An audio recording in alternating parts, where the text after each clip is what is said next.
Welcome everybody to another edition of Hot Program. I am your host with the most, all the way from the East Coast. It's a super pleasure to join you today, and as always, I am in airplane mode, and I am joined by now a man who used to think that Satan looked like the Tasmanian devil, a man who needs no introduction. Why do you do Taz like that? I didn't know any better. Cameron Bennett, thank you so much for joining us. Yeah, Cameron Bennett, sorry we're late. Others. Yeah, thank you all. Yeah, we appreciate you guys. We're definitely going to get started. I'm kind of figuring some people are going to, trickle in a little bit as they realize we're live. So why don't we talk about some other stuff, just maybe quickly, or I was thinking if we're going to get into the Ken Hovind thing, I could at least start with maybe showing my presentation. Did you see my presentation at the beginning? Or maybe I should show that a little bit and then go from there. Ahead and show that. Okay. Jay Bundy has debated Kent Hovind. And believe me, I thought it was Ken Hovind for a long time. I didn't know there was a T. But he enunciates, so I should have figured it out. He enunciates really well, better than me. Why didn't I leave this? Oh, yeah, add that. There are some technical challenges. Seriously. Oh, you know what, my one black friend? I'm so sorry. I didn't not know what to show. Sorry, dude, I'm really out of it. I just, I think I had an issue with my sleep meds last night where I took an extra sleeping pill just to get some sleep. So I'm a little groggy. I want to encourage all of our viewers and you, instead of taking a sleeping pill, and this is no slam on this guy, instead, turn to the YouTube Steve Shives channel. Oh, yeah. Pick a topic and give it 10 minutes. You'll be asleep immediately. Put on that Rob from Sentinel Apologetics, and you will be, Yeah, I imagine so. He's got a soothing voice, but I don't find him compelling. So I think your brain will quickly say, I'm not staying in this when I get sleep. So. All right, guys, let's see. Hi, Carrie Ann. Hey, Carrie Ann. Sandals. Thank y'all so much. Thank y'all so much for coming. I'm trying to show my one black friend something, and I'm just tired and groggy and out of it and a little bit, I'm putting it together. I'm getting it. I'm getting there. I see it. I'm working on it. All right.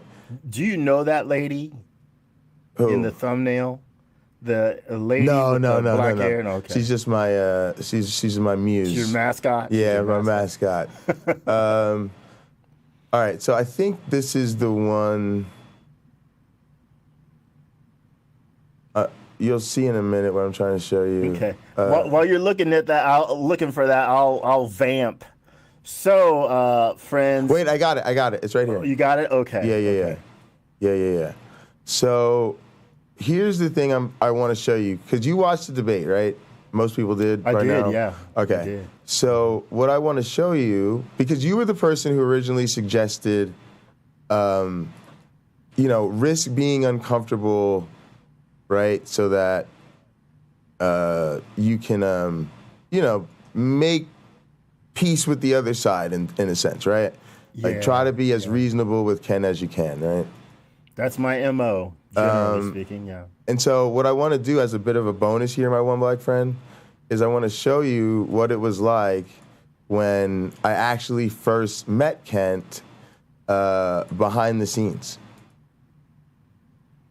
Because You're getting a behind-the-scenes look, folks. Okay. Because I think what that does, see, this is his assistant. See the guy in the chair now? that says Dr. Ken Hovind, but it's really this young guy? It's all small. Oh, It's hang on very a sec. small. That's because, oh, yeah, it's because of Don. But basically, there's a young man in here, right? He's not Ken. That's all I'm trying to say, okay?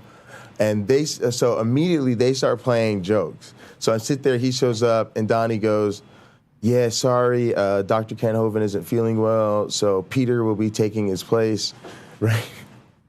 So Donnie's ripping me from the gate, you see what I'm saying? And I go, all right, cool, well, I got to go. So I'm attacking James Apperson, and James Apperson's gonna debate Kent, right? So right off the bat. James probably would have enjoyed that. He would have enjoyed it, right? But my point to you is 30 seconds in, we're already being jovial, trying to have a good time, trying to be pleasant, right? So I dipped off because I had to go to the bathroom. You know me. Every time 5 minutes before a show, I gotta go to the bathroom because that's how my body works. Your bladder matters, yeah. Yeah, but you know what it is? I think it's a cognitive thing. I think your body is saying you got something really important to do in 2 minutes. You're not going to be able to pee. It's not a bad thing, right?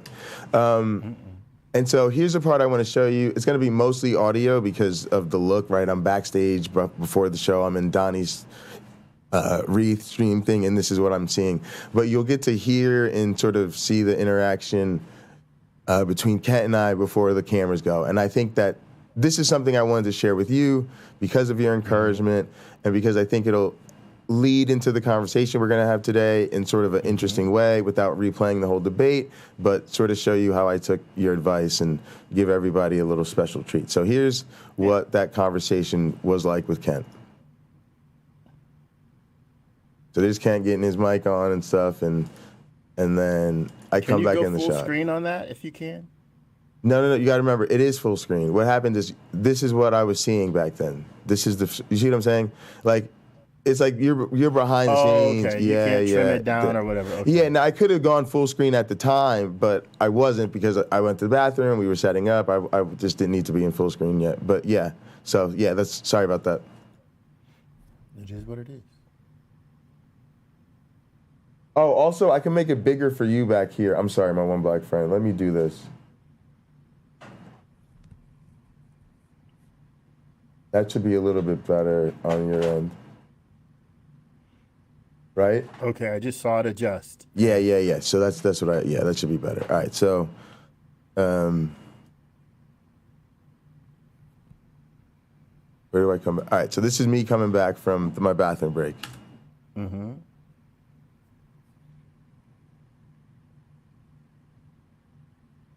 Maybe Donnie can get me a Mike Winger debate one day. Gloves on.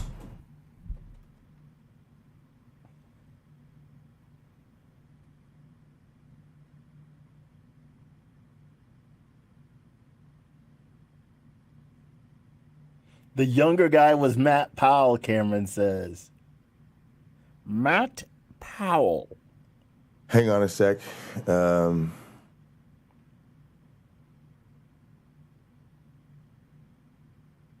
I had it muted. Okay.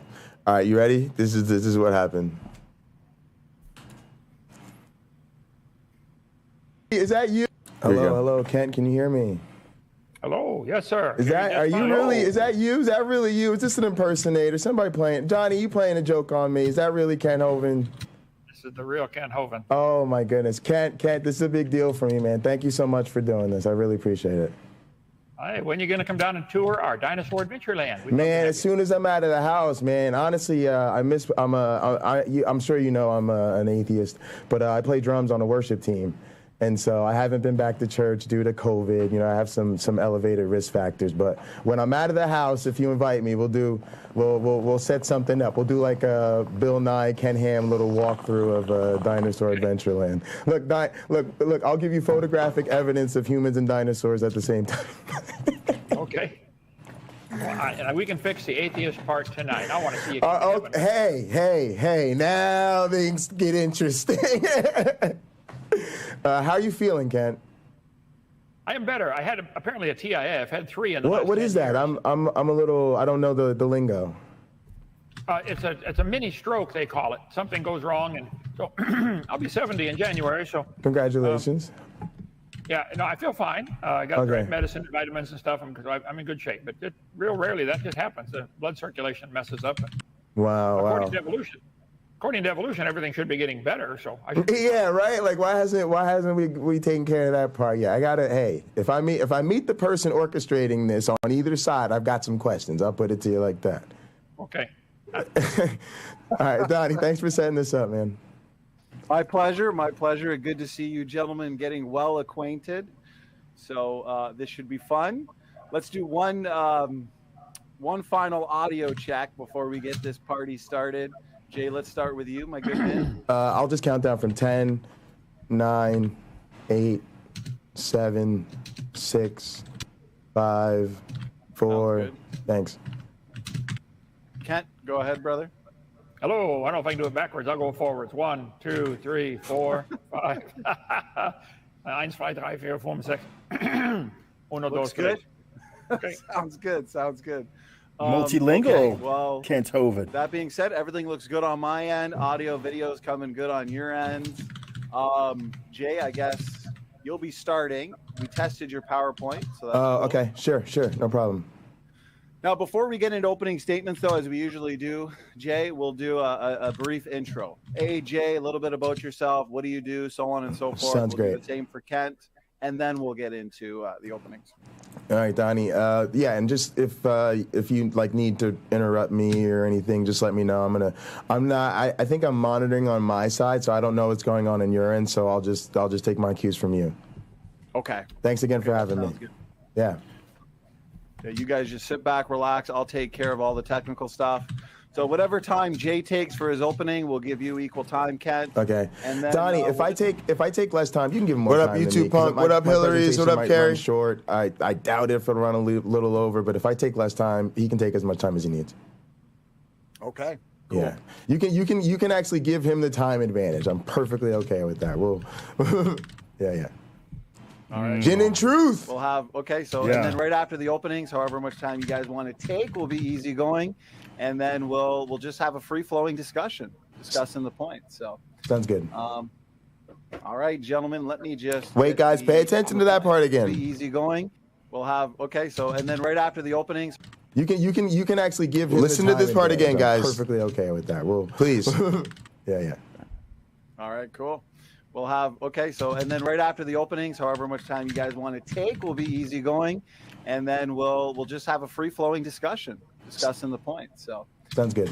Now people keep saying, Jay, you didn't murder him, you didn't go back and forth exchanging, lethal knife attacks, right? And what people didn't realize, and this is a big part of why I'm showing you guys what happened behind the scenes, that was what we all agreed to. Prior to this, Donnie had sent out an email. It said you're going to have 10 to 12-minute openers, which is why we prepared our openers. He said we might do a 5-minute rebuttal, then we'll go into a free-flowing discussion, then we'll take questions. So the truth in these situations is you do not have a 90-minute lecture to teach people everything under the sun. You also don't even have a 45-minute debate where you're getting half of that hour and a half. What you really have is a 10-minute, window to present your stuff. Now, you guys could say, well, Jay, why didn't you take the rebuttal period, right? I was offered a rebuttal. He said we could do the rebuttals. And during the debate, guys, he even sent us little messages. He sent Ken and I messages in a private chat during our introductions. Do you guys, want to have 5-minute responses? I typed back no. And then when a lot of people think they saw Kent signaling to leave and end the debate, he wasn't. He was signaling that he was okay not having the rebuttal period. And the reason, again, was why? Ken and I are really having a pleasant conversation. I already know the Ken Hovind stick. I don't want to waste the time rebutting all the things that he's gonna say. At the same time, I knew he wasn't going to probably challenge anything I said, so it was fine. And like Donnie said, once we made that call, he just said, yeah, so we'll do the 10-minute openers, and then we'll go into a free-flowing discussion, and then we'll take the questions. So I just want you guys to see that that wasn't me going way off the format and ruining the show and, you know, turning the debate into a conversation and being all friendly. We had literally all sat backstage before the show started, which was very consistent with our emails. Donnie made it very clear. We're definitely doing 10 to 12-minute openers. There's this optional 5-minute rebuttals. And then he said, and then discussions, questions. And so that's exactly what we did. So again, people who keep saying, you know, we didn't do the formal debate back and forth and point for counterpoint. I hate to break it to them this way. They just simply were not in a position to understand that that wasn't what we were setting up. So they're just mistaken. They're just not understanding that what we did was exactly what we planned to do, exactly what the host wanted us to do, exactly what Kent won his first 300th debate. And so that free-flowing, friendly discussion was the plan. Mm-hmm. All right, gentlemen, let me just get the graphic up here real quick.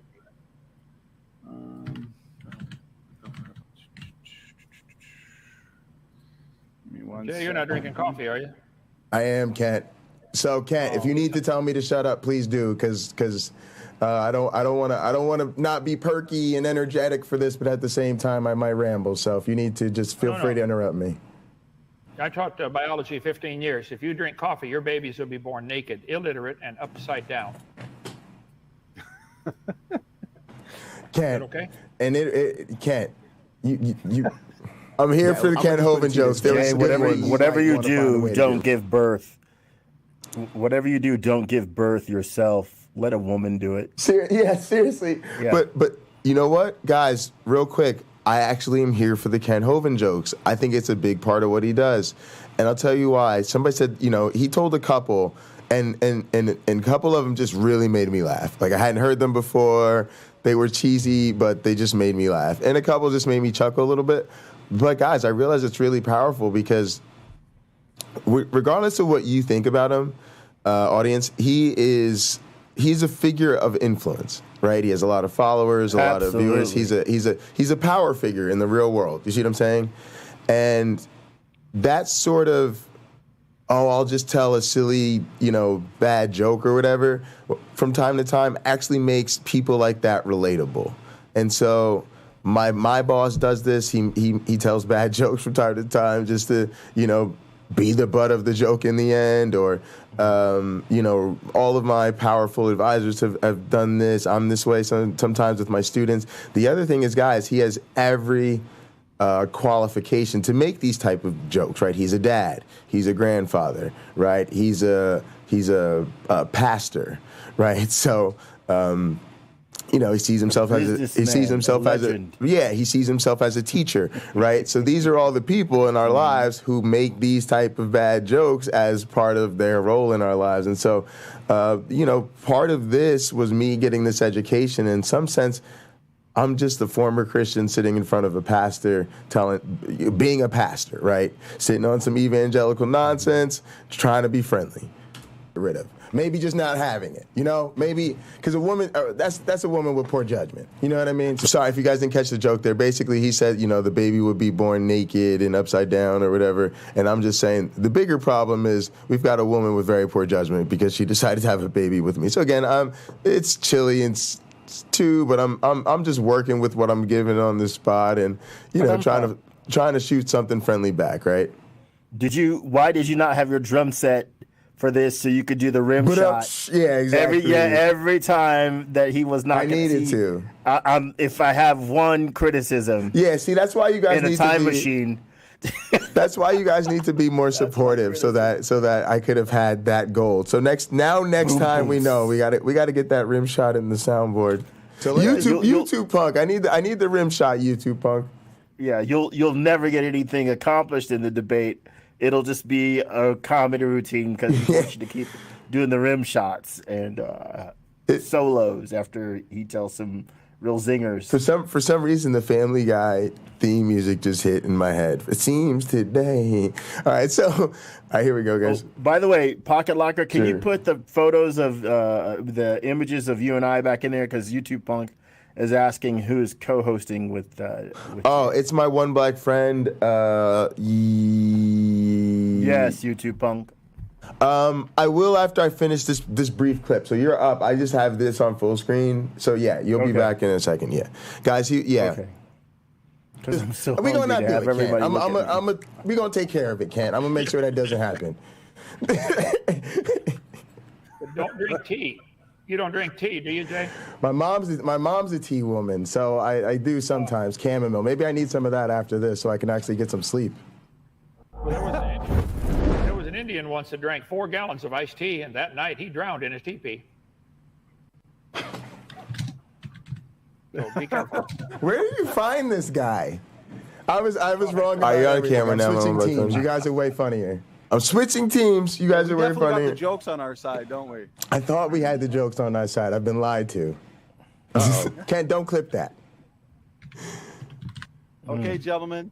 All right, laughter's the best medicine. That's a good way to start. So sit back, relax, drink on your, sip on your coffee, tea, whatever it is. We're going into our 2-minute countdown. Let people know we're about to go live, and then the show begins. So we're going on mute in 3, 2, 1. I gotta disagree with Donnie. If laughter were the best medicine, I wouldn't have 2 cardiologists. Yeah, right? Donnie, can't be. Citations, Can't be Donnie. Citations. Yeah, exactly. Citation. All right, guys, hang on. This is the other thing that's a big part of this. There is this sort of rhetoric that people have been hoisting on me. Hang on a second.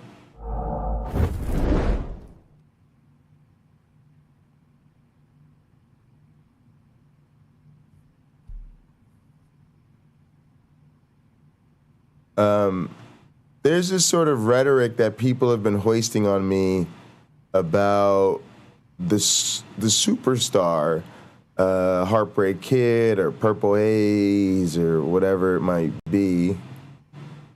And guys, I'm going to be honest with you while I pull this up. I did not want to do this show like this today at all. I felt like this community has just mishandled this whole thing and honestly just been mistreating me. And so I don't want to do this. And it got to a point where hang on.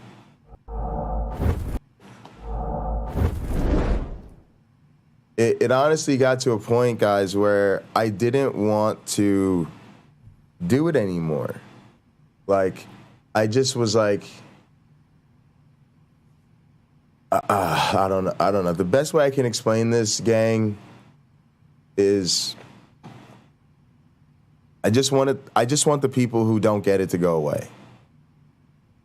And I felt like the community, quote unquote community, and really part of this talk is going to be that in my eyes, there is no such thing as the atheist community.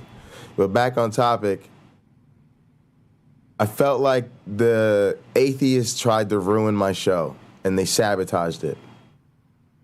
And I was forced to sit here in front of you like this today. And I'm incredibly angry about it. Incredibly angry about it. But part of the problem that I'm pulling this clip up, and then I'm going to get back to my one black friend, is y'all are wrong about the image. Y'all people keep trying to tell me, put on the lab coat, stop doing the, you're who you are, and, really trying to bury my superstar. And they're wrong about it. And the thing is, y'all are amateurs. So what y'all talk about, oh, you gotta, protect the image of science and you're setting science back and you gotta make sure science is taken seriously. Scientists don't agree with you. I'm an evolution education expert. That's my field. That's what I've been training in. I did 10 years in grad school. I've been teaching my whole life, and I've been teaching this stuff since I was an undergraduate. And it's like, people are so gone. They're so wrong. My colleagues love the stuff I do. They love my attitude. They love I show up the way I show up on stream, the Heartbreak Kid thing. I show up to work like that every single time. My boss makes a point to celebrate what I do with creationists and evangelicals, not privately, in front of the entire lab. My program director and who's the dean of my college right now thinks what I'm doing is incredibly important, and he loves it. And yes, I go heel on everybody. I went heel on him. I had a meeting with him, and you know, I wasn't happy with my equipment, my funding. I felt like I was being pressured to move. I ripped him a new asshole. And then it turned into one of the best conversations we've ever had. And he's been 100% behind me ever since. So the people who keep saying that stuff, like I'm hurting science or ruining it, they're just wrong. And I'm tired of hearing it. 2 + 2 is not 5. That's that. All right, so real quickly, I'm gonna show y'all what people that really do this type of work are really like and how they feel about it. Now, hang on a sec. All right, now this is the guy. Imagine this.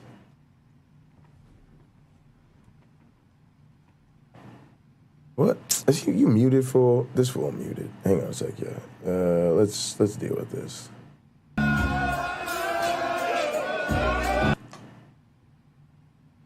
My Uncle Harvey's in a video. You'd be amazed. I don't know why they do this. We're gonna have to replay it. But look, he getting down. I'm gonna play it again, y'all. It's quick. Here I go. Here I go. Here I go.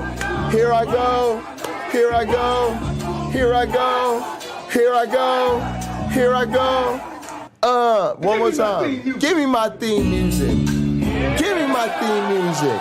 Look at the girl in the back. Look at the girl in the back. You can tell even with the mask on, she losing her mind. He working it and work it and work it. Get the stethoscope in it. Get the stethoscope in it. Get the stethoscope in it. Stethoscope in it. What? Mic drop and we out. Now look. Yeah, please send me the link to this because I have to send it to my Okay. Uncle Harvey. So I had to look twice. Thought it was you. But look, that's the vibe, right? Like you want to go to that doctor's office, you want to work for that doctor, you want to train under him, and because that is what energizes the passion. I said he can't even hang out with everybody else. He can't transition from that to small talk. He has to just go back to his office and do more paperwork because, he has to walk off after a performance like that. But people think that, all the scientists and the doctors are the super stuffy, straight shooting people who are all, we're not. We're, far from that. And most of us celebrate the opportunity to break that sort of stereotypical image, right? Mm-hmm. Also, it's important for diversity because without what I'm doing, what we're doing is what I call identity diversity. Fill up the box of Crayola crayons with the different colors, right? All the colors and all the identities, get them in your Crayola box. Yeah, exactly. Just a little something to represent the whole world, It's from my nephew. Yeah, that's actually super sweet. He knows you got them office gigs, right? I used to give my dad office gifts all the time because, Dad, you work in an office, and I'm young as fuck, and I know very little else about you at this point in my life other than you work in an office. Hey, here's some pencils. Oh, my thing was the planner. It was the yearly planner. Hey, here's your planner. Very useful. Yeah, very useful. So what I mean, though, is we say, okay, we want more black people in the academy, more trans people, more LGBT, more people with disabilities, everybody from all the different faiths of the world, right? But if we present just the one image of, but then they all do the white lab coat thing and speak very scientifically, and they, you know what I'm saying, well, what we're saying is you could be from whatever background, but you have to assimilate to the culture and the monotonous sort of monotone, look and presentation and all of that. So what I'm doing is I break that part of it too. And so do a lot of other signs. That Rodrigo's the same way, my friend Nkrumah's the same way, because we're saying not just only do we have unique identities, we have unique personalities and presentations, and we don't switch up on people because that's the point. The point is to be ourselves, present ourselves as ourselves. Guys, when I did my Evolution conference, a lot of the audience knows, but I'm a postdoctoral researcher. I just finished my PhD about a year ago. And so this summer I had the first opportunity to present my dissertation research as a young, up-and-coming researcher, finally finished with grad school, trying to make a name for myself. I did the complete Purple Haze gimmick with the guitar and the robe and the song, and it was streamed and just over-the-top patriotic, right? Everybody loved it. It was huge. They loved it, right? So I just want the audience and people like that to start to understand. I can't keep doing this, y'all. It's either for me. It's like I said, we're gonna have this one day where I'm gonna talk about this like this. But again, I don't want to be here. I don't do this, y'all. I'm in superstar mode every single day, all day, and I had to break it because I feel like I'm being the atheist side or whatever is missing it so much. I have to really get out here and really have this conversation, because it got to a point where it's like, I'm about to just get rid of y'all. It got to a point where it's like, y'all come through on the nonsense, you're getting banned. You call on my show and you don't get something, I'm booting you, right? So it's like, this y'all last chance to approach me right on this stuff, or we're just moving on without you, because it got to a point where, honestly, I just don't want y'all around. It just got to a point where, to be honest with you, my work is about the other side. And my one black friend knows that it's the same thing with us. Like, we started this show, we were tired of the bubble. And so we talked about, we're going to interview theists. We're going to talk to the other side.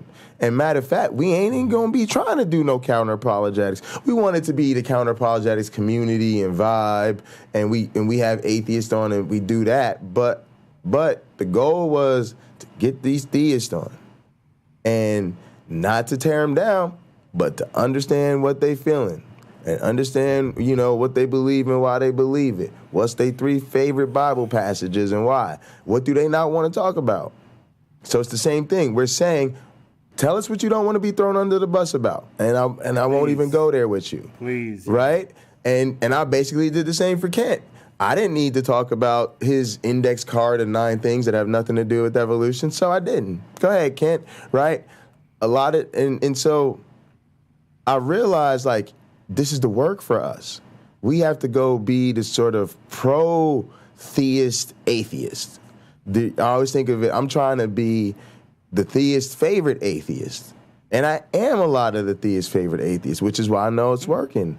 Again, I know Donnie loves my content. And I be making fun of Donnie all day. And then Wayne be cutting promos. And Donnie be like, I love you guys, man. You guys are my favorite thing to listen to at work. Right? So we know it's being effective, but I can't keep breaking the show down every single day to make the atheist comfortable. Y'all are supposed to be triggered. I'm a heel. I don't like y'all. That's the story. We ain't gonna switch up on y'all. And if you don't get it, you don't get it. But a lot of y'all have been just wrong about this. And it gets worse because there's some mistreatment. There's just a lot of other stuff we're gonna get into that's very important. But I do want to bounce it to my one black friend for some of his thoughts on what we've talked about to this point, and I'm gonna keep getting into more stuff. But also, guys, I want to also note you are going to hear a lot more from me today. It is going to be more of a J-focused type of stream. My one black friend and I have talked about this. I really just got some stuff I need to get off my chest. So we're here together. I asked him even not to do it. I told him, you don't have to do the show with me, because I got some stuff to say and I don't want you to be associated or people think I'm speaking for both of us or whatever. But he is here. So I don't want y'all to think that this is our normal dynamic or that I'm just sitting here being rude and not, trying to balance out with my co-host. It's just a special episode. But go ahead, my one black friend. Give us some of your thoughts. It's like the 1980s on a very special hot program. Very special hot program, and then we baby. talk about something really serious that parents don't know how to talk to their kids about. And this could be that show. It might be. Kent mentioned just a few moments ago in what you were playing that it's evolution. I'm doing my best, folks. It's evolution. Things are supposed to get better, okay?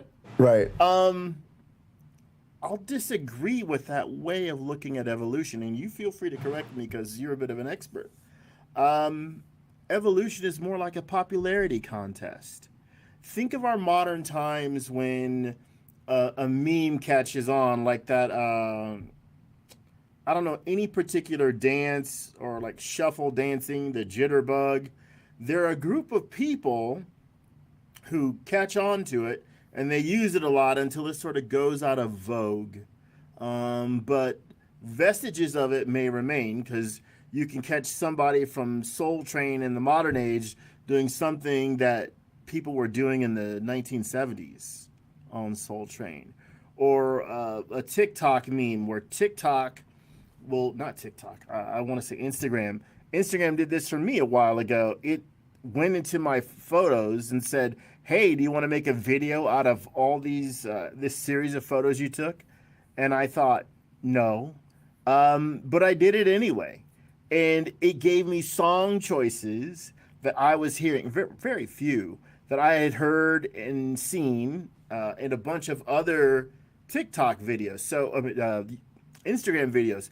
So Instagram is like the potent parent in a small population. It has a few really strong genes that it puts out there. Whether those genes are beneficial or not, they keep getting propagated and propagated and propagated and propagated until one day the animals, the people, whatever, the beings in that environment, in a particular environment, those propagated genes cause them to be unsuited for that. All right.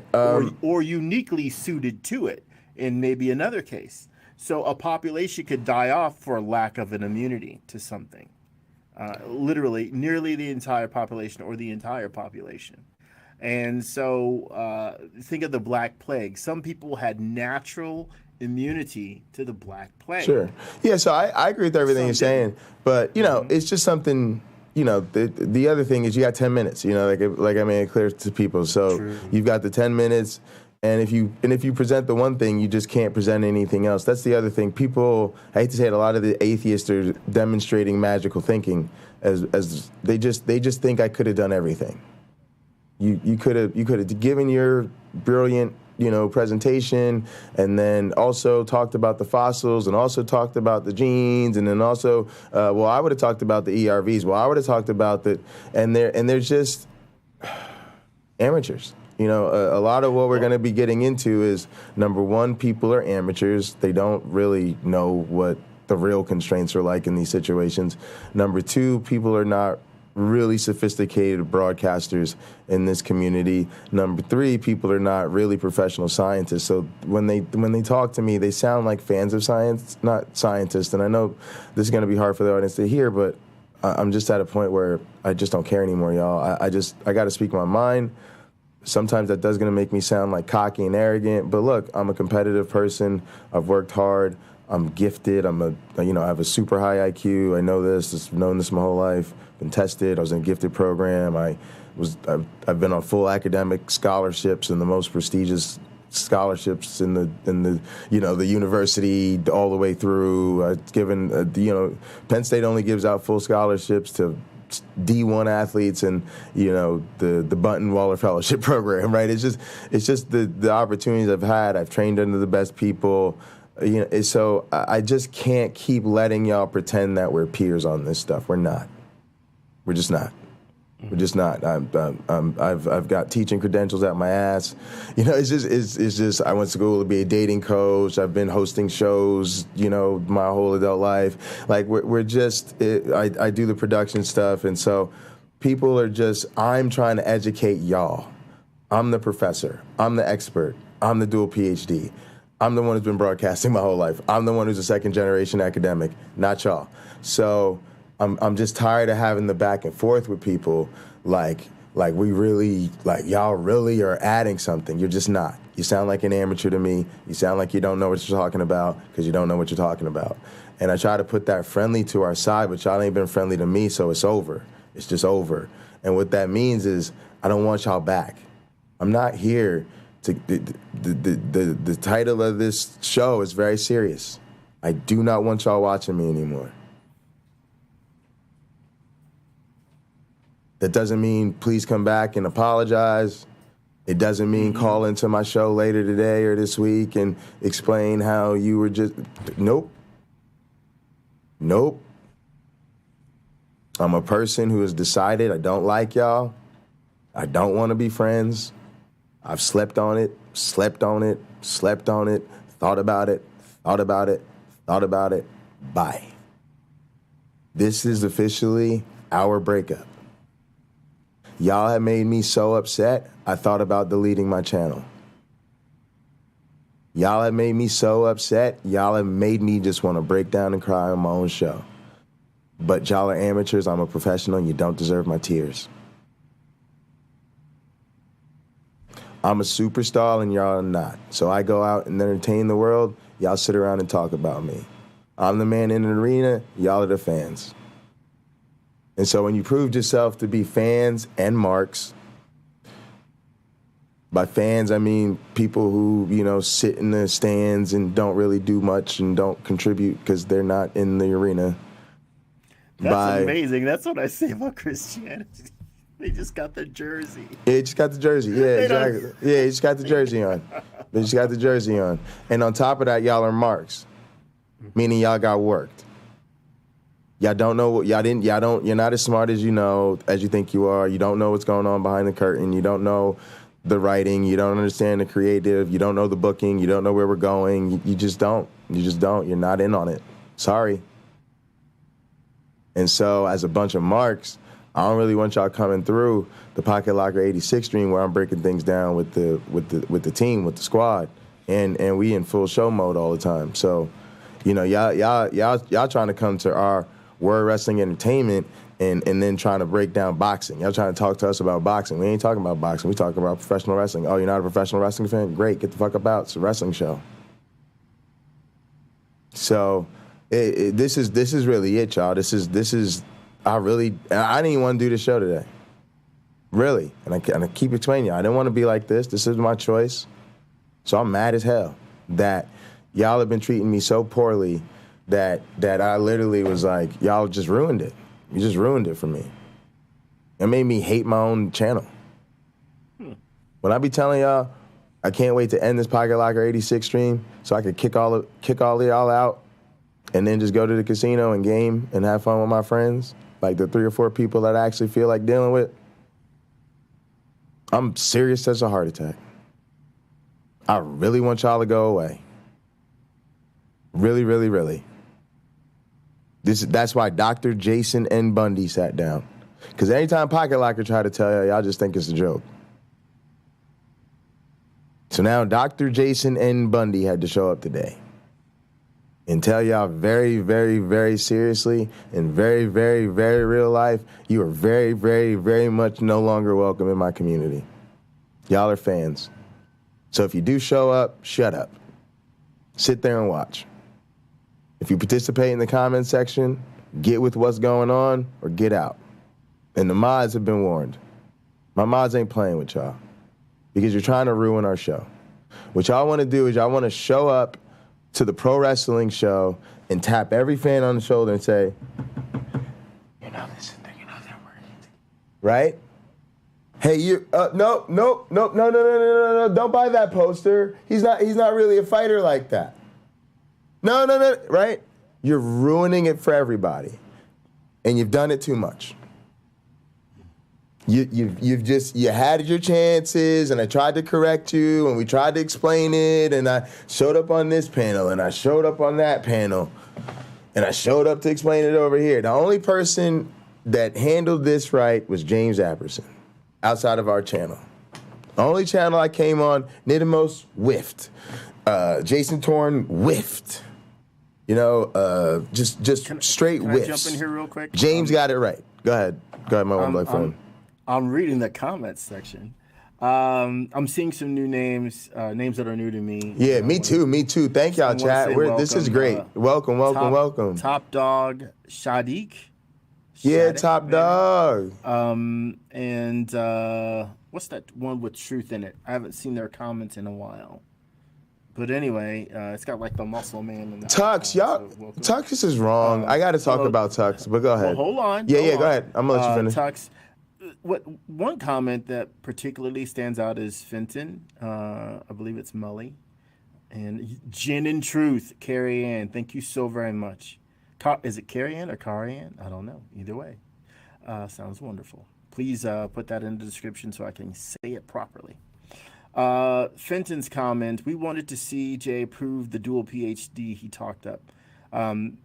What stuck out to me more is Christianity is becoming more dangerous, and to further that cause is odd. Fenton, one thing I want to encourage you to do, and others that feel that Christianity is becoming more dangerous, I feel the most effective way to deal with that feeling is actually to remind Christians, or you probably most likely be informing them what their religion actually says, what their Bible actually says. I hear people give the Bible a lot of accolades for being the #1 book sold each year. It's the best-selling book of all time. It probably is the least used thing in the house other than the dust itself that accumulates on things. People don't know who own a Bible. They don't really know what's in there. Some of the things, Fenton, that may be offensive to you, you may want to point those out to them. Some of the things, for instance, where Jesus is going to your closet and pray, rather than having this public display of prayer, right? Jesus in Mark 6:6 calls them out on that. Like, you're not supposed to do that, to be seen of men, right? I've met people who have been in the military, and an officer, let's say, will be leading a group and they'll want to start it with prayer. Town hall meetings and community meetings are often began with a prayer. All that's wrong, according to Jesus. That's out. You don't do that. But Christians will behave in that manner. It's not the way. So one of the strongest things you can do is just know what these scriptures are, and the verse, and have them go online to an online Bible of their choosing and read it to you. And you can then follow up. Now, I don't think you want to conduct yourself in a manner that is, contradictory. All right. To Jesus. Can I get back in here? Yeah. Let me see if Fenton responded. I do see SE Street Epistemology. I do street epistemology often. I did forget how to sit. Okay. Okay. All right. So I gotta address some stuff. Yes, Gin and Truth. My first 2 degrees are at Penn State. I did I made up my own. I wanted to be a dating coach. So I made up my own major in social dynamics. So hit me up if you ever want to talk. If you ever need some free dating advice, or I know you're in a relationship, I know you're married, but same deal. You know what I mean? Relationship stuff. I do all that. That's what my earliest shows were. They were me and a female co-host breaking down mating and dating stuff for college students. All right, I got to deal with Tux. Tux, you just been really making this difficult for me. And I also feel like your language has been abusive. And I feel like a lot of people have been mistreating me, and I feel like you're one of them at this point. I also realize you're triggered, and maybe you just need to take some time off. I love you. I consider you a great friend. I consider you somebody that, I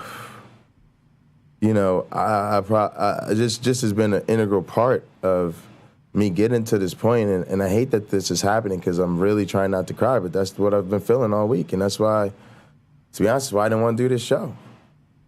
It's like I can't escape this anymore. This is how y'all just treat me now. Like, man, it's crazy, y'all. Like, I'm out here doing it for these people. I'm out here doing it for these people who said, I was supposed to go make the platform, and they was gonna ride on my coattails, and they was gonna, support me, and I'm sitting down with them, like trying to do everything with Tux, like, yo, let's start this church with me, start this cult, let's do this, like. But sometimes people just part of the brain trust and they're part of the vision casting, and then, when they see what the vision is like, they just dip. That happens in business every day, right? It's people that are, founders of the company, and, they was there to get the company off the ground, but then when the company had to, do a different marketing style or, switch up the product, and, they just wasn't on board no more. And it's hard, especially hard because you're talking about your friends, which is why, like, I've done less stuff with people, right? Part of it is, like, after I dealt with No Name and some of the interpersonal dramas I've dealt with, so, like, I'm minimizing that. Now I'm very careful about who I say is my friend. I'm much more careful about, who I elevate in the Cult of the Flying Man or whatever, right? Because it's just like, man, it gets hard when you have to do what I have to do, and then the people you have to sometimes deal with is your friends, and so you just want to avoid that at some point, because you got to remember. Plus, I'm confident in shit, so I'm like, I could do this by myself. I don't really need other people, but I'm trying to do this community thing and be about something bigger than myself. So it's hard because you're trying to set the table for the other people. Trying to put the butts in the seats, and the perfect example is the Kent Hovind debate, right? I set up the Kent Hovind debate. One of the super chats was, will we see more from you and Kent? Donnie was like, I proposed to Kent right there. Hey, Kent, will you engage in further dialogue with me? Kent says yes. And what is my next thing? All right, Donnie, but the real question is, will you debate Wayne, right? Flying Wayne is one of our mods, one of my good friends now, right? So, again, I'm setting the table, and that's what you want. You want to set this up now as the next main event, where on the undercard or whatever, it's going to be a Flying Thing, Bruce Wayne versus Donnie, right? Or my one black friend, engaging in a dialogue with some other creationists and stuff down the line. And so it's like, it's really hard for the very people that you've got in mind as you're setting the table for, that are, just not with it. The other thing, Tux, you've been abusive to me. And you're wrong about what you're saying about me, and I've been trying to explain this to you, but you don't listen. The thing is, y'all got the vision fucked up. I'm the leader. I'm the visionary. Y'all don't deserve equal time with me on this. You just don't. You need to learn from me. I got a lot of shit to teach y'all. And it just don't come fast. Sorry, I don't digest it in the 30-second sound bites. So good, you gotta go. Okay. Hang on, I'm not, nope.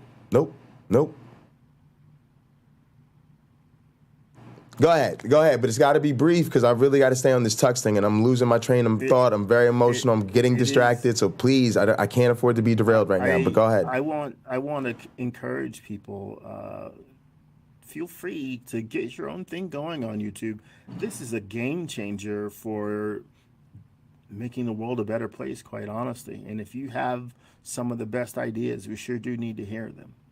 I don't know that there's anybody out there that thinks the world is the best it could possibly ever be. And just keep in mind, your ideas might be the best ones to come along, or there are those who could help you refine your ideas. And now we finally have the best ideas humanity has ever had. So I just want to encourage people to jump on in.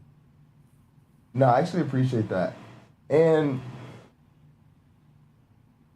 that's honestly what we're about, right? Is we're so anyway. It's like, so to address the tux thing, I just got to look at the bigger picture. I can't school everybody in a day. I cannot pretend that the best way for us to get where we got to go is for me to take 5 minutes and you to take 5 minutes and me to take 5 minutes and you to take 5 minutes. Yeah, we do that when we do a debate because that's the format of the debate. But when people are calling into my show and then demanding that I give them the floor so they can break down why I'm wrong when I already know that they have no fucking clue what's going on, I don't owe them that.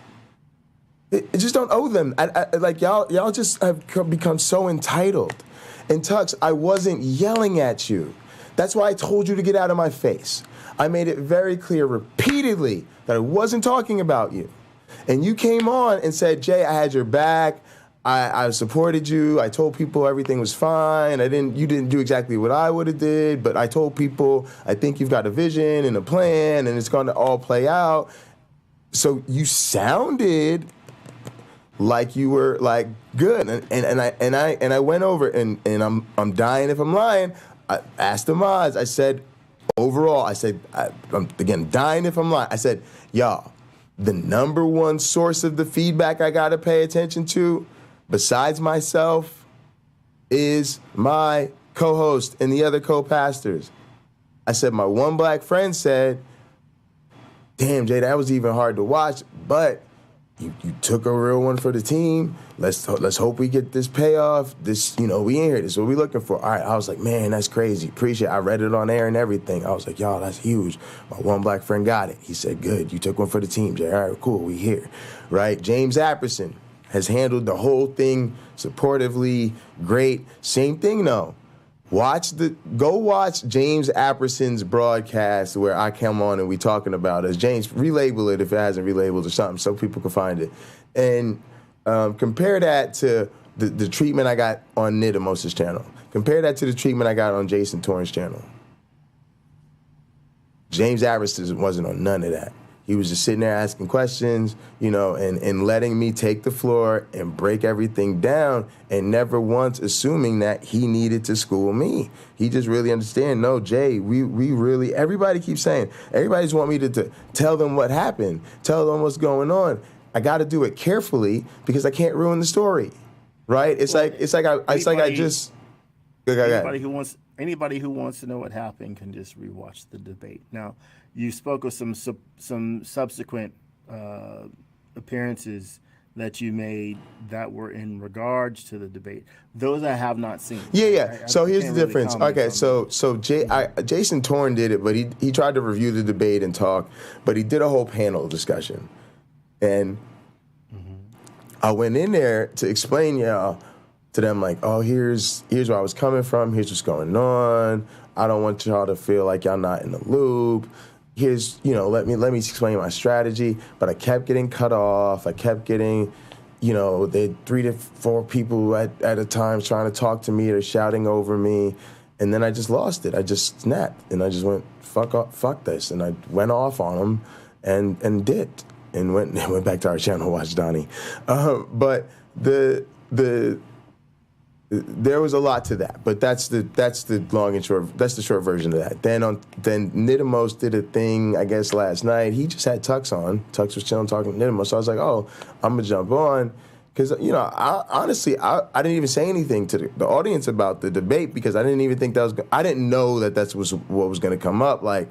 But Tux Nidamos started by asking him, because I think Nidamos is trying to get in there like that. I noticed the shit that the atheists say and do now. A lot of y'all atheists, y'all love blind. Y'all got the rose-colored glasses on with all these content creators. Y'all don't see when they be doing they little jabs and shady little shit. But I see it because, again, I'm deep in the social dynamics, so you don't got it. I pick up on all of this. But he went right for it, like, oh, Tux, you're not hanging out with Jay this weekend or whatever, right? So then Tux starts explaining that whole thing. At the time, I was actually running around. So once I finished running around the house, I jumped on. And again, y'all got to understand what I'm trying to do. I'm the star right now. I'm popping the algorithm, right? So I'm trying to give my friends the exclusives. right? I'm trying to say this big thing happened. It was on Donnie's channel, Standing for Truth, all right? But now it's got our community talking. So now our community's having panel discussions. Well, what better than for the person who is the star of the debate to come to your channel and actually give you a chance to interview them, to ask questions, to listen to them so they could break down something. But that ain't what people wanted. They wanted to talk about me. And plus, people don't even realize Jason Torn left me in the backstage for like 20 minutes before he even let me on. So I was already irritated. Because again, you're sitting on there talking about me, and I'm sitting right here. And you're just ignoring the fact that I'm sitting right here. And then I get on, and as soon as I get a sense or two in, and the funny thing about it is people always be asking me to lecture. Can't lecture in this community. Can't get a couple paragraphs out. So I'm trying to do them a solid by being like, yo, y'all are my homies. Yo, Nidamos. Yo, you're one of my guys. We've been knowing each other in the chats and shit forever. All right, cool. Jason Torm. Jason Torm's a friend of mine, right? He's another academic PhD. All right, cool. Let me give Jason, right? But those turned into being treated like a nightmare by my own community, right? And also, I made this point. I think I feel racial about it. I do. I really feel racial. I feel like it's a racial thing.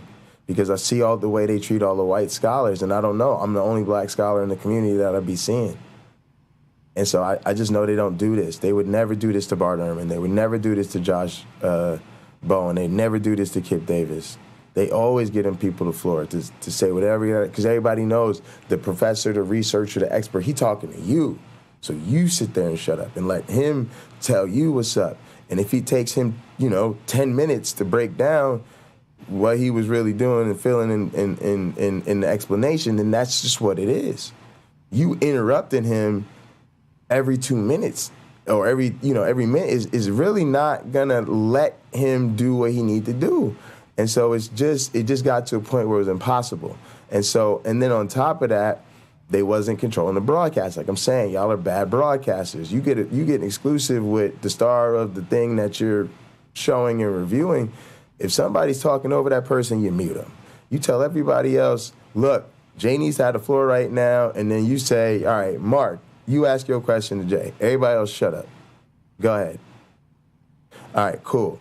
All right, who's next? Boom. All right, everybody else shut up. He wasn't doing that.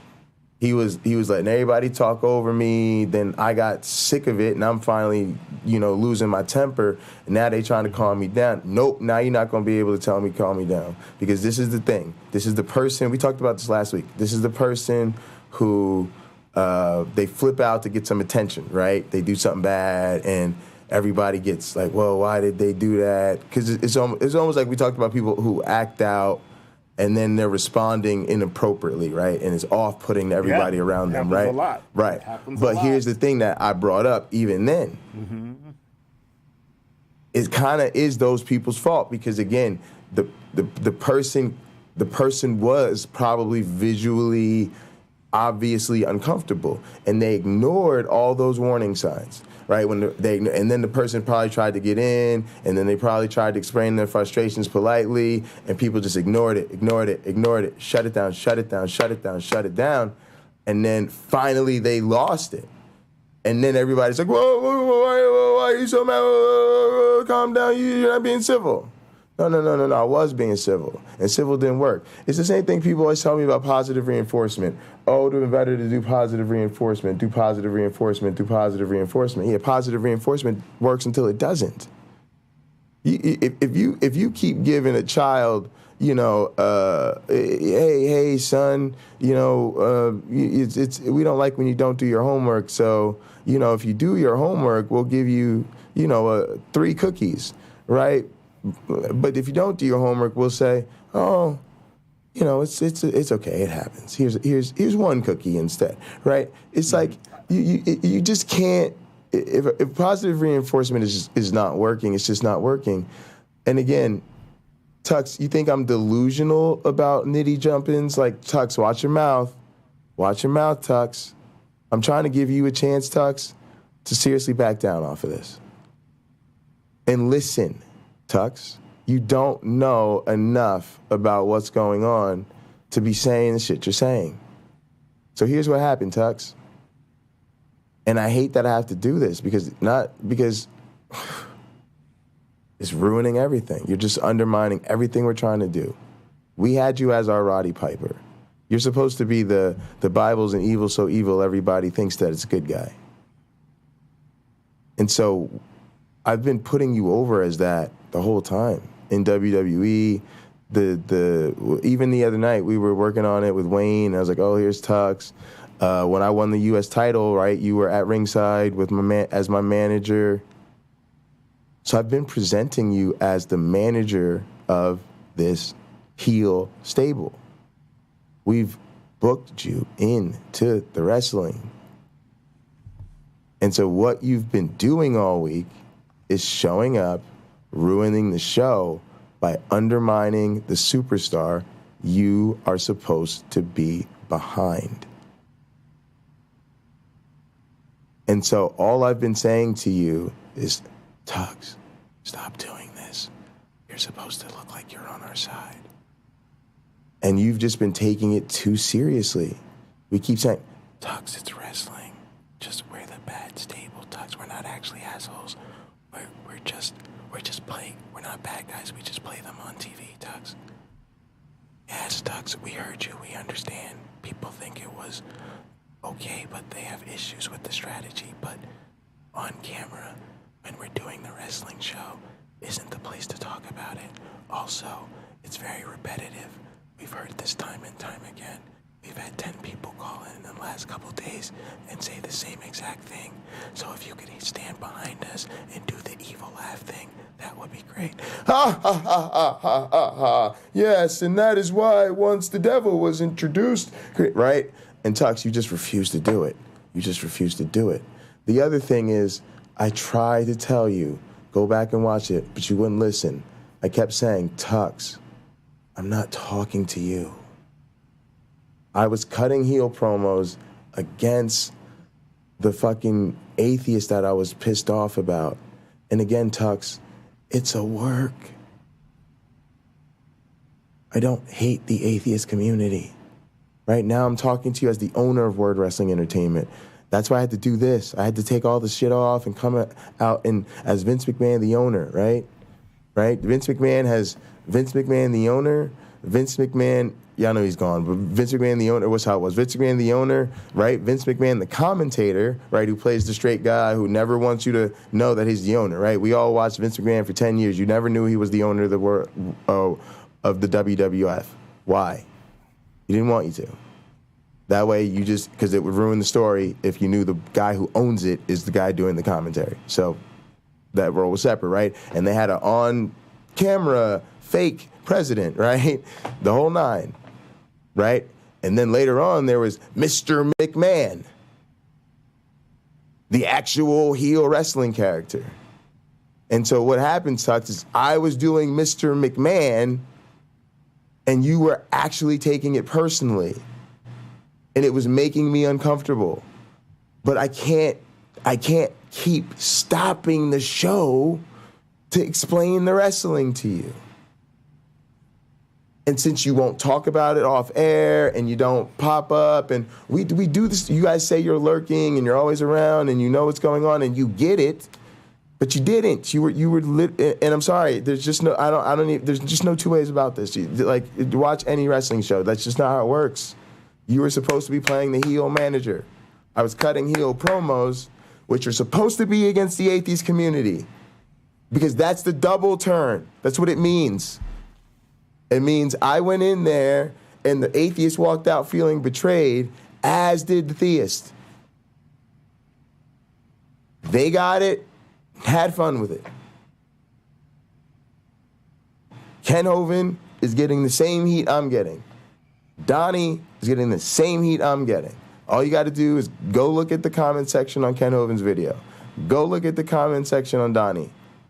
The difference is I'm live all the time.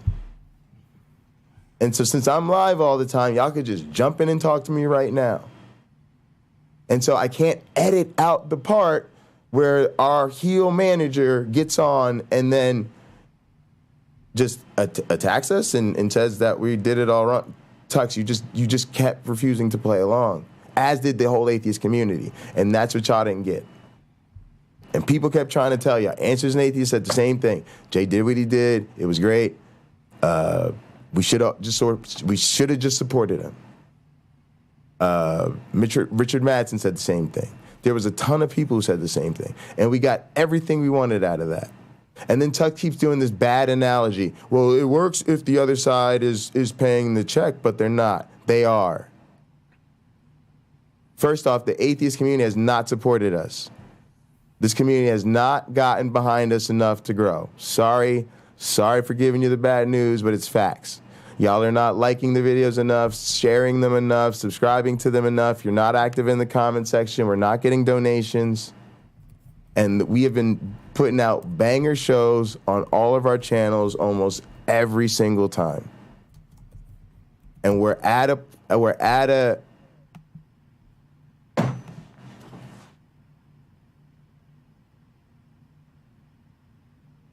Yep. I saw my one Black Friday. Unfortunately, I think they did too because there's no private chat. But yeah, it just is what it is. All right. Well, Tux, we didn't think we had to ask you. And yes, Standing for Truth is a platform for wrestling. See, again, Tux, you're just wrong about this, bro. It is a platform for wrestling. When Donnie and I communicate, we do so in wrestling language. You're wrong. Donnie's a huge wrestling fan. Donnie knows exactly what's going on. Donnie set it up to be that way. It was me calling it the SummerSlam main event wasn't my idea. It was Donnie's. Yeah, so you're wrong. You're totally, completely wrong.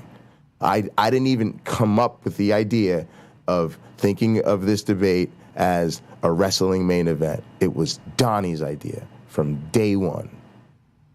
Whoops! Uh-oh. I mean, again, guys, just and again, Tux, we planned it all out. We talked about it. The thing we did, executed it. We were on format. We stick to the format of the debate. It went like we planned it. Bruce Wayne and I planned it out the day before or whatever. We planned the whole thing. Donnie was actually in the chat when we planned it. Yep, that's right. We planned to pull a double turn with Donnie and Kent, and we planned it live on stream, so there's video evidence, and there's evidence that Donnie was in the chat. That was the whole fun thing about it, right? What happened was Donnie came through the chat. It was the first time Flying Wayne was able to interact with Donnie, and me and Flying Wayne were talking about wrestling. So Donnie shows up, and Wayne cuts a heel promo against Donnie instantly. Like he was talking about being a straight commentator. We're having a normal conversation. He sees Donnie. Instant heel promo. He goes, Donnie, and your worldview is sitting on some bullshit, and y'all ain't got no evidence, and y'all don't know anything, and you're a guy this. And again, he just was ripping Donnie a new one. Donnie's loving it, right? So, and then we talked about the upcoming debate with Kent, and then I was like to Wayne, I was like, what if, I know what happened. I told Donnie, right, part of our joking with Donnie was, I said, Donnie, we really like you. We think you're a great broadcaster. You just need to switch sides, right? We were like, Donnie, you can be a great broadcaster and be right, or whatever we said, right? We started talking about Donnie being on the other side. And so we came up with the idea of the double turn. I was like, oh, yeah, that's what's going to happen. We're going to recruit Donnie to our side, and then Donnie and Kent are going to pull the NWO and come out as atheists, and, you know, everybody's going to be mad, and the theists are going to feel betrayed, but the atheists are going to be mad too. Exactly. Yep. So, yeah, so that's it, y'all. That's that, and but yeah, Tux, just you know, come through or something. The thing is, I'm live all the time, so I don't have a lot of time for meetings. You know, so if you want to meet, we can meet, but I don't. Most of my meetings are streamed now. I don't even do this, so yeah. And I'm also probably not even going to keep this episode up. So, oh, you should. I mean, maybe I don't know. You don't have to watch it though. No, I'm just saying because the private chat's on the screen. So, but I'll rap with you about that.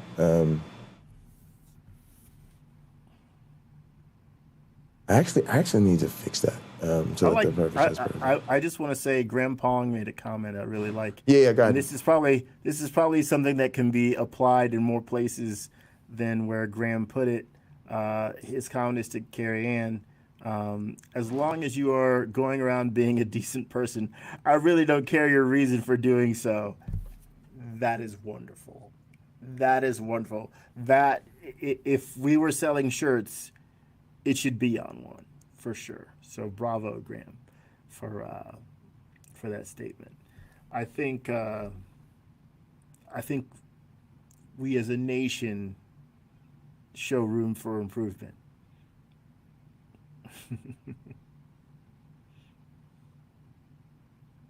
Okay, and now my screen is frozen.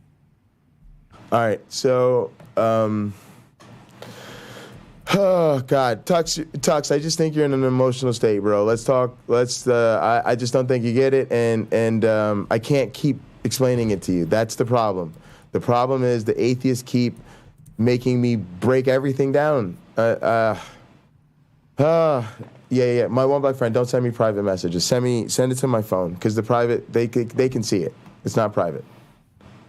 Right? Like this, the chat can see the stream can see the private chat.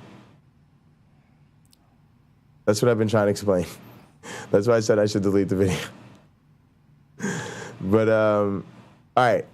But yeah, I've tried to be nice about this, guys. But Jason Torn, Tux, Nidamos, they're just not getting it. They're just not with it. And if they are, they're just asking for too much. They're being unreasonable. They're just asking for too much. I don't have time for private tutoring. I don't have time to explain everything to you guys. We thought you got it. If you don't want to be around, if you don't want to be a part of it anymore, you don't have to be. You just don't have to be. But you've insulted me a lot. People have been calling me delusional and dishonest, and I'm thinking about just blocking these people and moving on with my life. I have feelings. They've been hurt. I've come here to tell you guys today that I felt badly treated in this community, and it actually has nothing to do with the debate. It's just it has to do with the way I am treated in the community. It's all the shaming people have done around Kent. So let's get into another thing. People have been shaming Kent. They keep coming into my channel giving me Kent's dirty laundry. I have the same dirty laundry Kent does. I've said it time and time again. So what you do to Kent is what you do to me. So these people who keep coming out, oh, I did a 60-minute hit piece with Paula Gia about all Kent Hovind's dirty secrets. Great. What did I just hear? I'm going to do a 60-minute hit piece about all Jay Bundy's dirty laundry. When people say, you should not debate Kent Hovind because of his criminal behavior, I hear people who are going to turn around and say, you should not debate Jay Bundy because of his criminal behavior. And that's it. I'm not negotiating this. We're not talking about this. There's not going to be a conversation about this. That is what it is. And if you don't know that, go back to second grade. Just because you think I'm an atheist and you think I'm cool with you does not mean that I have not had the same problems as Kent. So when you virtue signal, you signal that you are not welcome in my community. Because I know you guys are the Judases. The only reason you guys watch me is because you don't know my dirty secrets. And if you did, you've made it very clear you would feel entitled to antagonize me about it for the rest of my life. Go away. We are breaking up. It is over.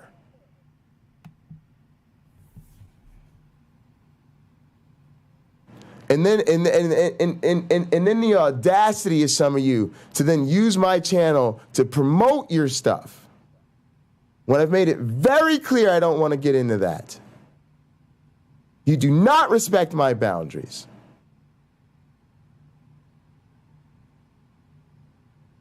So stay away or I'm quitting. I'm a fantastic musician. I'm a fantastic educator and scientist. I'm a fantastic content creator and multimedia producer. I'm a fucking wrestling genius.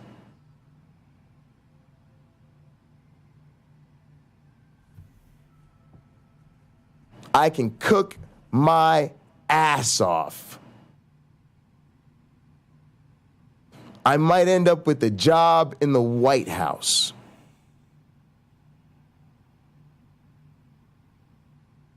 My father used to own a cable company.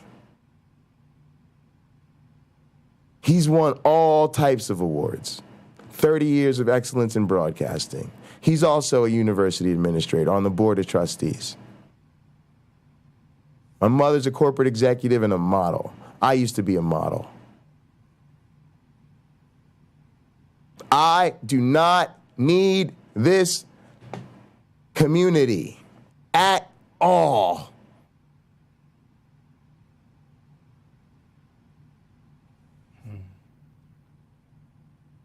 You can say something, but then I'm coming right back because I got more to say.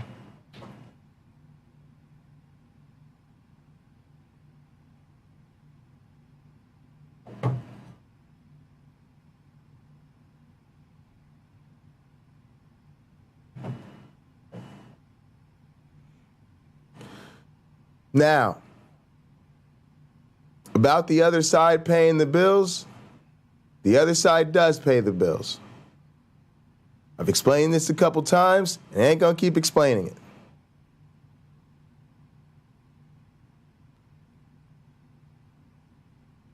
My advisor, my students,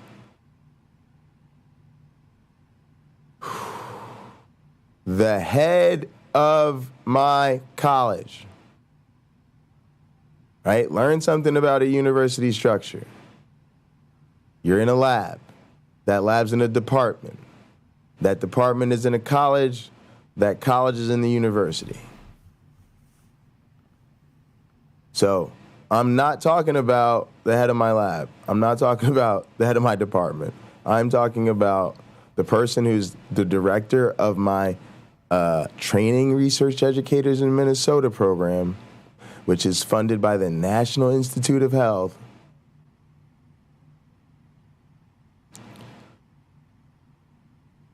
The deal is they love my work with creationists.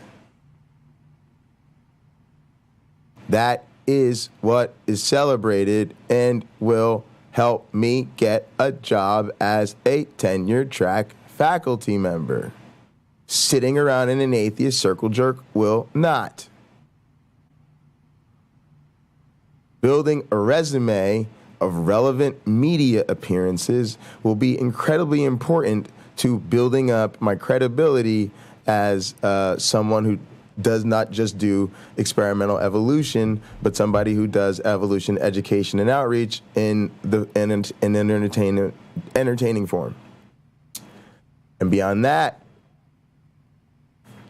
being entertaining about it is my point. I am supposed to be that person.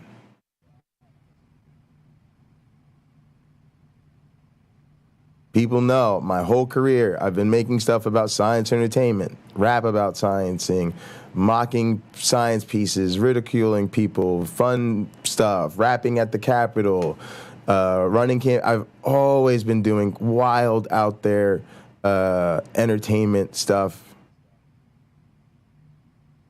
Also, not a lot of scientists have general knowledge. You guys are wrong about this PhD thing. It's insulting, and I'm tired of being insulted to my face. Everybody talking about prove your PhDs. Go fuck yourselves. Go fuck yourselves. I earned my PhD. You don't prove your PhD. You earn it. And once you earn it, you don't have to prove anything to anybody. The reason you don't see my PhDs hanging on the wall is because I sent them to my mother. And I have no desire to show them to you. Because the most important thing I had to do when I finished was send them to my mother.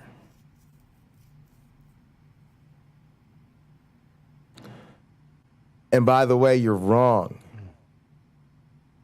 Because I talked in my intro about the class I teach with Rob.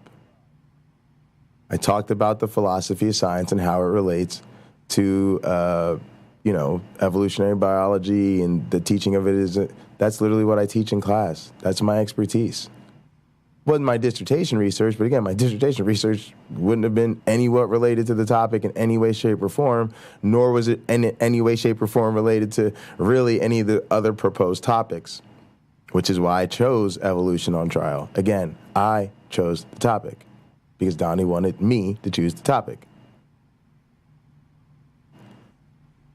And I talked about my teaching mentor, who's a very important part of my career right now, right? And that reason I'm in the Training Research Educators in Minnesota program is that I'm doing these mentored teaching experiences. That's a huge part of it. There's a big problem in academia where researchers like myself are often not teaching throughout grad school because they've been funded throughout the whole time, and they're then often not teaching throughout their postdocs, and so then they become assistant professors and they don't know how to teach. My story's not exactly like that. Like, I've been teaching, again, my whole adult life and mentoring and tutoring even when I was a teenager. But, for me, it was more like an opportunity to, again, get better, get sharper, and work with other people and get funding. And so my point is that, no, that 10-minute presentation was, if anything, it was grandstanding in doing exactly what I should be doing according to my PhD. What's the truth is you guys are wrong about what PhDs mean. You guys think PhDs are people who have a lot of general scientific knowledge. PhDs are not about general scientific knowledge. Now, there are a lot of PhDs who have general scientific knowledge. So you meet a lot of biologists who know things about physics and chemistry and astrobiology and all this other stuff. But that's just a reflection of their personal interest, their personal, acuity, and then maybe their training, right? Like, they took a lot of science classes as an undergrad, or they fleshed out some more courses in grad school than other people do because they always were interested in this stuff, and they watch a lot of that stuff or whatever. They read the journals and all that type of stuff. That's fine. But most PhDs are specialists. We work in a very narrowly defined, not field, but subfield of a subfield. Right? I'm a biologist. No. I'm actually evolutionary biologist. No. I'm actually an experimental evolutionary biologist. No. I'm actually a digital experimental evolutionary. I mean, it's just, right? It just keeps going, right? So that's what most of us do. And then most of us work in one, maybe two systems. You're a big star if you work in two systems. If you do research in E. coli and yeast, it's like, whoa, you're a megastar, right? Because most people just work in E. coli or yeast, or they work with baboons or whatever, right? And then even within that, most of us really just work on very particular questions. We've got 3 or 4 topics that are maybe loosely on our agenda, and we're probably not chipping away at more than 2 or 3 questions at any one time. Matter of fact, I'm considered a weirdo. Again, people think I'm undermining my science career. It's just the opposite. One of the things that my boss is always amazed about is that I'm juggling so many balls. Now, it does slow down the progress on any particular project, but, he's noticing that, wow, actually, Jay, you're super ambitious. You're trying to carry, 3 or 4 research ambitions at the same time. So, to make a long story short, folks, it's like, or shorter, it's just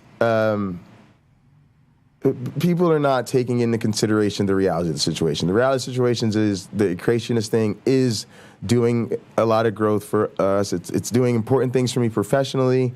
And it is giving us access and community building with people that are on the, that don't think like us, and that ultimately is going to give us a lot of chances to do more content with them, which we just haven't been able to do. I'm just being honest with you. To be honest, it's kind of like a plateau. We kind of plateaued. We did a lot. We got to 300. We plateaued off the Erica thing. We plateaued off the first few Derek Myth Vision appearances, and sometimes you got to go through a bit of a dip to go through up to the next phase.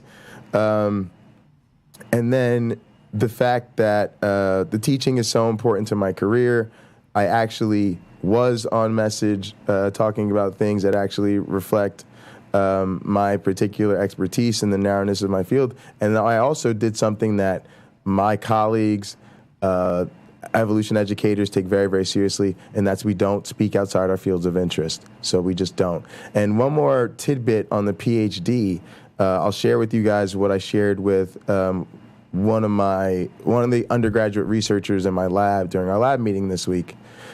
He did something that would blow you guys' mind. So my one black friend, we had this young researcher in our lab. It's his first summer in the lab, right? He's just trying to get a feel for everything. And, you know, he just gave a presentation at the end of the summer about his experience and you know, what he's learned and all this stuff. And what was great, he pulls up the data that they collected, you know, in the project that he's discussing for us. And the first thing he does is explain that he doesn't really understand everything that's on the graph. And he doesn't really know if he can explain it that well. You know, he acknowledges that his mentor, Rodrigo, who you guys have met Rodrigo. He's a grad student I work with. So Rodrigo is his mentor, right? This is a high school student that's in our lab right now that Rodrigo is mentoring for the summer. And so he's saying, but here's what he's saying, my one black friend. I really like the work. You know, it was really fun, and here's what I think is going on with these axes, and we're missing some data over here. And, you know, he just answers some of our questions. Oh, what do you think you would have gotten if you ran the study longer? What do you think would have happened if you used this condition or that condition? And then we're asking him, you know, what is he going to take out of all this? And he's going to be like, oh, you know, I'm going to tell my friends that it was, you know, I just really enjoyed working in the lab. It was really fun. And, you know, I really love seeing how the lab works and how it's managed and how, you know, it's just a lot of cool people and, you know, everybody's kind of free flowing.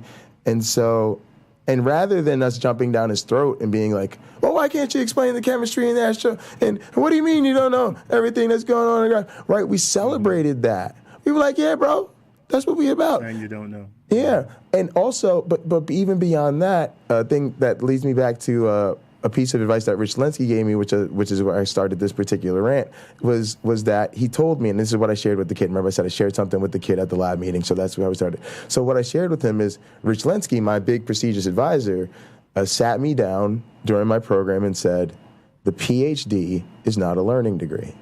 And this is the part that I think I kind of want the audience to hear because it really counteracts this narrative of general knowledge. Go ahead.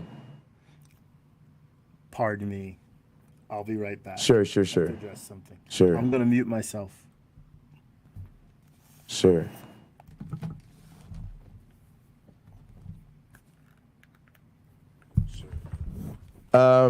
Wait, I don't know if you can hear me or not. I think he said he had to go to the bathroom. I'll just wait for him, guys. Tux, yeah, I just feel that way. It didn't start that way. But I think you got.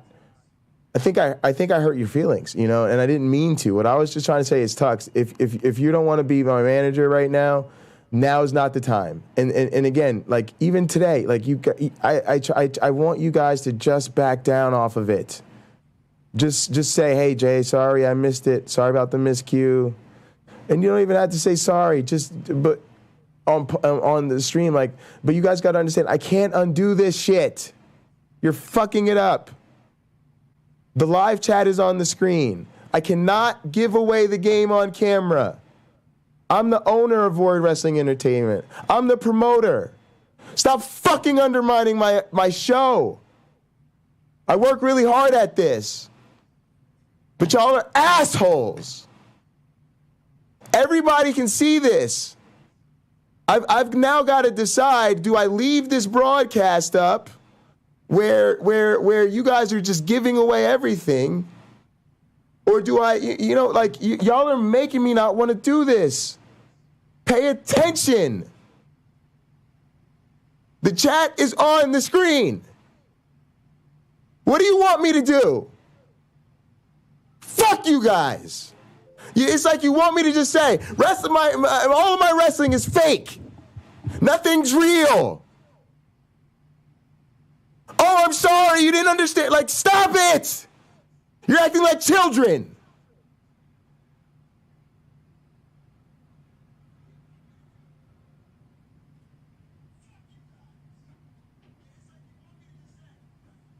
And yes, once y'all got butthurt, you started undermining my PhD. You started saying that I was, yes. Listen to your language. Prove your PhD to us. Oh, well, is the other side paying the bills? Like, y'all got snarky as fuck with me. Now don't sit and act like you didn't. Y'all stepped out. Y'all want me to roll tape on this shit? Come on, we gonna roll tape. Come on, they playing with me, bro. I'm not the one, man. I'm not the one at all. Let's go, here.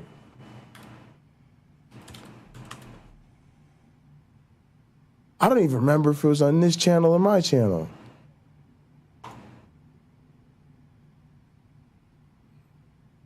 Good evening, everyone. I figured it was a good time to do a couple of like catharsis and release, and I don't know. Is to you what you're going through? You're just fine. Forgot I might lose you for. It's been a rough week for Jay.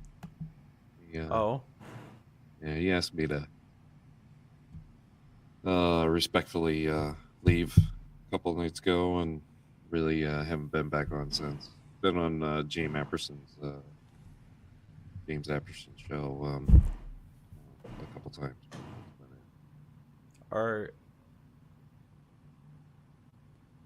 Popped into okay with that? Torrens last night too. What? I missed Jason that last part. Torrens. Oh, Jason Torn. I popped into his live stream last night. I've just associated with the chat. I have not been on Jay's channel since. Gotcha. Yeah. So he's had a rough week. You know, I don't understand his strategy as much as he understands his strategy. Oh. Yeah, that's a thing. I lurk, and that's about it. What if the point was for you to not understand the strategy? What if the point was to not explain everything to you before it happens? What if the point was not to show you the season finale before episode 2? I mean, his strategy is fantastic when, I guess, when the paycheck is coming from the same source. And you which it is. Glad we cleared that up. Instead of... And what was annoying as fuck to me was y'all wouldn't let me get to the part where I tried to explain that to your dumbasses. And even though now that I've explained it, what are you going to do? You're going to sit there on some counter-apologist bullshit and tell me why I'm wrong and why it's not going to work and the blase and the flavonoids, and you're going to act like you know more about it than I do.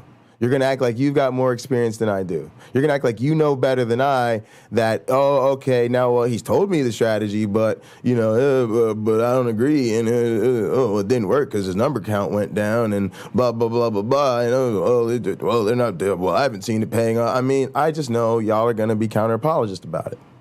You're not going to do what you really should do, which is say, yeah, I don't know the strategy, and I'm not seeing the vision, and so I've got to admit to myself, I could be wrong.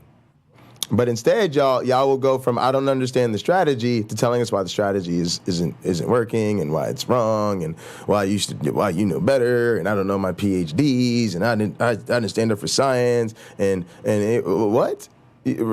Tuck, you said I was delusional. You said I was that like all of the shit y'all insulting people and then I'm weird because I heard it. Skill point by point. Again, we went over this at the beginning of the show. It wasn't supposed to be that way. It was supposed to be 10-minute opener, 10-minute opener, free-flowing discussion, questions. What did we do? 10-minute opener, 10-minute opener, free-flowing discussion, questions. What do y'all come in here to do? Well, I don't think he really did a great job with the point by point counterpoint. As if that was the motherfucking and again, I'm embarrassed for y'all because you just don't know what you're talking about. Yeah. So, I had a great grandfather that was a professional wrestler, and he resigned when they started to do the entertainment more than skill versus skill. Tux, you set it up on Wednesday. Wednesday was the problem on your end. Tux, you're trying to ruin the show. Shut up. You're trying to ask me to give it all away. Please, I'm begging you, my friend. I want us to be friends. I want you to be a part of this. But you're undermining it. Why won't you take direction from me? Why do you have to correct me? Why won't you accept the truth? You sat up there and touched. The reason I tried to get you off the show was because I was cutting a promo against other people. And you keep saying I was cutting I wasn't cutting the promo against you. Holy shit. I had to explain this to my one black friend today because of you. I'm dying if I'm lying. My one black friend, didn't I say to you today, you might not want to be in front of me today because I have some shit to say to the community. And if you're standing in front of me, if you're sitting in front of me and it looks like I'm looking at you and I'm yelling at you and I'm talking to you, you're going to start to feel some type of way. Especially if you relate to the people I'm talking about and you're going to try to explain their position to me. Because I know their position, and it will undermine me, and you just can't do it. And that's what you did, Tux. I kept trying to tell you, you got to get behind me. And since you were not behind me in that moment, since you could not play support, I said, Tux, fine, if you don't get it right now, and you're not having a good time, and you don't know what's going on, just don't be on camera this time. Let your star just be the star. But don't keep showing up to his face, and then you're basically I'm backstage with me and Gene Okerlund, giving it the business. Y'all, you say you know wrestling, you know old school wrestling. You ever seen the manager jump in front of a wrestler on camera and go, "Why are you yelling at the people that way? Don't talk about the people of Ohio that way. You know the people of Ohio used to be your supporters." Right, that's what you kept doing, Tux. And we're going, Tux, not now, not now, not now, not now, not now, not now. Bruh, you just were refusing to get it. Now, you could say what you want. You could come back with some argument. But again, bro, that's insulting to me. I'm too smart for that. I know exactly what you were doing. And also, we were trying to tell you, it's not original. We know. We've had this conversation like 5 times with 5 other people. The audience was just tired of hearing it. Yes, before Jason Torn did his show, Jason Torn came over here and did the same exact thing. So we had it out with Jason Torn. Then Mark Reed tried to come through and explain it and give feedback, and we dealt with it. Otangelo came through, and we dealt with it. We were like, bro, plus we planned that. Oh my goodness. I'm not gonna say, look, what I'm gonna say is this, yo. I'm presenting a superstar, and my job is to protect my superstars. Now, that particular night was an amazing show for us. I'm gonna just put it to you like that. For Word Wrestling Entertainment, that was just one of our best nights ever. And it's all because when I got asked to do it, I could have sent in any superstar. I could have sent in Black Darwin. I could have sent in, the Mr. J. Bundy character. I could have sent in Purple Haze, the All-American icon. I went with our workhorse.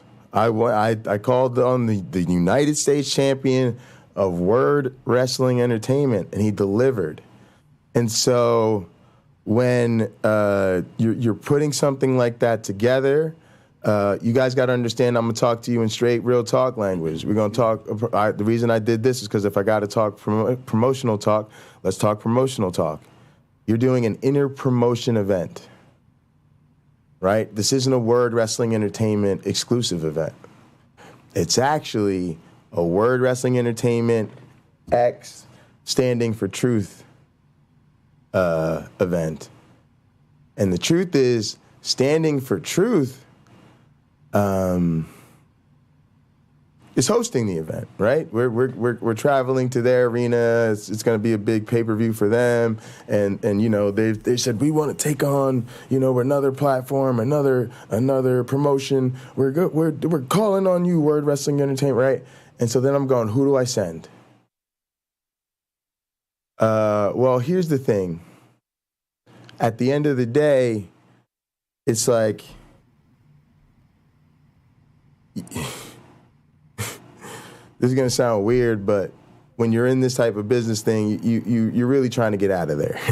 You're trying to say, what do we got to do to make this work and get out of there? And so I'll just say we said what we had to do. We did. Yeah. It was like it just had to go. We had to just protect the mutual interest there. I'm gonna just put it that way. It had to be good business for the other promotion. I'm gonna leave it at that. It had to be good business for the other promotion.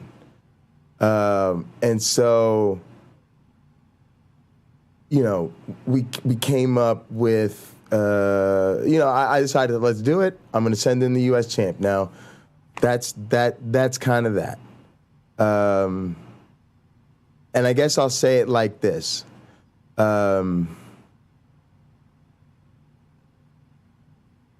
He traveled with his tag team partner, Wayne, and maybe, let's say, didn't travel with their manager. But look, guys, I know a lot of you guys don't know what's going on. It's just that we've gone a certain way with things where people have kind of picked up. And once you go that way, you just can't stop and go back to the beginning all the time.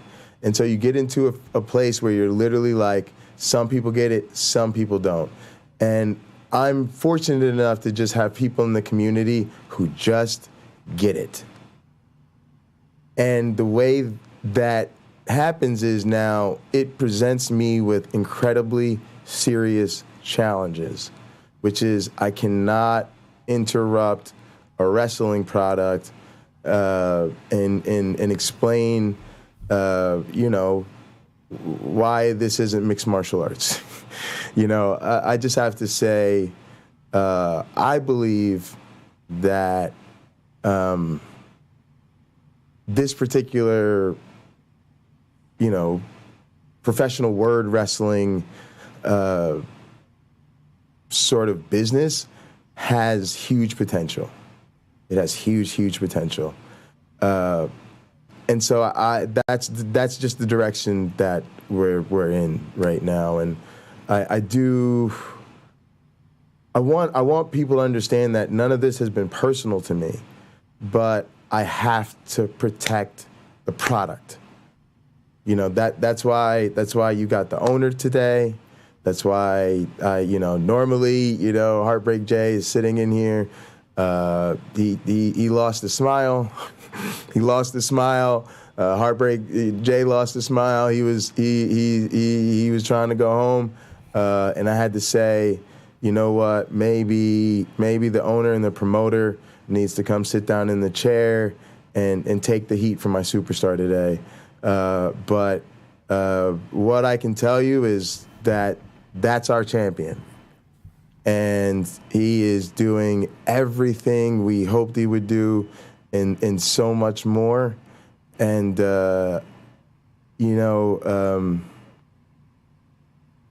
not going to say he's really not an asshole. He just plays one on TV. I'm going to say he is really an asshole, but he sells tickets.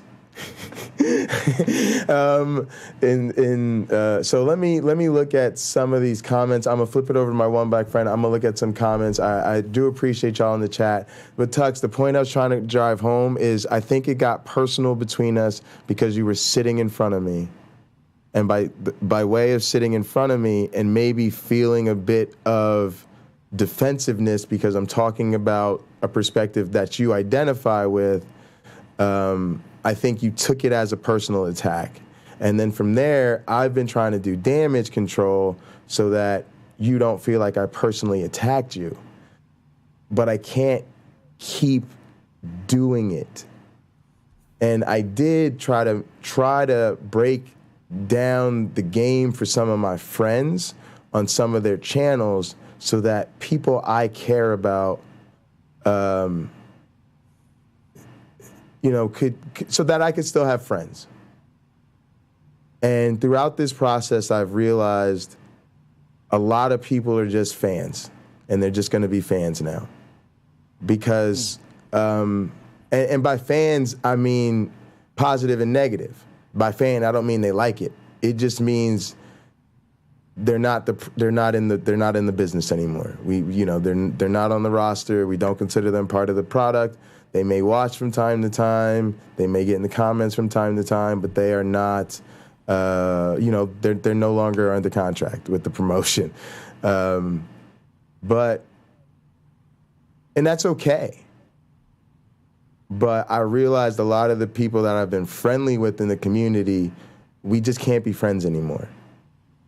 Because I'm going to a new level. I got to do different things. And yeah, I got to go do again what, here's another great way to put it. And this is going to tie into another great conversation. Discoverability and watchability or whatever are not the same thing. Let me be clear about what I mean. What I mean is what's good for the audience you already have is not always what you need to do to grow your audience. See, so our audience comes through and they go, "Damn, Jay, your stream's kicking all the butt. Well, all you need is more viewers, right?" And then they think somehow magically I can stay in this little cute atheist niche that we found and just grind it out or, make little clips and promote them on social media. They sort of think there's this like quick and easy, fix that'll just, make the algorithm explode or something will go viral and the growth will be incredible off of that. And that does happen for some people, but it's not really the formulaic way to do it because it's so you're counting on striking lightning, right? What I'll say to you is part of what you expect from a superstar, a United States champion, is not just that they will be the most important and draw to in your promotion, but you have to send them out to all these other promotions. They have to go out on the independent scene. They've got to go work, special matches on the other shows, and we know that comes with doing business. We know that I need him to look. He's a superstar. So y'all got to understand that I ain't gonna let you mess up my superstar. But at the same time, I know we've got to do business with these other promotions so that I can, in the end, put more eyeballs on my product and my other superstars. And it's not always easy. Those are tough negotiations. A lot of times you're negotiating with the other, with your rivals and people who, but at the same time, we've got a show to do. And at the end of the day, I believe our product's better than theirs. And so the competitor in me says, fine, let's do a show that's great for you, put some more eyeballs on our product, and in the end, we'll let the chips fall where they may. So that's why I'm doing this, and I'm sort of trying to, take a bullet for my superstar. But I would definitely say we're very happy with what's going on, and he's doing the job, as some people might say. But he's out there working hard and doing what we think needs to be done. I'm going to scroll through some comments. There's been a lot of great comments, and I'm going to let my one black friend get in here while I look over these. He may have some other ones that he's been wanting to address, and I see him taking notes too. So yeah. I guess I didn't mute myself. I think you can hear me. No, you were. They can hear you now. In a few moments, I'm going to grab something I've had for a while. I'm going to tell you what it is now. It's a cupcake. I want you to tell me, I want the audience to guess, Pocket Locker, you can guess, how long have I had this cupcake? The reason why I want to show the cupcake is, actually, I'll go ahead and grab it. Hold on. I think my headphones no, I'll just make a mess. So I'm going to take my headphones off.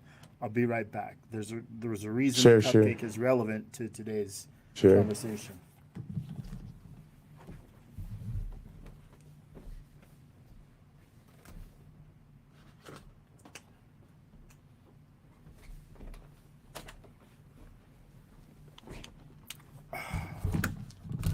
Whoa! Almost lost my cupcake. Okay. So this is my cupcake. It's in the package here. I don't know how good of an image you're going to get. So there it is. Yeah. I'm not trying to hypnotize you. Oh, it is. It's incredibly hypnotic. It's got the right swirl to it. I'm going 10 days. Audience members, thank you, Pocket Locker, for your guess. The age of this cupcake. The age of the cupcake. Is this a young Earth cupcake or an old Earth cupcake? Hadn't thought about it that way. Good way to look at it. My one black friend, I say next time I talk to Kent, I'm going to tell him I think that the Earth is younger than he does. Because he goes 6 to 10,000 years. 6 to 10,000 years. Yeah, but I'm a sixth day of creation. God is everywhere. He's omnipotent, omnipresent, all that stuff, right?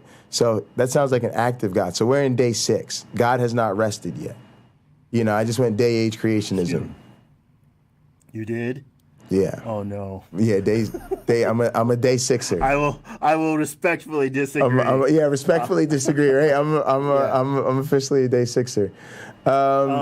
Okay, I'm getting some good answers here. A month, 10 years. Wow. 18 days. 2 weeks from Nerdy Rodent. Nerdy Rodent. My eyes are just now seeing your name for the first time on this stream, so I want to say welcome. As well. This is the Myron bot thing. But anybody who would like to take a guess, I saw a Tangela in here a little bit ago. Anybody who'd like to take a guess, please add it. Now let me talk about the relevance of this.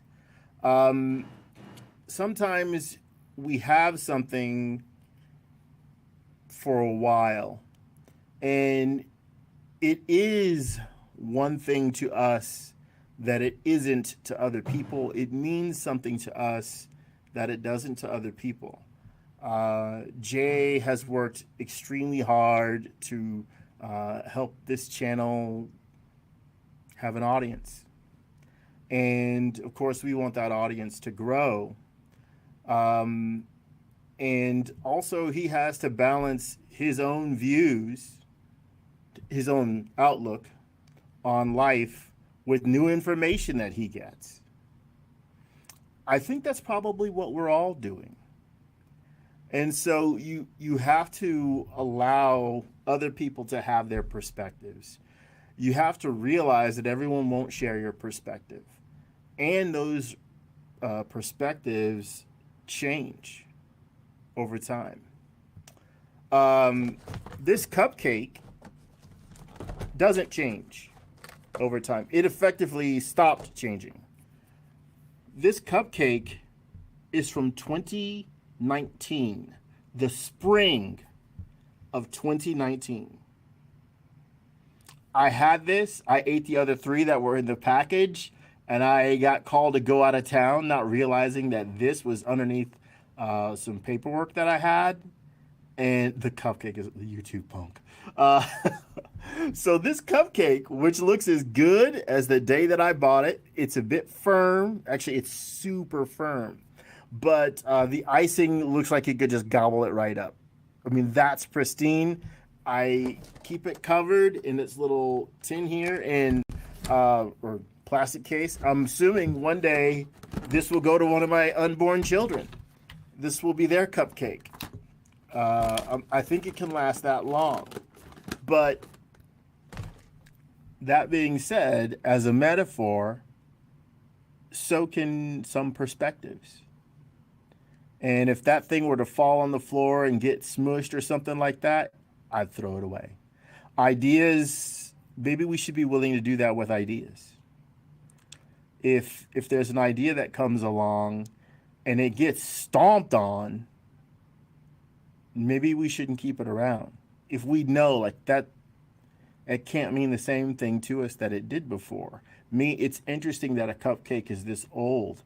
I can't tell you how many, let's be honest, hundreds of supermarket bought cupcakes like that I've eaten over the centuries.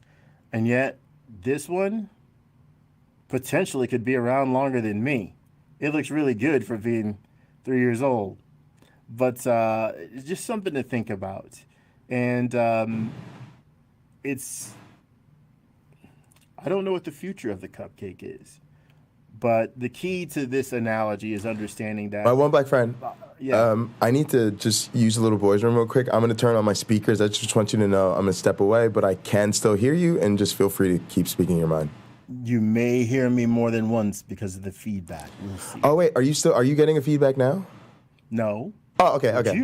I might, because it's playing through your speakers back into your microphone. No. I'm going to mute my microphone. Yeah. That's what I was telling you. Yeah. So I'm going to turn off my camera, mute my microphone, but they can still hear you. So just keep going, and I'll be back in a sec. Okay. So that's fine. Again, your ideas, you may have to get rid of some of them because they don't really work when the light is shined on them to some degree. Or you might be the one surprising everybody with how resilient your ideas are to scrutiny, like the cupcake.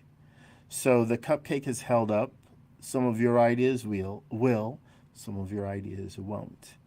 Are there any questions, Taco? It dehydrated precisely, and it did so. And I live in the desert, and this is the room. My roommates don't really come in this room. I'm in my dining room. So yeah, it probably got rather warm in here and just dehydrated, and it preserved itself like better than a pharaoh of old. Are there any questions from our wonderful audience here? I'm happy to entertain those questions. By the way, for those who've been wondering about my health, I'm doing very well. I'm going to have another surgery on the 22nd, where they're going to add another wire to somewhere else in my heart. So I'm pretty sure I'll be able to pick up FM and AM radio after they do that.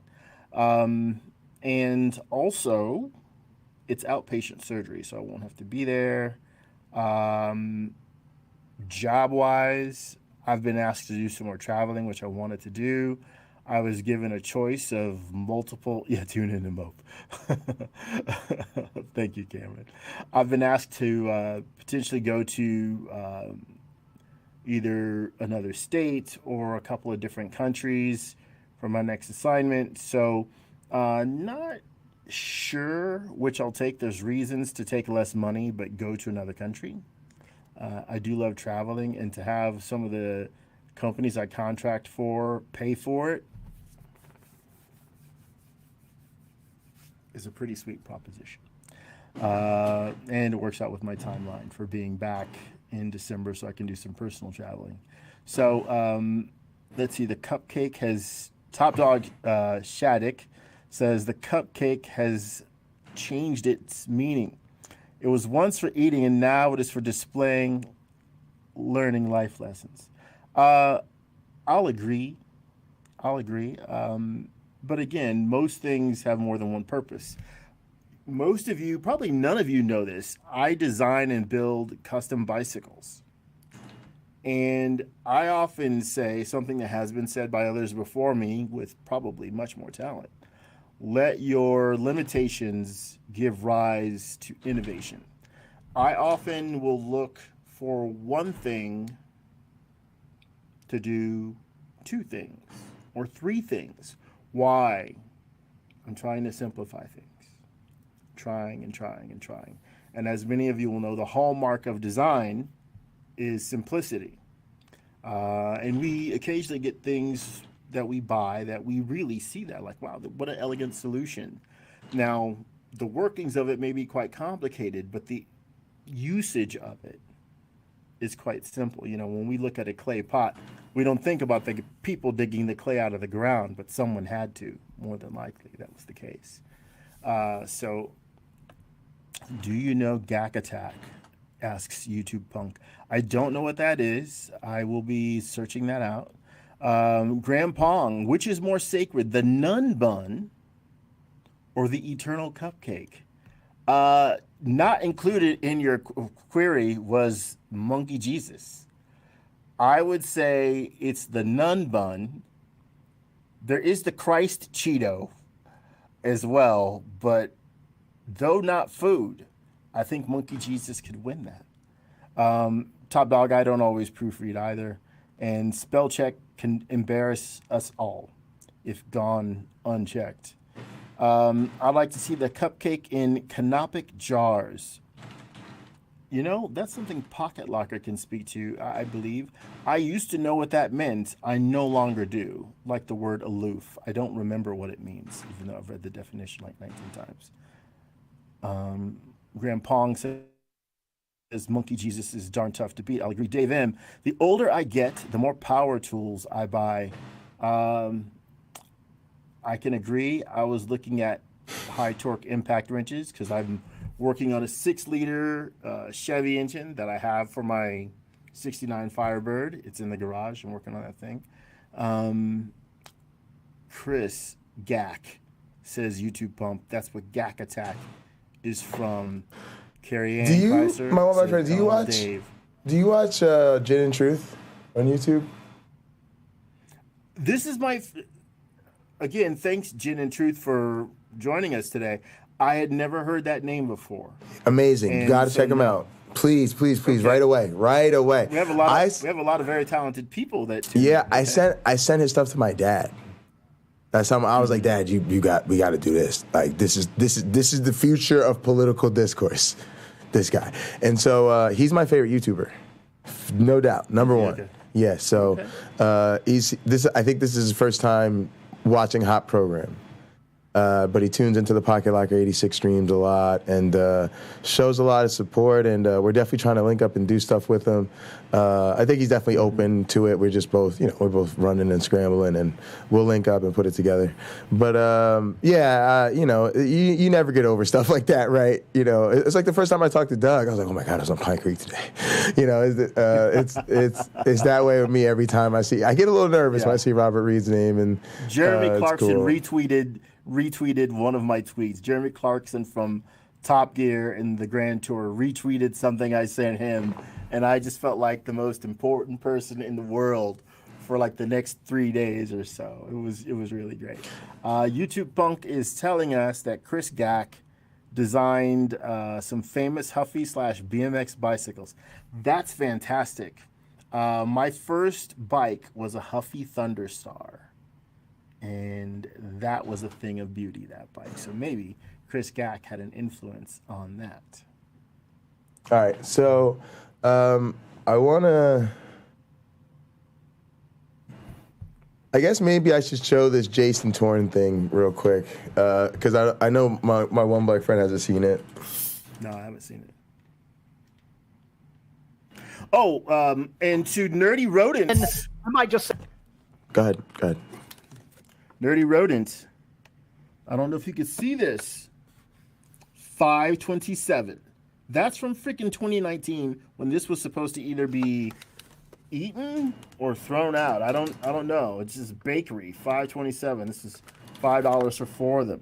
So, yes, I must admit, I can prove it. You're welcome. Go ahead. I'm just finding it. Yeah, I'm finding it right here. Hang on. Hey, and actually, I think I came in at a bad time. I think they caught me coming in at a time where I thought they couldn't hear me or something, but they could. Mm-hmm. So that was a little awkward. Let me see what view do you need back? You know what? I'm gonna take the chat overlay off for a second when we do stuff like this. It just makes it a lot easier. And then we'll do this one. That looks nice, actually. Actually, let's see what this looks like full screen. Yeah, I think that'll work. All right, and then we want to go to what view? I think I want, actually, you know what? Let's do maybe the YouTube view, which would be this one.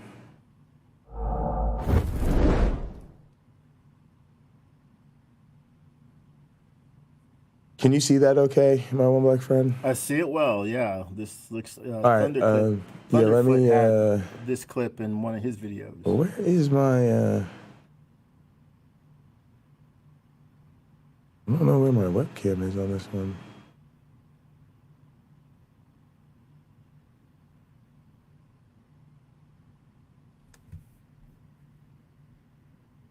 Oh, you know what I'm gonna do? Never mind, doesn't matter.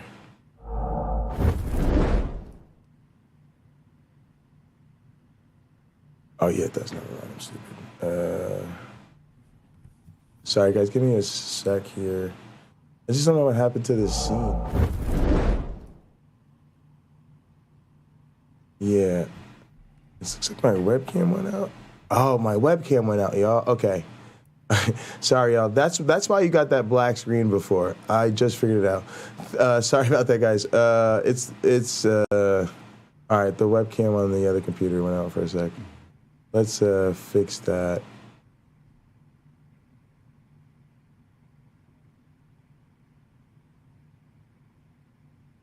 All right, let's see if we can get this thing on.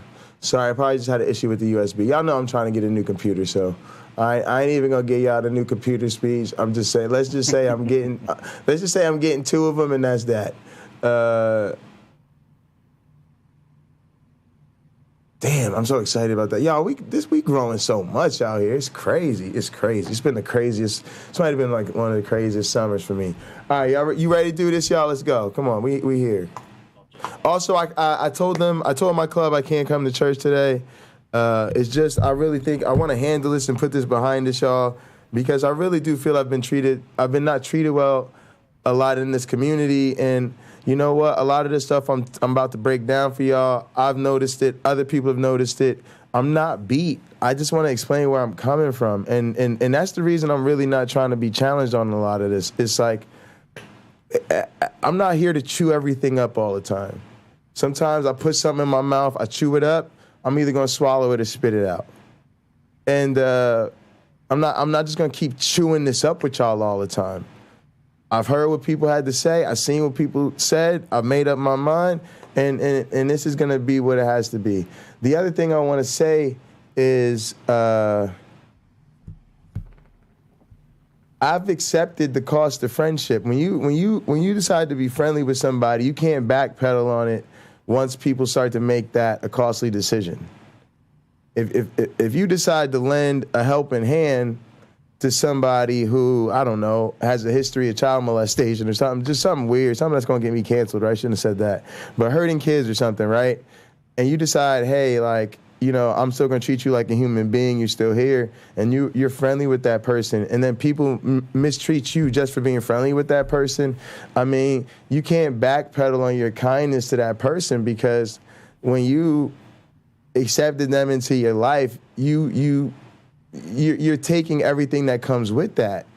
So I'm not gonna retract being friendly to somebody just because other people don't like that person. And that's just consistent with the way I've treated everybody.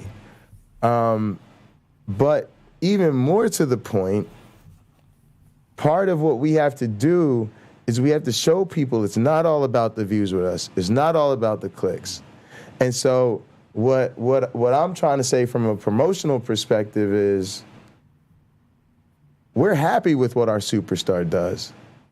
And we understand that sometimes we might have to lose certain fans to gain the fans we need ultimately, right? And so it is unfortunate, but it's just something we've accepted, you know. And yeah, so let me play this. Hypothesis. With evolution, there's been tons of them made, and sort of we can do practical science based upon those hypotheses being tested. So we kind of covered this. And sort of the idea of evolution on trial, I think, oh, Jay can speak for himself, but I think the contrast is ID on trial to evolution on trial. I don't see a problem with this introduction at all. I just don't. I know that you don't believe the scientific paradigm of what evolution is, and you define it as something else, et cetera, et cetera. What is science? There's no Thanks, problem Top Dog. with speaking from on a scientific basis. Top Dog, we working on Rebecca. That's why I started my feud with Sal. The reason I don't like Sal is because Sal's indoctrinating Rebecca, right? But that's another situation. I could tell y'all. That's just, you know, that is a situation where, you know, I have actually genuine dislike of someone. But yeah, maybe you could help us out with Rebecca, because we've been working on it for a while. There's no problem with that. Appreciate you, Nerdy. Don't trust yourself, trust others Richard, even less. Or wait, before we do that, just thank you. Hey, Jay, good to see you. Thanks for coming on the stream. Appreciate that. We're going over that debate, but I'm certainly glad that you're here so you can provide your input on that. Sure. Yeah, I mean, I just watched it, so I wasn't watching it. I was sort of just doing it. You know, I think a lot of it is there's more going on than people see, and at the same time, there isn't nearly as much going on as people would like there to be, unfortunately. You know, some of this was, I'm not a debater, didn't really want to find myself in a debate type situation. I accomplished everything I needed to with this debate in the first 10 minutes. As a matter of fact, I left 4 on the clock. I just was done. I wanted to make a very simple presentation. I chose the topic to be evolution on trial so I could make this very point about how, you know, when you on the ID side, you're not only doing something that isn't scientific, you're doing something that isn't constitutional. And that was decided in the real most important evolution trial, not the Scopes trial, but rather the, you know, Miller trial. Sorry, because it, you know, this one, the Kitzmiller trial, because this is the one where we settled it on the scientific basis. And furthermore, I was trying to plug my class, which is a class I teach called Darwin's Law with the expert witness from Kitzmiller versus Dover, Robert Pennock. So I strategically read very good quotes. Yeah, it's a fan or something, guys. My mentor. Same thing with most of what I. It's my. Oh, you know what? Maybe the gate on my mic is not on.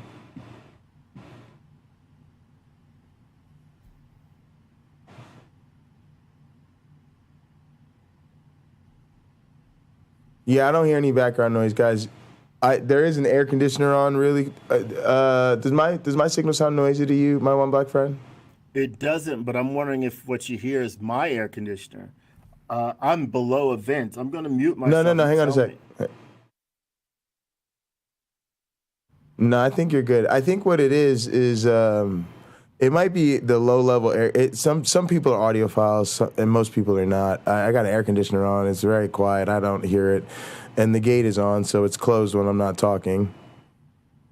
Right, so I'm not sure. It also, maybe it's from the video, but, you know, I tried to check it out, and I'm gonna just keep it going, and we'll see what happens. I gave away during the debate. Most of what I gave away during the debate was exactly things we tell our students. So I was just putting it in a fun, kind of jovial way, but it's things we tell them all the time. None of these questions have anything to do with biology or, biological evolution, that type of stuff. I won't preempt that part of it, but yeah. And yeah, but I don't have time for all that, and I kind of have. So I don't know. I'm not going to sit here and audio engineer because somebody, like one person, is hearing something. I don't know. I don't hear any problems right now, guys. And honestly, I don't think it's a noise problem. There's already a gate on it. There's already an expander on it, and it worked really well. Right? Every time I close up, I'm not hearing it. So to me, the signal sounds great. And yeah, I'm sorry. I'm not getting that. Maybe I'll let this play and change to my tablet or something. But I'm not, you guys, I stream too long. You guys got to get realistic. You can't expect people to be in isolated rooms all day. We're living in real places. We got to have air conditioners and fans and ACs. It's why, and honestly, to be honest with you, it's why I put on the goddamn ambient noise, right? It's why I play sound. It's why I go and I add the crackling fire and all of that type of stuff to the stream. And then what happens? You guessed it. People just complain about that. I mean, when I say pleasing you guys is impossible, please don't take it personally, but pleasing you guys is impossible. To this extent, which is, I wasn't trolling Kent Hovind. I know people wish I was trolling Kent Hovind on the other side, trying to, be, oh, Kent, he was trolling you. Nope, really wasn't. Kent was very nice to me. Wait a minute, you weren't trolling him. Nope, was not trolling him. Okay, wait a second. And again, why can't I just finish my thoughts? So you weren't trolling him? I'm pretty sure that's what I just said, right? But let's hear from the peanut gallery. And guys, I just want to make it clear. So, what were you doing? Trying to have a nice conversation with Ken Hovind. Okay, so the thing. And notice how Jason Torrance jumping down my throat after we've already had this conversation on my channel. Please act like I'm dumb, y'all, and I don't see what's happening. You said were factual. So when you said things like, I find science to be like boring. I do find a lot of science. Matter of fact, I just was telling this to my lab mates at a lab meeting. You do it for today. Money. Yeah, I had the same exact talk with my lab mates today. They were cracking up laughing because they get what I was trying. Whether they crack up laughing or not is regardless of like whether that's actually how you feel. I mean, if you it's not how it is how I feel. I keep telling you guys this. You guys get your feelings hurt. It's like somebody says, "Oh, I'm a really big Spider-Man fan," and somebody goes, "I'm not really into comic books," and then you go, "Well, why?" And it's just like, dude, I just don't find like I think most people have the proper understanding of science, which is. You get up in the morning to an alarm clock, you call your mother on your cell phone, you take the vaccine when the doctor says you should take the vaccine, and you go about your life. I'm someone who just and more what I'm trying to do is I'm trying to play to my strengths. I'm trying to cover up my weaknesses. Be honest, I'm trying to allow Kent to do the same because Kent's helping me a lot here. We're working together. And people don't like it, but I'm into pro wrestling, so you don't have to like what I'm trying to do. You're working together. Yes, absolutely. What do you? I'm just curious. What you're working together to achieve? To a fun broadcast. We both want this to be a fun debate for Donnie. Kent's motivation is not to have a fun broadcast. Kent's motivation is to show that your position's untenable. And my position, my goal is to show that his is untenable. We both know that going into it. I think I did. Wait a minute. Just a second ago, I'm totally confused. You weren't trolling him. Nope. But what if you weren't trolling him and you weren't providing rebuttals to his positions? What were you doing? I think I provided rebuttals. I may not provided the rebuttals you wanted me to provide, but I provided rebuttals. I really want to respond to this, but I haven't seen any of them. Man, you guys, the anticipation's killing me. All I want to say is this, and I'm not trying to argue with Jason Torrance. I'm just trying to make a point. I was not deliberately trying to be antagonistic towards Kent. Kent was very nice to me, but from the time we met, we spent about 10 minutes backstage together. Kent, as soon as Kent and I saw each other.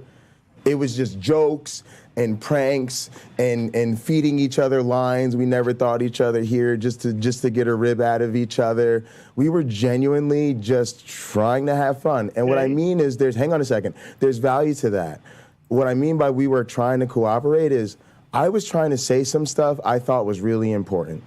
And what I didn't want to do is get distracted, talk about a bunch of nonsense, have him get antagonistic towards me and hold my feet to the fire about his stuff. Instead, I just wanted to say what I wanted to say. And then you guys want to weaponize every single conversation. This was just Kent. We both like Donnie. Donnie's at this point a mutual. You guys remember, you want me to turn something into the I like Donnie. Donnie's a friend. You guys don't want to hear this, and they're going to be mad at me, but Donnie's a friend of mine. Donnie supports my channel, my content, a lot more than a lot of people. Okay, wait a second. Otangelo, a friend as you think he is. I want to let Otangelo speak because I want to. Again, me ain't no beef between me and Mark Reed, but y'all can see I'm trying to make a very important point, and everybody wants to talk over me. And again, would they do this to Bart Ehrman? Would they do this to Kip Davis? Would they do this to Josh Bowen? Would they do this to Richard Carrier? Let's flip it to the other side. Would they do it to William Lane Craig? Gary Habermas? Trent Horn? Oh, but it seems to be okay to do it to Jay Bundy. Interesting. Otangelo said he wanted to say something. So cool. I just tried to be honest with you guys. If you don't want to hear what I actually have to say about it, I want you to be honest. I want you to be honest. I want you to have an opportunity to speak. I'm not. So I'm not. But I want to look, Jay. Where did you go? Where did you go? Provide your knowledge. Show me the receipt, Jay. Tux, watch the 10 minutes, man. You're just insulting me, Tux. I guess, Tux, if you just don't want to be friends anymore, it's cool. Like, it's totally cool, bro. But I've explained this isn't a debate about evolution. Matter of fact, if you want to know the truth, here's the truth y'all don't listen. You don't want to hear. You don't listen. This may be another hard truth, Tux. Maybe you haven't been paying enough attention to this community to actually know what's up. And again, it's not an insult. I don't control when y'all watch.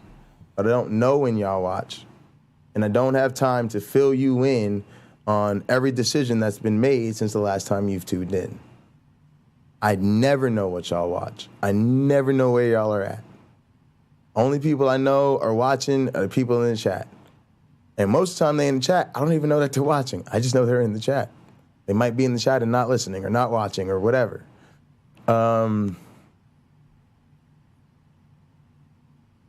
But yeah, man, this is the type of shit that just makes me want to cry. And I'm like, yo, I'm just not going to sit up here crying for y'all. Like, I have feelings. My feelings have been hurt.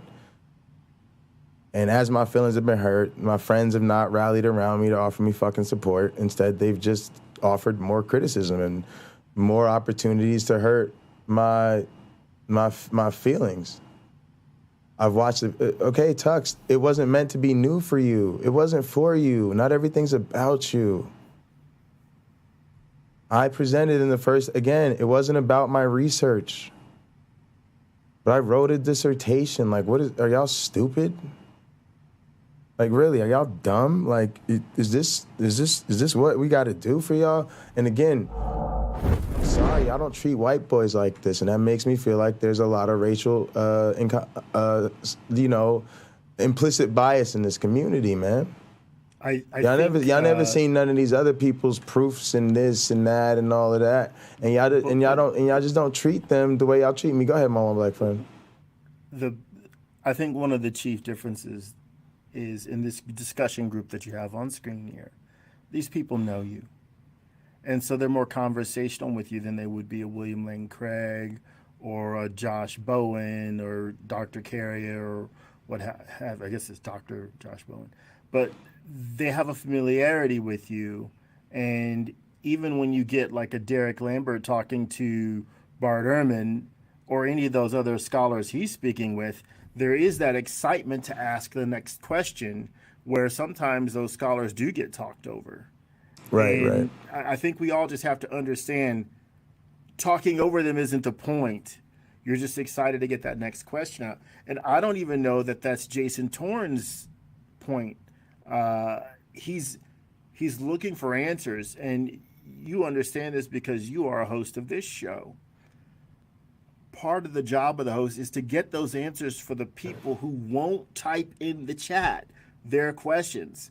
When he asked that question, there's probably 30 more people thinking the same, wondering the same thing. True. It's a good point. That's a way to get that answer out of you, or if there's another person on the panel, get that answer out of someone, or that challenge, because chances are you got the goods.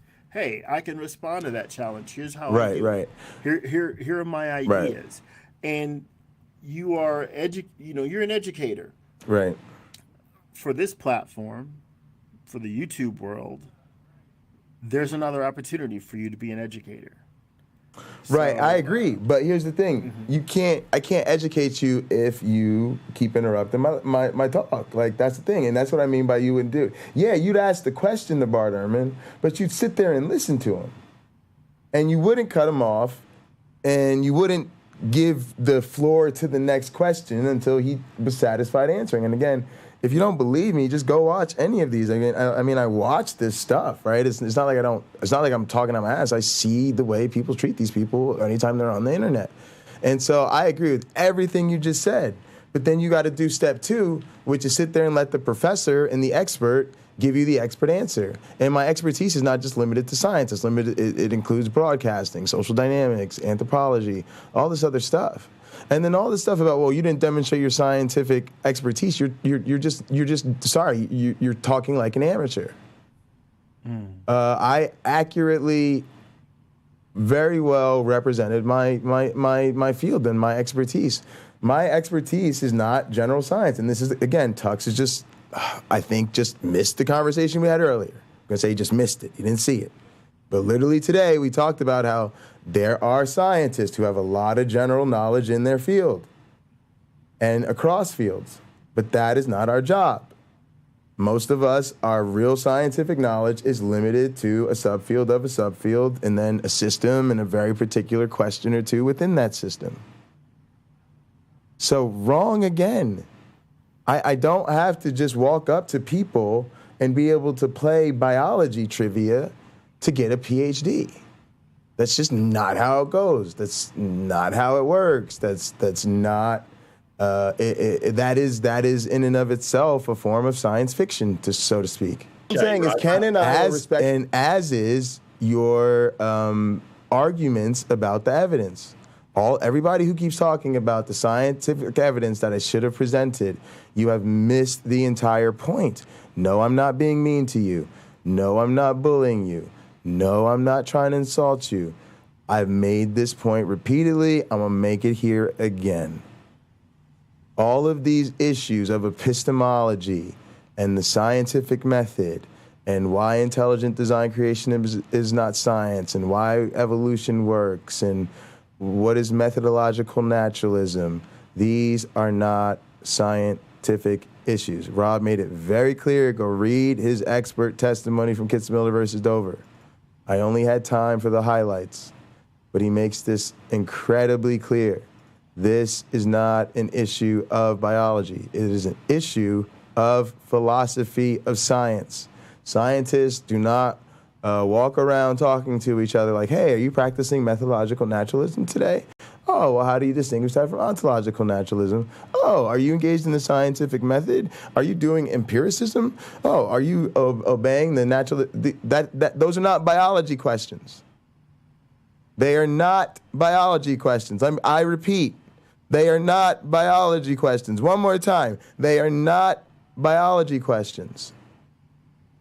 And yes, I am a biologist. Yes, I'm an experimental evolutionary biologist. Yes, I teach Darwin's Law biology class with, Rob Pennock. Yes, that class is about evolutionary theory. Yes, that class is about digital evolution and Avita and science projects and term papers and all of that. But it is explicitly a philosophy of science class. That is how we think of it.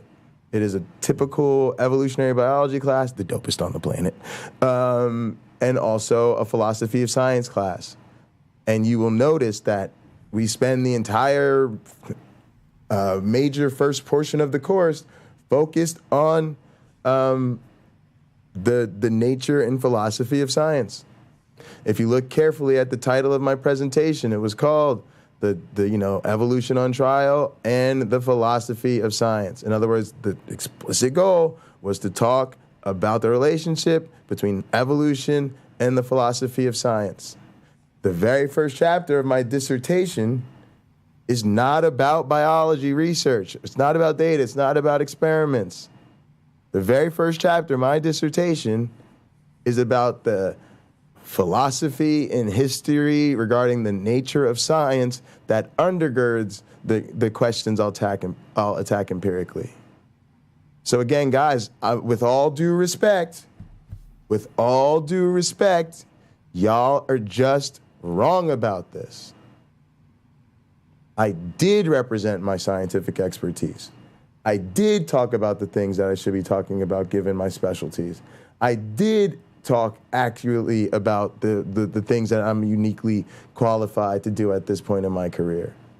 When I said we teach creationism in our classroom, we teach creationism in our classroom. It allows us the opportunity to compare what is science to something that is not science. How will you teach people how to avoid pseudoscience if they don't know the signs of pseudoscience? So yes, but again, distinguishing science from pseudoscience is not biology research. It's not about the evidence. It's not about the bones and the stones and the genes. It ain't about none of that. Distinguishing science from pseudoscience is a philosophy of science issue, because scientists don't use pseudoscience. Like, pseudoscience has nothing to do with science. So if you really talk to biologists and chemists and all of those people about these issues, they will probably tell you if they know their stuff. They might not, but because they know general science, they'll probably just talk to you generally about science. But if they're really clear and really serious, and this is an area they're particularly sharp on, they will tell you, oh, this issue of science versus pseudoscience is philosophy of science, not science.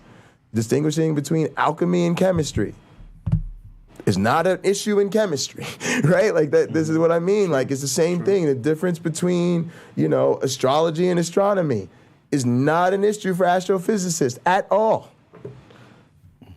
So when I'm going in here, and I'm doing evolution versus creationism, it's a mistake to talk about all that evidence. And how do you guys, what's the proof? You've seen a gazillion debates about the evidence, and ain't not a one of them changed nobody's mind, never. Because the issue is the framework from which the person approaches the evidence. So feeding them the evidence before they have the appropriate framework is honestly bad teaching. It's literally putting the cart before the horse. Go ahead, my one black friend. To back that up, it's I think all of us can remember learning in math class, before you can solve the division equation, fraction equation, you have to balance the equation. That's the first thing you do. It makes it easier to determine what you're truly looking at. It makes it easier to perform a comparison or a calculation when you balance the equation. So yes, when both sides are in agreement about what is being discussed, you share definitions, you share the scope of whatever the topic is, it's certainly easier to debate or resolve whatever the issues are. So, good idea.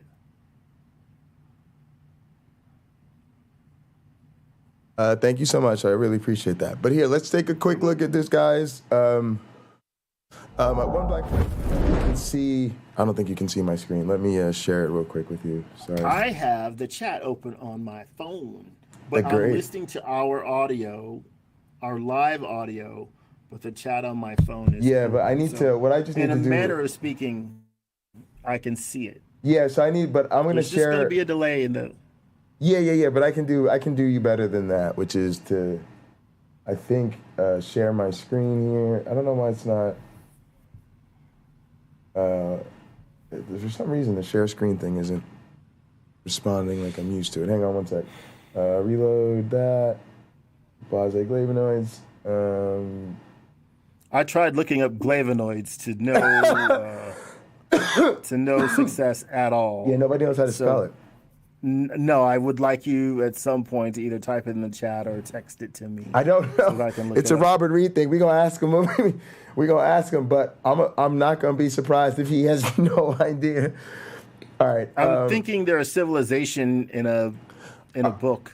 All right. So my one black friend, I'll do that. I'll do the delay thing. You'll just be on a couple second delay, but no big deal. Let's All take right. the easy path. Yeah, take the easy path. All right. So, guys, you can see this is my dissertation, Replaying Life's Virtual Tape, Examining the Role of History in Experiments with Digital Organisms. Guys, again, when Ken Hovind touched on, he said, evolution has these constraints and you're never going to see a cow larger than a mountain, but they'll never be smaller than a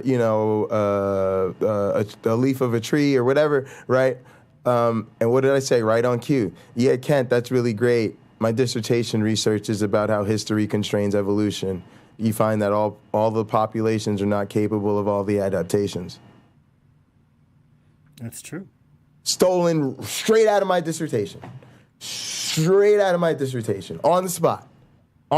He just wasn't in the plan. I didn't have it sitting there waiting. He just started talking about constraints. And again, how did I do it? Just fun and playfully. You know what, Kent? You're right. You know what I mean? Go ahead. Yeah, go ahead. So I have a niece who was born with 6 fingers on each hand. Now, she's not the first, by any stretch of the imagination, of people who've had this mutation. It's been there for thousands of years, minimally, in human beings. Yeah. I was very interested in this. They cut them off so she wouldn't be weird or have Inigo Montoya try to kill her. Princess Bride reference. So it was explained to me that there were no bones in those fingers. Yes. It's just cartilaginous. Wow. Basically, like a finger without bones. Now, what if you gave it 80,000 years, and this trait kept coming out again and again, and child after child after child? Someone's going to get the bone in there, mutating, and they pass that on. And eventually, this becomes a real thing that people have the 6th finger on each hand. And maybe that finger over time gets lower and lower and lower, and it comes down to here, rather than like hers was, I was told, branching off of her pinky. So my friend is a polydactyl cat, and there you are. Look, I was at an airport, and I had not on the plane. I didn't sit next to the doctor on the plane. But he delivered babies, and I asked him, like, how often do you see babies born with tails? He goes, it's rare, but it does happen. And I actually have delivered a baby with a tail. He goes, also in my practice, I've treated babies that have had tails.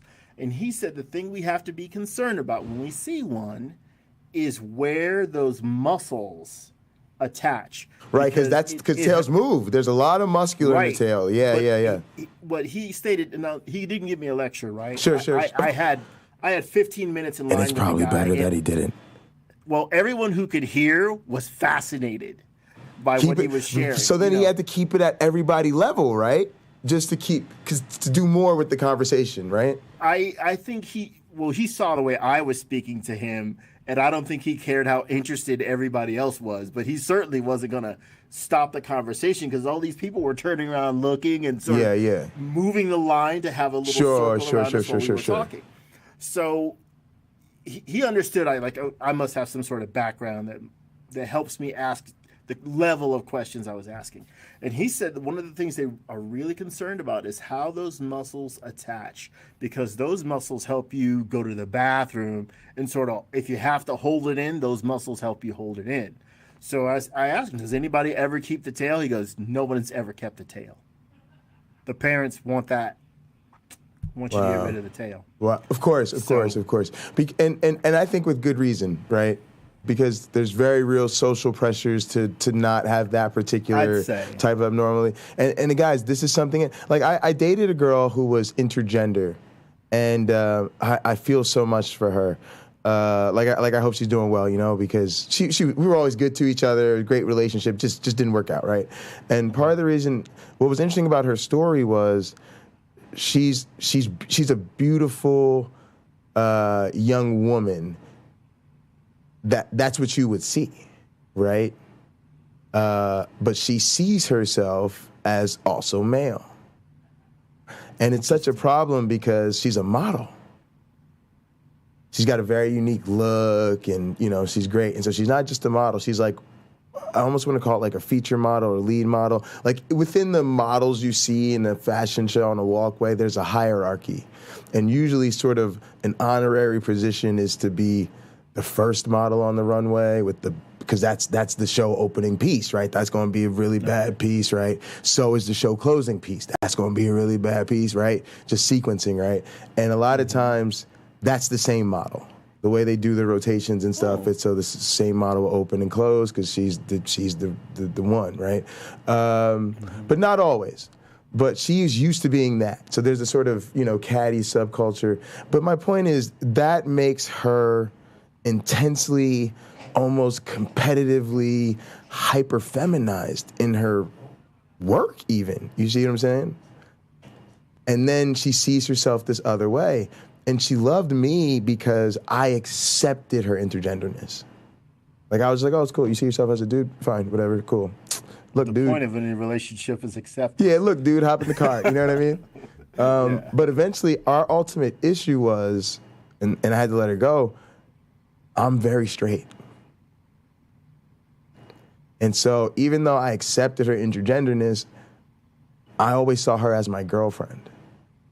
Mm-hmm. And she respected that and liked it, and it was cool for a while. But then it was like, no, I kind of need somebody who can help me bring out that other side of me. And I think we both just felt like I wasn't that person, or I wasn't there, or it would have been more work with me than it should be, or whatever. And so it was one of the most pleasant things. It was just kind of like, hey, yeah, you got to do your thing. I got to do mine. It was fine. But if it happens again, get her in roller derby. Dog. If she'd have done roller derby, if she'd have be aggressive, if she'd have got into roller derby, I'd have been like, strap it on and let's ride. Man's got to do what man's got to do. I love roller derby. You basically said tell her to get into pro wrestling. Look, she get into roller derby. If you like it, then you should have put a ring on it. You know what I'm talking about? Well, see her phone number still works. Yeah, right. So the reason I brought that up, though, was because she had a very interesting dynamic with her parents that I think you'll see ties in the discussion we were having before. Mm-hmm. I felt for her parents because she had some, I don't want to say resentment, but it was kind of hard coming up for her because she would describe stories like, oh, I wanted to sort of run around topless outside and play ball with the boys.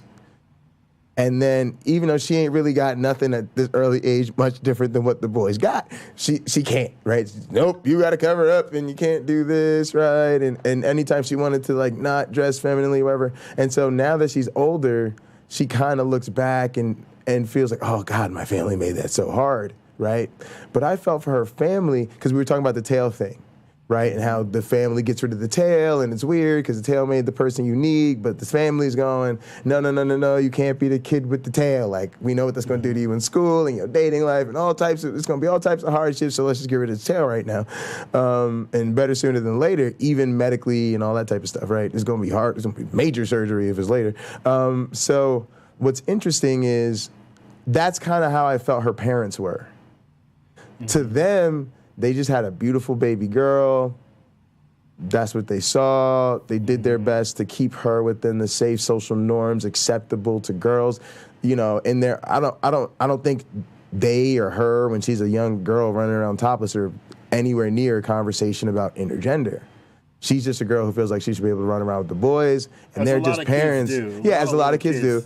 And they're just parents who feel like they can't let their little girl run around in the yard topless, right? You see what I'm saying? And so, well, look, that child has spent years walking around the house with no top on. Just on a hot day, if a family doesn't have much money for air conditioning or they're swimming, they're probably not.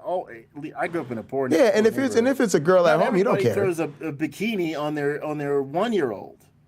So the kids going around the yard or the neighborhood or whatever, just walking around with no top on, and it's no big deal. And nobody, at least where I'm from, nobody thought it was. It's a baby. You're not supposed to be looking at it in a way that is gonna get exciting for you, Yeah. So. And so it was interesting, and I just remember appreciating that dynamic and genuinely appreciating it because I understood where she was coming from, right? But it didn't demonize her parents in my mind. And of course, she still loved her parents. We spent a lot of time at her parents' house. So it was kind of all good, but it was just super interesting because you could see the perspectives on both sides. And that's the thing about me, y'all. I was trained in the biological anthropology department, and so you're trying to understand human nature. You're not judging human nature.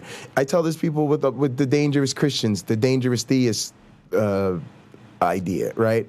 It's like if we really think that these people, whatever that means, like think dangerous things and they're buying into these dangerous worldviews and stuff, well, then I'm not saying it's a good thing, but maybe to some extent we can show a little bit more grace because it's like, to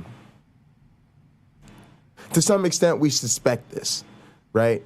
So if you take 100 people without, the dangerous parts of theism, compare it to 100 people with the dangerous parts of theism, you would expect the theists to be more likely to do the dangerous thing, right? That's what we keep saying, right? That's a big part of the reason we do all of this, right? Is the theism isn't real and it's making them do bad things, right?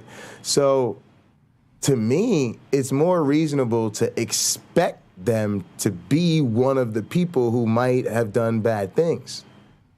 And when you run into one of them, you don't toss them out because they've done bad things. You remind yourself, oh yeah, they're a product of that worldview that I think makes people do bad things.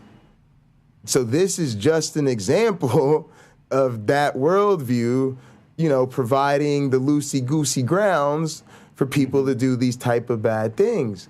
So why cast them aside for being the rule and not the exception?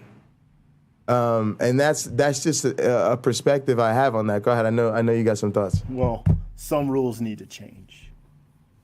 We know this. Absolutely. And some of the bad behaviors we see need to go away. Segue into religion. Notes on religion. I've heard apologists after apologists like the Ken Hams. I don't know that I've ever heard Kent Hovind say this, but I'll say Ken Ham and Frank Turek for sure.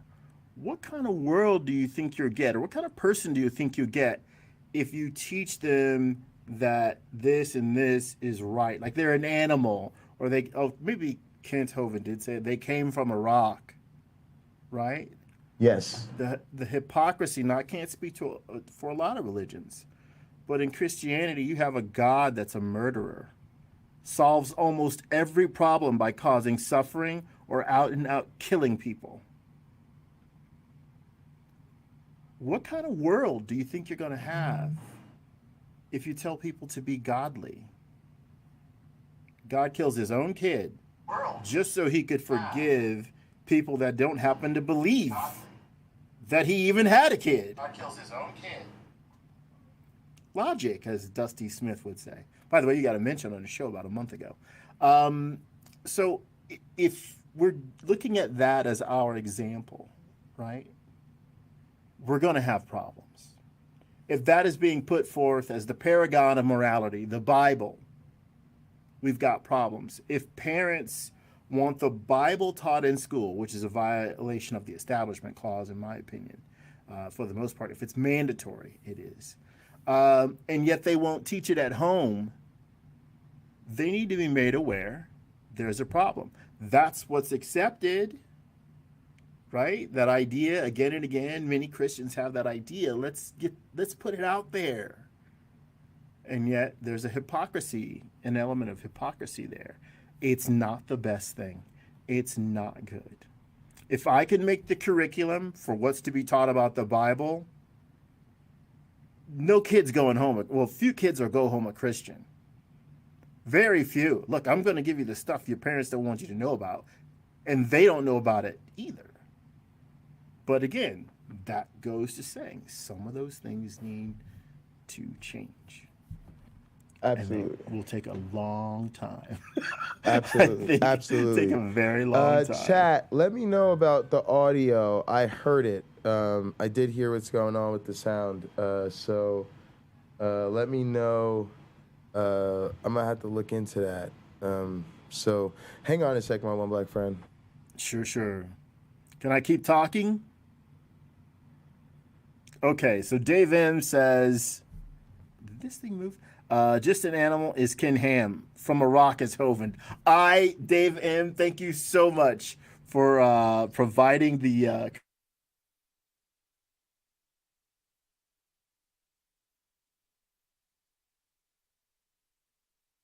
I cut out. Really? Come on, internet. Zechariah Sitchin could not read cuneiform. He couldn't. So that's a popular misconception about him. He could not do it. And Satan's little helper, God hates women. Well, I'll have you know, he hates more than just women. Clearly, where this springs from is if you read the Bible, you'll notice again and again, women are made lesser than in that book. Some could say, oh, that's just a culture. We're getting notes from the Hebrews, Israelites, on their culture. That's how they viewed things. Well, look, if this is God's chosen people, why wasn't this reformed instantaneously the moment they knew they had a God? It wasn't. Women continued to be worth, if you were selling your daughter into slavery, which is permitted, she was worth half of what a male was, your son was.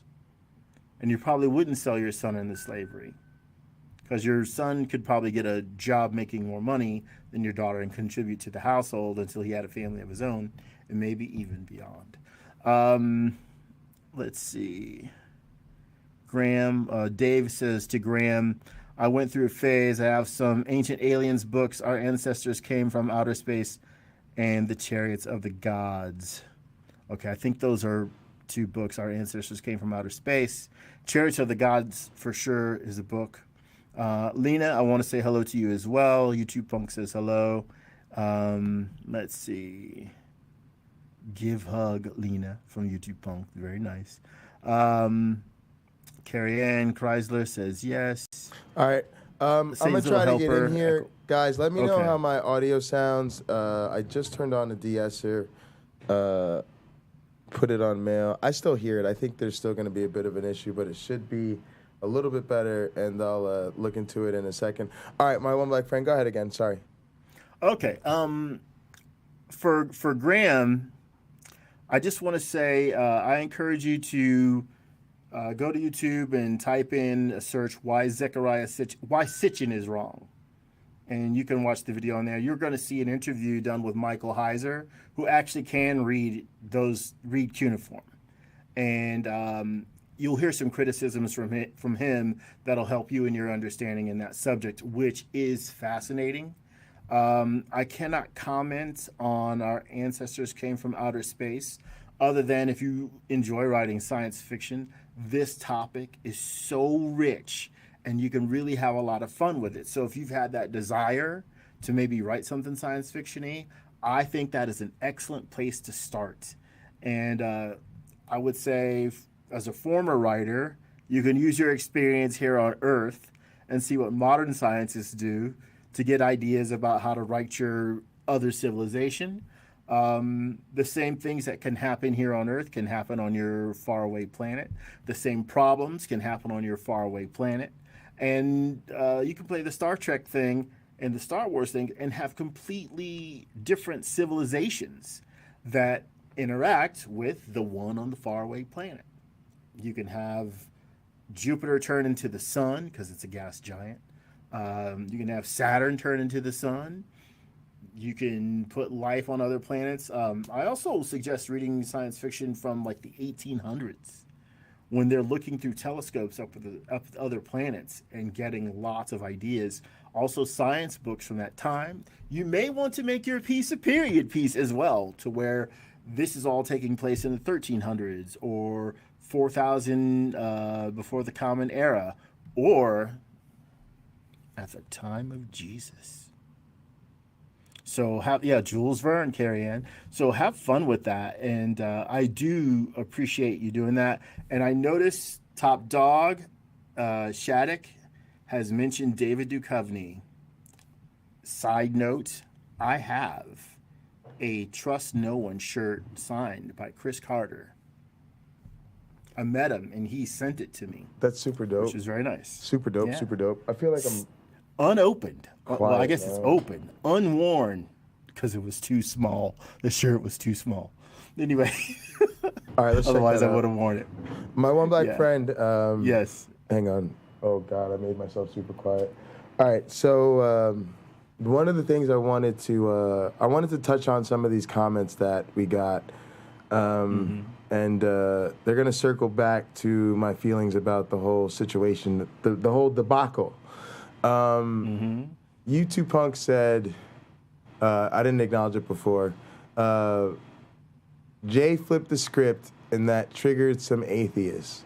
It's like they saw the magic trick, didn't like it / get it, and demanded you show to them how you did it, thereby ruining it.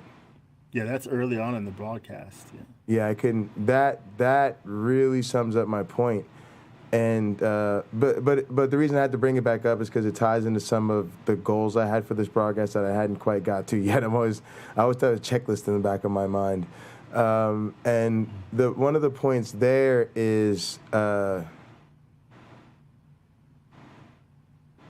realize that sometimes you may have to get rid of the fans who are not your primary target audience. So to put it more straightly, one of the things that I've learned that people like about my presentation is that it's what I call a bridge presentation. I'm deliberately not the hardcore scientist. And what it does is it allows people to relate to me a lot easier. People can come up to me and say, well, I always thought it'd be cool to be a researcher, but I don't actually know a lot about science. And I can be genuine as a PhD and say, yeah, me neither. Well, right? And then that's a move Einstein did when a child wrote to him saying, Mr. Einstein, I have a book for this. I'm pretty sure I've mentioned this on the show before, where a child wrote to him and says, I'm having some difficulty with mathematics, and that's not an exact quote. Sure. But Einstein's reply was essentially, me too. Me too. Yeah. Me too.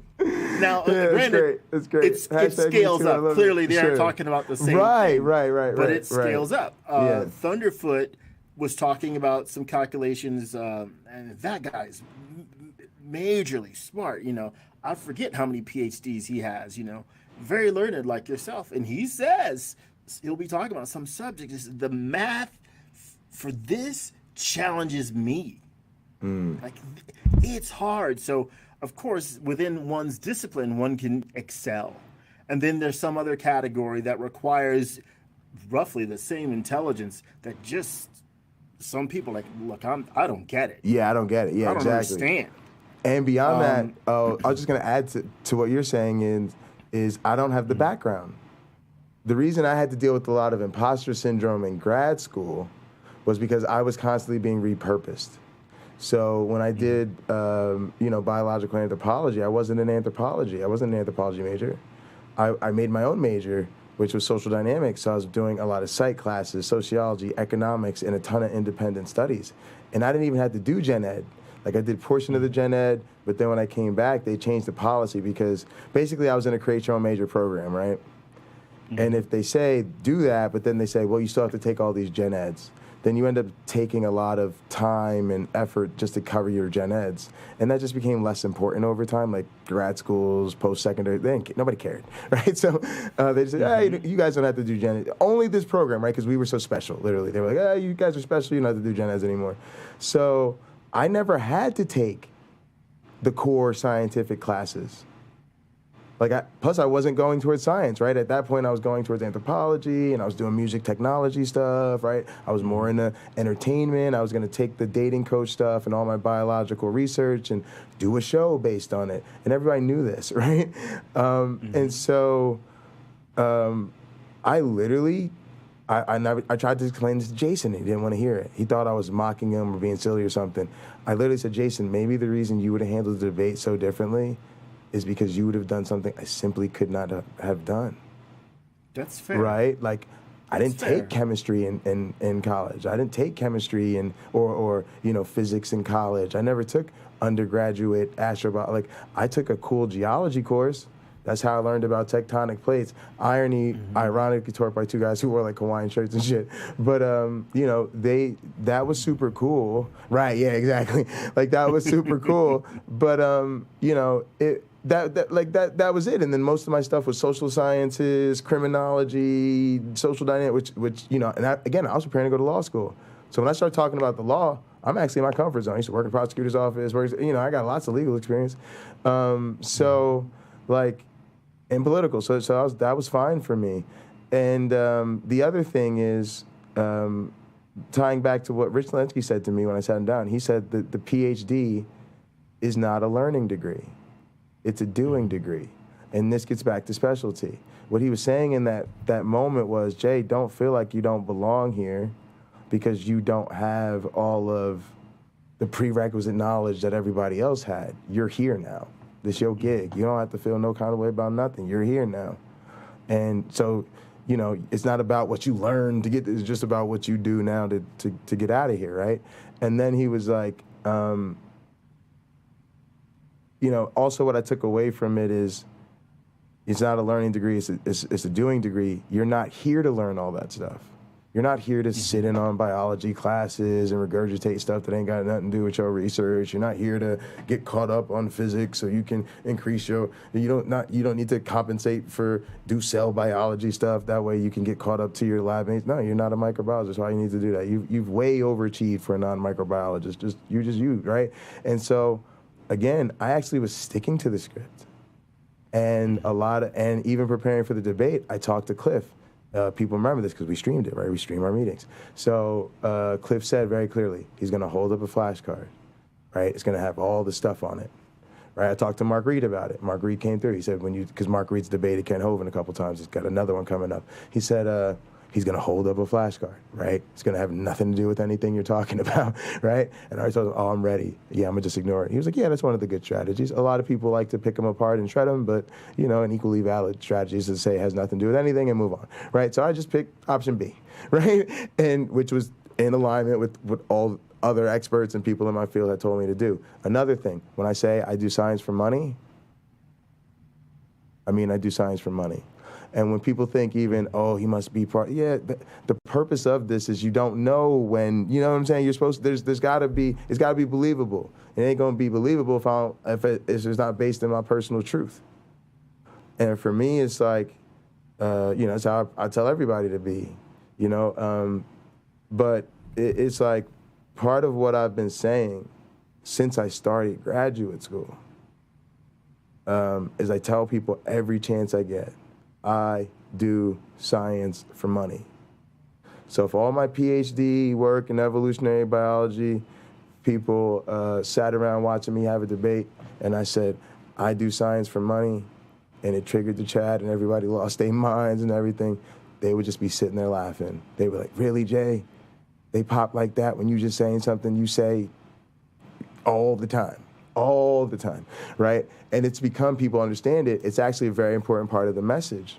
What I'm saying is, science is a way to pay your bills. Yeah. It is a fantastic job to have where what you're passionate about, what you're curious about, what you love to think about and do becomes your job. And then you get surrounded by all the best people in the world who have that same little specific interest. I have all the best people in evolutionary biology and evolution education and all that we do. Digital evolution, I work with the people who built and wrote the systems I use for my research because we all just get together and it becomes a family, right? And so that is the message for the students who are like me, who are gonna say, well, I didn't grow up fantasizing about dinosaurs, since I was 3, and I didn't excel in science class, and science wasn't really my jam in high school, or maybe even not as an undergrad. But nevertheless, they're like, now that now I got a little understanding, a little access to the system. It might be. That's why we celebrated the kid. To us, as professional scientists, we knew him learning a bunch of biological information that he could spit back in a seminar was never the point. It was to take a young person, get him in the lab, let him see what it's like to work in the lab, make sure he gets paid for it. So he goes, wow, instead of flipping burgers this summer or working at the mall, I worked in the lab.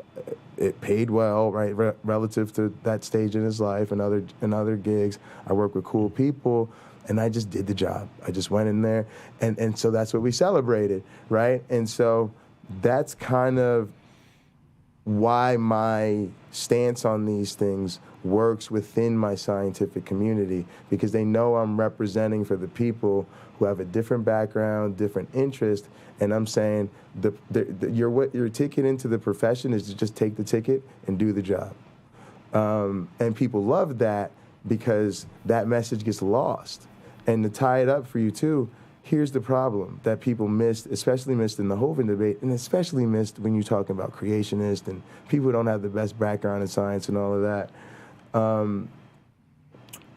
We don't have a problem recruiting science nerds into science.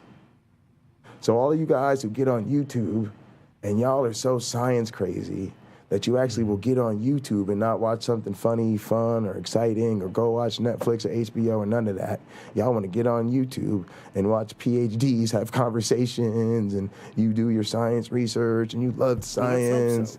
Let's hope so. Let's hope so, right? It's great. It's wonderful. But they're rare too. God did it. It's not a great example. It's not a great explanation, which is why even in Genesis, they're trying to tell you how this was done in stages. And it's let the earth bring forth this. God is speaking this into being. Then after that, it says, and so God made it. Right. But it gives you the process. Let the earth do it. Well, how? Stop asking questions. Yes. Yes. Literally every time. That's every time. Sort of where at some point your education picks up and says, okay, so here's how evolution works. Yes. And then if you really must know, absolutely, here's how it works. Absolutely. Mm-hmm. And so the other thing I was trying to get at there too is, so since we're not having, like, if you're enthusiastic about, like you were an enthusiastic Christian about reading the Bible. So you read the Bible, right? Probably. Yeah, but this was, I just have to speak to this. Sure. Not a dare, but a friend of mine who was an agnostic, well, still is an agnostic. She said, well, the Bible says this and this. I'm like, no, it doesn't. And she says, oh, yes, it does. She showed me in her Bible, her second Bible, on CD, and for millennials, there were these things called cassette tapes. Oh, the argument from embarrassment. It was like an MP3, only it was on like a piece of some kind of fancy material that had two little reels that rolled around on inside of a package. But anyway, she pulled the receipts on you, and you were embarrassed. And she did it immediately, and I said to her, "You know what? That's funny. It appears I don't know this book as well as I thought. I'm going to read the whole thing." And so I couldn't just the objectionable things. I couldn't stay a Christian based on that, let alone reading it and going, you know what? It's a lot of nonsense in here. Absolutely. And so for me, it's interesting that you say that, because that's wild to me, that type of experience. But so let me not get too distracted. So please, sorry. But no, that was a great story actually, and ties right into it. So the thing is, if you have those sort of motivations, then the things that are built to motivate people to do the thing are not actually made for you. So to me, it's like, if you're a kid who already loves reading the Bible, to me, something like a Hanna-Barbera cartoon or some sort of pamphlet or a program that's supposed to make Bible reading appealing to kids, their target is the kids who otherwise wouldn't read the Bible, right? And so if you're already reading the Bible, I don't need to motivate you to read the Bible. And so this is sort of an issue people don't think about in science. You have a bunch of science nerds showing up to a thing going, why don't you, make this more appealing to the science nerds? Because you're already science nerds, right? So the goal is to take, have a science nerd tone it down a bit so that a non-science nerd feels like, oh, I can relate to that scientist. And then that's their gateway into science. And that's exactly what my colleagues in work came to understand. I finally convinced my colleagues, and I had to have this talk with them. I'd be like, I want to do science, education and communication and all this stuff, so I'm going to start making content, but I can't make the content about science. Well, hang on. I just want to share this, guys, right? They're like, what, right? And what I eventually explained to them is I have to build community. The most important thing is that you know science. The first step is you need to know a scientist. And you need to know that scientist through just genuine relationship, community, coolness. And then what happens is, over time, they start to say, well, Jay, what do you do for the day job? Oh, I'm a scientist. Come on, But yeah, we ain't got to talk about science. Let's talk about wrestling, right? Or whatever we're doing. And then eventually they go, man, I'd really love to hear more about your research. Yeah, all right, yeah, whatever. All right, fine, it's cool, let's do whatever, right? But eventually, it's now a few people and a bunch of them saying, yeah, Jay, it'd be dope if you said something about your research. Well, now, rather than dragging them in and turning everything into science class, I've attracted them to me interpersonally. They want to know more about me, really. That's really why they want to know about my work, right?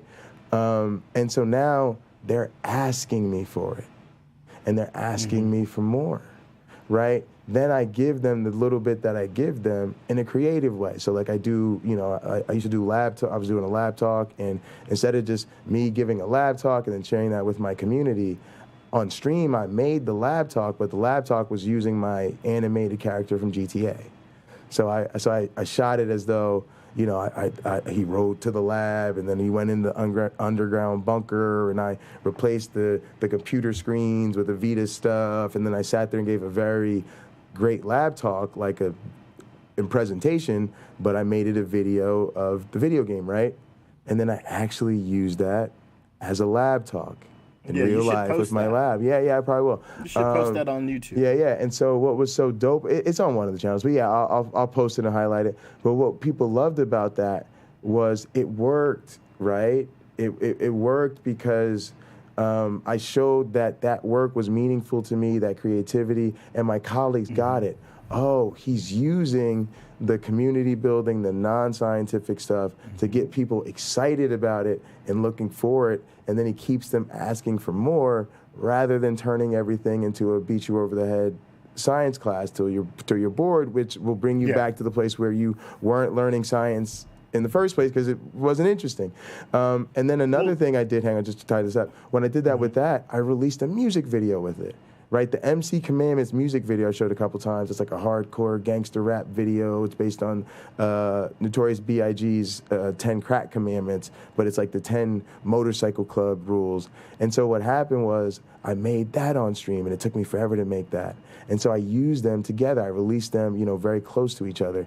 The idea being that people would go to the channel, see the music video, like the music video, see what else I'd put up on the channel recently, and then find the lecture, right? And even a lot of people in my club did the same thing. They went to the channel. They would come in the party singing the song, yeah, it's the MC Commandments, what? And they had memorized the lyrics. They loved it. My club loved it, right? And then a lot of them were like, oh, yeah, and I saw that other video up there about your research. That was pretty cool, too, Jay. I like what you did with that. That was pretty creative. And then, boom, that was it, right? And so even my colleagues now get that, yes, he's going to primarily be entertainment. He's primarily going to do community building. He's primarily going to do gaming and drumming and all this stuff that looks like it has nothing to do with science. And, boy, it's just going to let us spoon it in that science, over the time. So I just wanted to explicate some of that to you and the audience, and go ahead. Thanks for bearing with some of that explanation. No, it's okay. I think you've hit upon something that's important for us all to keep in mind when people are confronting us, or we are teaching others, or confronting others. There's probably multiple ways to reach a person. I can listen to either Leonard Susskind, who teaches physics, or Neil deGrasse Tyson, all day long. They are completely different styles. Susskind is, in my opinion, is for someone who wants to understand physics well enough to do it. And Neil deGrasse Tyson is someone who talks about astrophysics in a way that it can be repeated without being understood fully. Big difference. Important difference, too. Because if you do have a grasp on it, a real grasp, where you can write the papers on the stuff, which is what Susskind will teach you, and what I don't know that Neil deGrasse Tyson has time to. But for you, you are talking to students. They need the know-how, and the know. I guess there's know-how versus know-why. Susskind and you are know-how, but you're trying to bring the know-why into it, which is what Neil deGrasse Tyson teaches. Absolutely, the know-why, and then also focus on the know-how, right? And believe that neither of that is content. When you're talking about know-why, now I'm saying science is important and trying to motivate you. And then when you say know-how, I'm still not focused on content. Right? I'm going, well, how is you get in the lab and you got to go through the peer review process, and this is how you make media for bacteria, and this is how you put them on a petri dish, right? Because again, the how is not memorize these scientific facts, because that's not science, right? Even the stuff where I'm saying, or I don't know, and the progress of science is to find the I don't know, and there's no money in what's been proven, right? Because they said, what's one thing that's been really well accepted as settled science that you still think there's problem with? And Kent, gave his examples. I was like, all right, cool. Yeah, he did. Those are, it was an opportunity for him to point to the God of the gaps or whatever. So I was like, go ahead, identify some gaps, Kent. Knock yourself out or whatever, right? And then I was just like, I don't really do with settled science, because as an active researcher, again, the how, settled science isn't how we do science, right? How we do science is government give me some money for the stuff we don't know. So if it's settled science, it just doesn't have anything to do with how we do our job. So I just wanted to, big up what you're saying, because it touches on what I was saying. So yeah, go ahead. Well, no, I think, I don't know. I can easily be critical of Kent Hovind. Obviously, yeah, of course. I don't think he's being fair with his audience, with what he knows, because he's been taught better. Yes, he's been corrected so many times. It's way off the bat. He's been given a lot of facts. Yeah. But those facts aren't as important as what he has to propagate to people. And I do realize that there's probably a very good feeling in being reassured that the world or the universe isn't just a bunch of twists and turns that just sort of happened without being guided, most of it. It just sort of occurred. Because that means there is no divine being looking out for you. There is no one answering your prayers unless someone with the means, the connections, overhears you. I've been that guy so many times because I'm like, I got the power to do that. When I was a Christian, I was a very much, or even after Christianity, when I just sort of believed in a God for a little while, I can answer that prayer. Absolutely. I don't have to stretch myself too much to answer that. So I'm just going to do it. And I love seeing people happy. I enjoy being happy. And one of the ways that when I'm at my happiness, I'm probably with other people helping them do something that they thought was impossible. Absolutely. So I want that brings me a lot of joy. Yeah, so just a couple of things we're touching from the chat. Somebody said, what's the estimate for the cost to prove M&Ms cause cancer? Y'all, the GoFundMe is very simple. You look up whatever the latest G5, G4, G7, private plane is, hangar, decade worth of jet fuel. That's the number. It's easy to find the number. That's the GoFundMe. We need a jet. It costs the price of a jet. So you'll be having Kenneth Copeland help you with this, I'm assuming, and that's his fee. I've been trying to tell people he probably do have some good financial tips. The man's sitting on a lot of land. Well, he owns natural gas, so he'd be rich anyway. Yeah. Also, Cameron Bennett said he said something about basically you lure them in with the J, You know, that's the bait, and then when they bite, you know, they take the science down the throat. I saw that. And I like money as much as capturing Christianity does. Also, guys, I've learned something throughout all of this about the other side that's going to sound really weird. They're nowhere near as disingenuous as I've been thinking. Nowhere near as disingenuous as I've been thinking. So, are they as disingenuous as I think they are? Maybe, because you're a nicer person than I am. So. No, I put them. You think you put them further? Let me put it this way: I am judging over the 12 tribes of apologists. Okay. Yeah, I got you. So let's take Donnie for instance. I do think he presents himself as genuinely thinking that, not genuinely, I shouldn't say thinking, genuinely trying to present a neutral platform for what he sees as competing ideas to engage each other in a way, because he believes that putting his faith to scrutiny and critical thinking is actually incredibly important. So in that sense, you can almost look at it as we're not really enemies. He really wants to put spotlight and critical thinking on his faith, and so do I. Now, we might think, you know, that goes two different ways or to two different conclusions, but once I started to see him through that lens, it was like, oh, I don't have as much of a problem with this anymore. I used to be like, Donnie, this is trash. You're doing science versus pseudoscience, you know, critical thinking versus faith, and you know, that whole bit, I don't really like that, especially because, you know, equal time, I get sensitive about that and stuff. But then over a while, I was like, nah, Donnie's just kind of like one of my dudes from church who's just like into this counter-apologetics thing, and this is his way to rationally think through his faith and all of these sort of issues he sees in the culture. He's become a great broadcaster over the years. Even before I interacted with him, people kept telling me how great of a moderator he was. And that was when I was just talking trash and everything, like, Donnie's a piece of trash. Y'all know we walk into a 2-on-1 ambush, right? Like, I just wasn't hearing it. People are like, no, you're going to find Donnie's a pretty good moderator. And, you know, people say he's a nice guy. And he was, right? And so if you can allow them to participate and have a little bit of the space too, then it's okay, right? And the other thing is, a lot of times people felt like I didn't challenge Ken enough. Well, it's all about a culture. If you let me talk a lot, so even if I try to jump in on something you say, I try to let you talk, because I know that's what you do. So if you say something, you know, and I don't quite understand every word or agree with every premise, it don't matter. I'm gonna ultimately listen to you, try to hear what you're trying to say, right?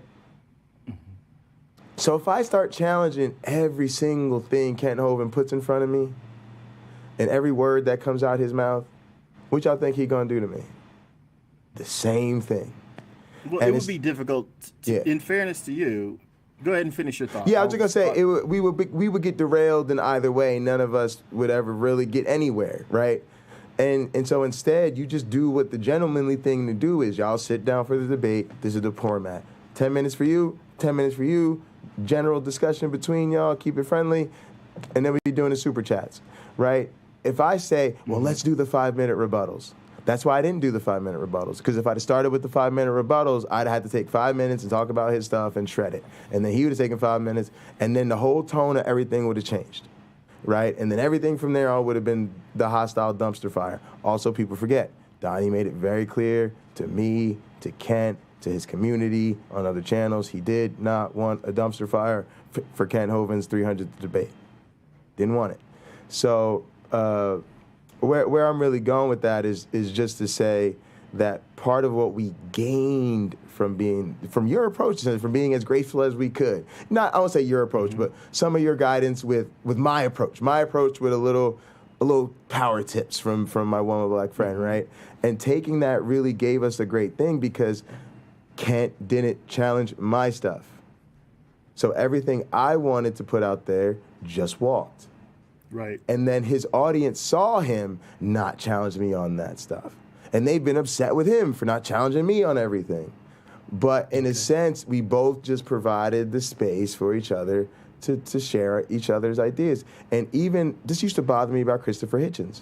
I was constantly watching Christopher Hitchens debate where half the time went to the theist, and then I always felt like he didn't always, shred all their stuff because he just keep talking about his stuff or whatever. And over time, I realized, Jay, the reason Christopher Hitchens is your hero is because he debated the theist, is because he debated the other side, right? And when we do tonight, y'all, this is a great plug. Tonight, y'all, we're doing Atheist Crew Book Club, and we're getting close to wrapping up God Is Not Great by Christopher Hitchens.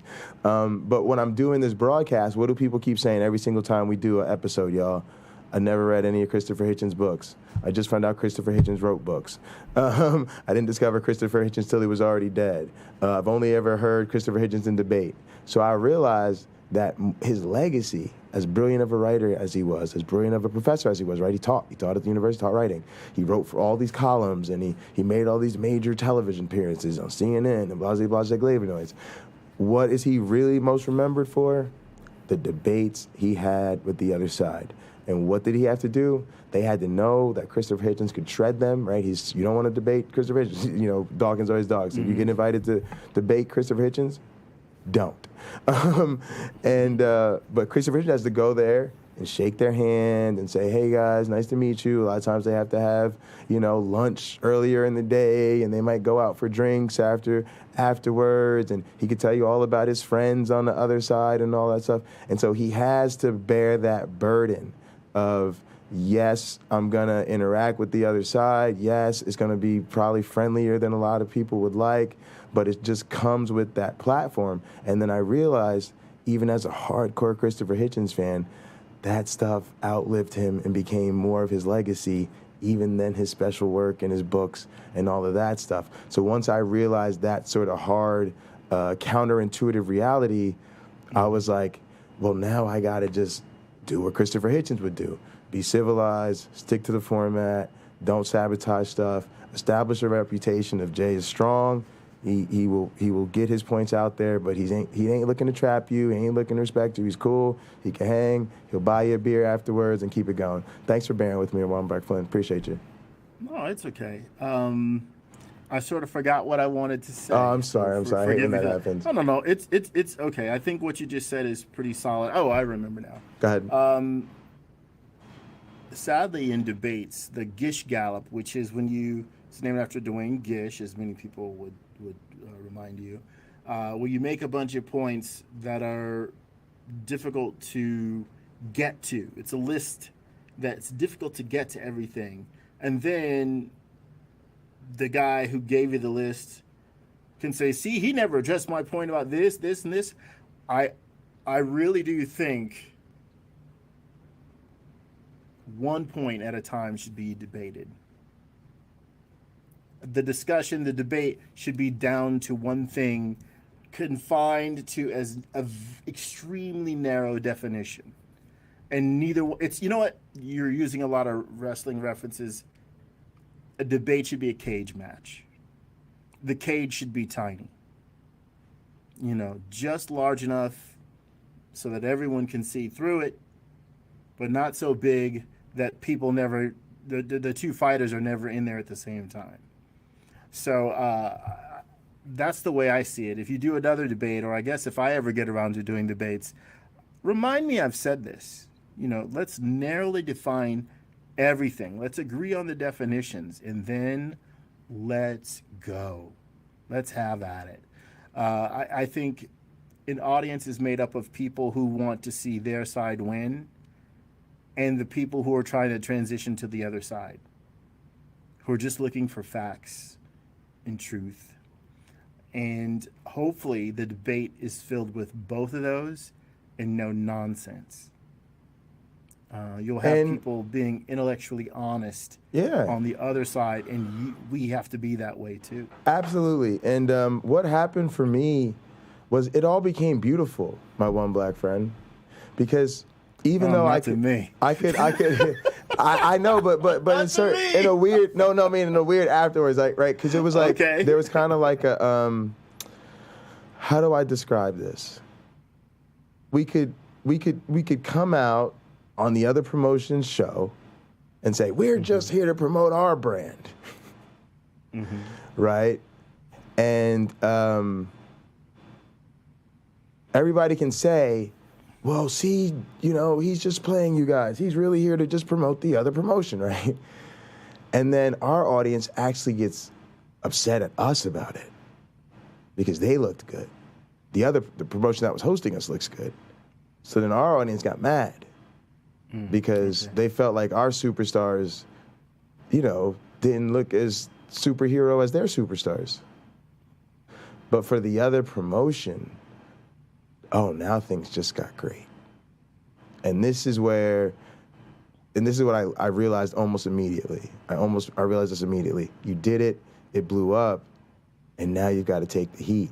And that's the best part about it. Because I think the other side now can go, hey, Kent, he was just joking about the thing with the numbers because it hurt his numbers. And he lost subscribers over it. And rather than backpedal and throw you under the bus to keep those people, he said, nope, that's just the cost of doing business. And we're going to pay it every time, right? And now they're like, oh, they're really genuine. They really, because they know, because now they've seen us take the bullets for it, right? And they've been like, nope, they ain't run, they ain't backpedal, they ain't dodge. They just said, nice doing business with you. See you next time, right? Now, to tie back to what you were saying, with, like I said, when he asked me about round 2 with Kent, what did I do? I responded with round 1 of Donnie versus Wayne. Now let's pretend there's no COVID. I always say pretend there's no COVID because I want to make points about how I feel about things without, you know, always having to account for the fact that we're in the pandemic. I'm not traveling anywhere, so that's the bottom line there. But if there was no pandemic, goddamn right, y'all, I would be taking them up on that offer to go to Dino Land. And we would do probably exactly what I said. The main event will be, you know, the Ham versus Nye style, you know, round 2. Round 1, guys, you know, there were 2 Ken Ham versus Bill Nye debates. There was 2 of them. The first one was on TV, on a stage, televised. Everybody made a big deal about it. The second one was much smaller. It's mostly, you know, bounced around the internet community, and it was at the actual ARC encounter once it opened. Yeah, and Bill Nye and Ken Ham are just walking through it, having sort of a walking debate, a tour debate, if you will. It was actually really more powerful to me than the first one because it's the first one that made me really feel like Christian indoctrination was really child abuse. Because I saw a real educator and scientist being completely undermined by a pseudoscientist scammer, and then the scammer kept accusing the scientist of manipulating the children, and I was like uber disgusted. Yeah, but anyway, go ahead. I met Bill Nye at the supermarket, and I wanted to ask him about that, but I was like, how many hundreds of people interrupt this guy's day? So I just let it go. But I desperately wanted to ask him that. Just for people who know, who don't know, I live in the Los Angeles area, and so you probably could see someone who's famous almost every day here, depending on like where you go and all that sort of stuff. So, yeah, so I was very interested in why he would do that. I don't think he helped one person in that event deconvert. Where the people who believe in the propaganda of Hovind and Ham and Turek, and Frank Turek's not getting out of that group, is that they desperately want their side to be right because heaven is riding on it. An eternal paradise with no lack, no limitations, no suffering, no crime. Heaven's supposed to be really pretty. And if you have listened to Kat Kerr, heaven is the most interesting place that there ever is. To let all that go for what comes next, which is all these other people keep going, but you don't. It's probably pretty difficult for people. For me, This is fire. This is fire. I got to share a blog post with y'all. I got to share my first blog post with y'all. Let me explain what we just tapped into right here. Mm-hmm. This is everything to me because, man, this is the honor. This is the privilege. This is what we're here for. Like you said, Bill Nye was not there to deconvert them, and he knows he can't. What he's there to do is be friendly Bill Nye, fun, gently pointing out to people, this is not true, this is not true, this is not science, this is not science, walk around, dip, see y'all later. But he's planting a seed that when those people may start to be de-radicalized or they may bump into other things, he's planted a little seed that they can recall later on. Maybe find some more Bill Nye, maybe make the soil firm, because this is how relationships work, right? It's like when you first told me the thing about try to be as nice to Ken as you can, wasn't in the game plan at all. Wasn't in the game plan at all. But because I wanted to show people, oh no, he done messed up, you know, and everybody about to see on the big stage that nope. Right? Merciless J is coming. And then when we started to think differently about the situation later on, almost on some you know, we gotta do a wrestling, we gotta do an inter promotional, you know, event here, and what's the creative gonna be? Well, and once we started looking at the creative differently, then we're going, you know, my one black friend did bring up this point at some point, right? And then you're going, oh, maybe this don't have to be, you know what I mean? And so literally, what people don't even understand what I've been trying to tell them, it wasn't really like played out the way we originally thought at the beginning, right? It just kind of unfolded kind of organically and escalated, and then, you know, Cliff said, don't talk about the card. And then, you know, my one black friend said, be as nice as possible. A lot of that stuff, is going in one ear, out the other. You're not worried about it. Mark Reed said he's going to try to draw you out. Don't do it. You know, and you're piecing all these things together, and you're going, wait, remember how we threw everybody for the big surprise with Rebecca? See, if people know, this is the playbook. You know, you have certain matches. And what I mean by that is you have a lot of matches that are very creative, but a lot of matches are just a person's standard match. And then there's wrinkles on that. When you deal with the Four Horsemen, they're going to chase you around the ring, take the huge bumps, you know, and keep their titles by disqualification with smoke and mirrors from, you know, the rest of the gang or the valet.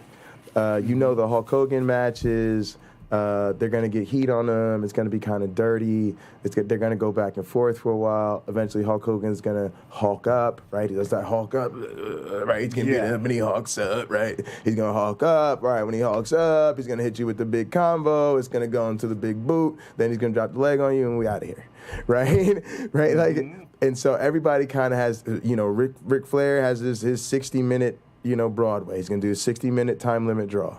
Right? There are a lot of television channels. They're going to do 15 time, right? Everybody's, the monster, the big monster, he comes out, he does squash matches. We're going to put, you know, not that big of people against him. He's going to destroy him. 2 minutes later, he's walking back to the locker room. So at this point, if you look back at what we did with Rebecca, what did we do with Rebecca her first time on Bread of Life came here? What I did was I cut promos against her all day long and every day.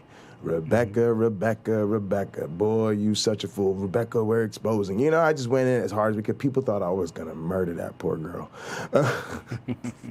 And then what did we do when she showed up? Rebecca, tell us about your favorite scriptures.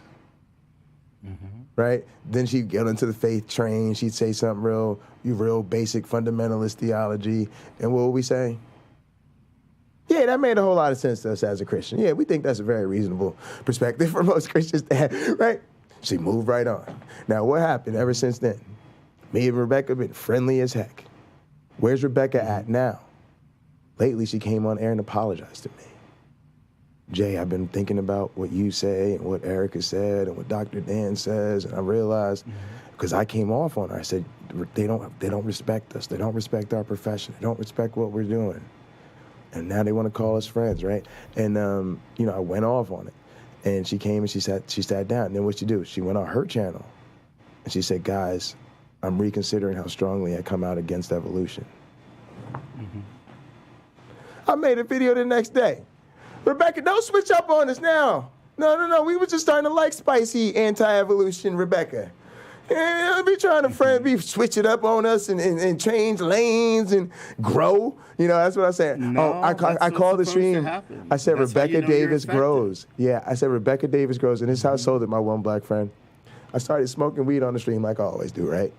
And I'm saying, yeah, I know Rebecca Davis grows. Yeah, this shit Rebecca sent me crazy. And people was like, what? What? Rebecca Davis don't grow. Rebecca, I'm very surprised to hear that. So I was like, yo, that wasn't fair to do. I said, that was unfair. Yeah, it was unfair. I said, oh yeah, Rebecca grew some. Ooh, this weed Rebecca sent me. And they said, nah, I'm just messing around. And then I said, what I mean by unfair. Yeah, with them I said by grows is she's growing, right? She's actually showing signs of personal growth. And I'm like, Rebecca, don't be growing on us. You know what I mean? We got, So, but guys, what I'm saying is we did the fun, we did the angst, we did the super hardline antagonistic promos. Then we treated the person lovely. Then we went back to more antagonistic promos, but now the person knows we treat them lovely, right? So then once we really go at them, they hear it. And then now Rebecca's making progress. Very slow progress, but again, less radical of a stance is the first step. So we celebrate the relationship has led and contributed to step one. Didn't do it alone. Hint, hint, community. But happy to be a part of it, right? Mm-hmm. I want to say another thing about the pipe bomb interviews. They work every time. Y'all got to understand, certain superstars, their presentation is amplified versions of them. And nothing is sacred in wrestling. So if I have a superstar with a criminal past, maybe some substance history, and at the same time, that's just what you're dealing with. You want to wrap that into the presentation. So if I've got a superstar who is just really good at being hateable and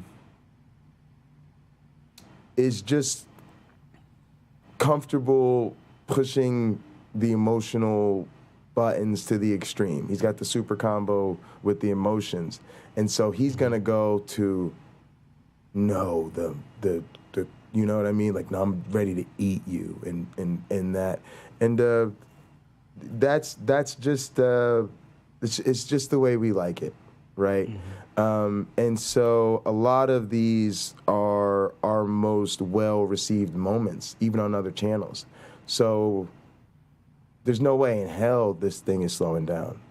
There's just no way in hell. Like, okay. It's just because that's the magic, right? When I flipped out on Jason Torrance' channel, loved it. People loved it. Again, atheists were nervous, mad, feeling dejected, but a lot of even the atheist crowd reached out to me and was like, no, that was really great. And also because I spoke to not wanting a panel full of white guys to tell me how to talk and feel. And they need to be more sensitive to that. I had done a whole podcast on color blindness and gender blindness in this community. Stop saying we treat everybody the same.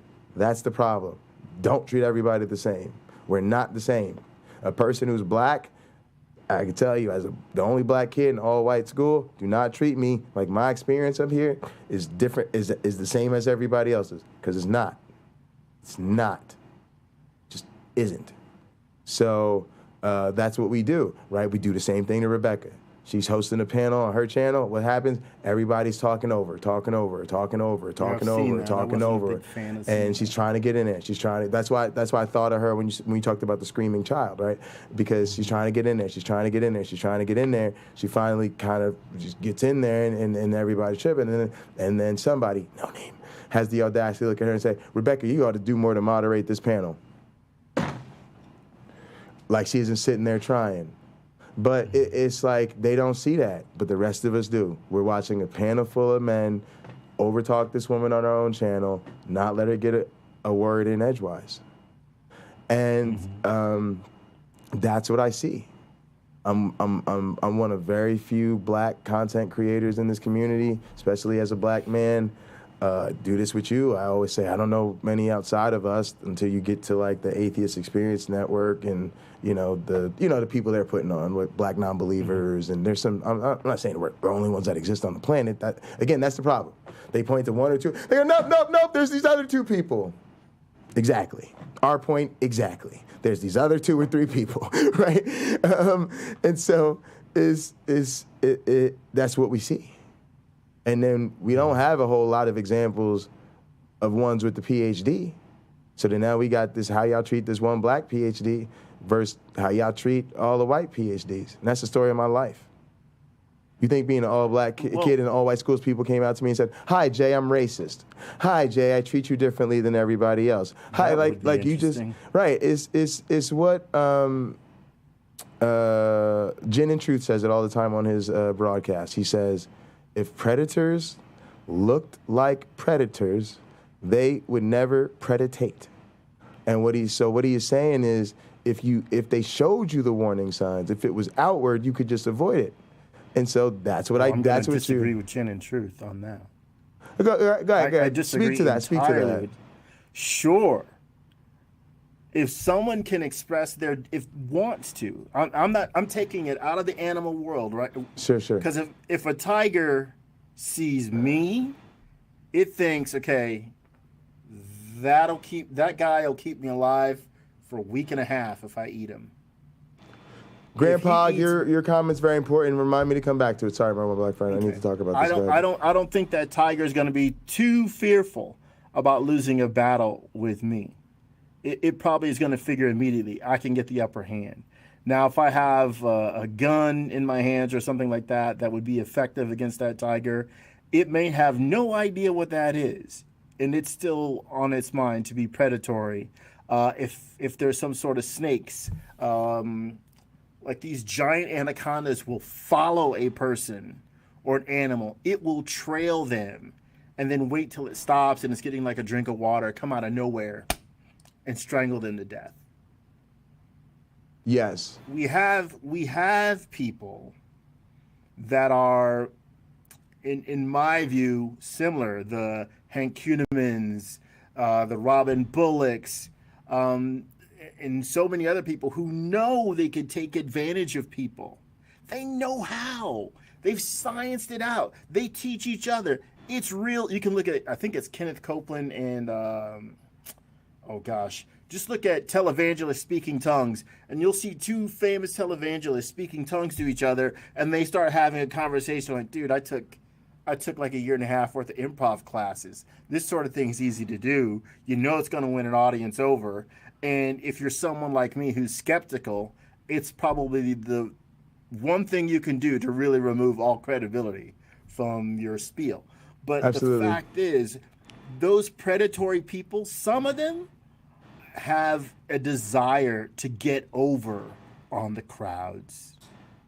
They get their dedication, they get their money, and they, worst of all, they get defended by the very people they're preying upon.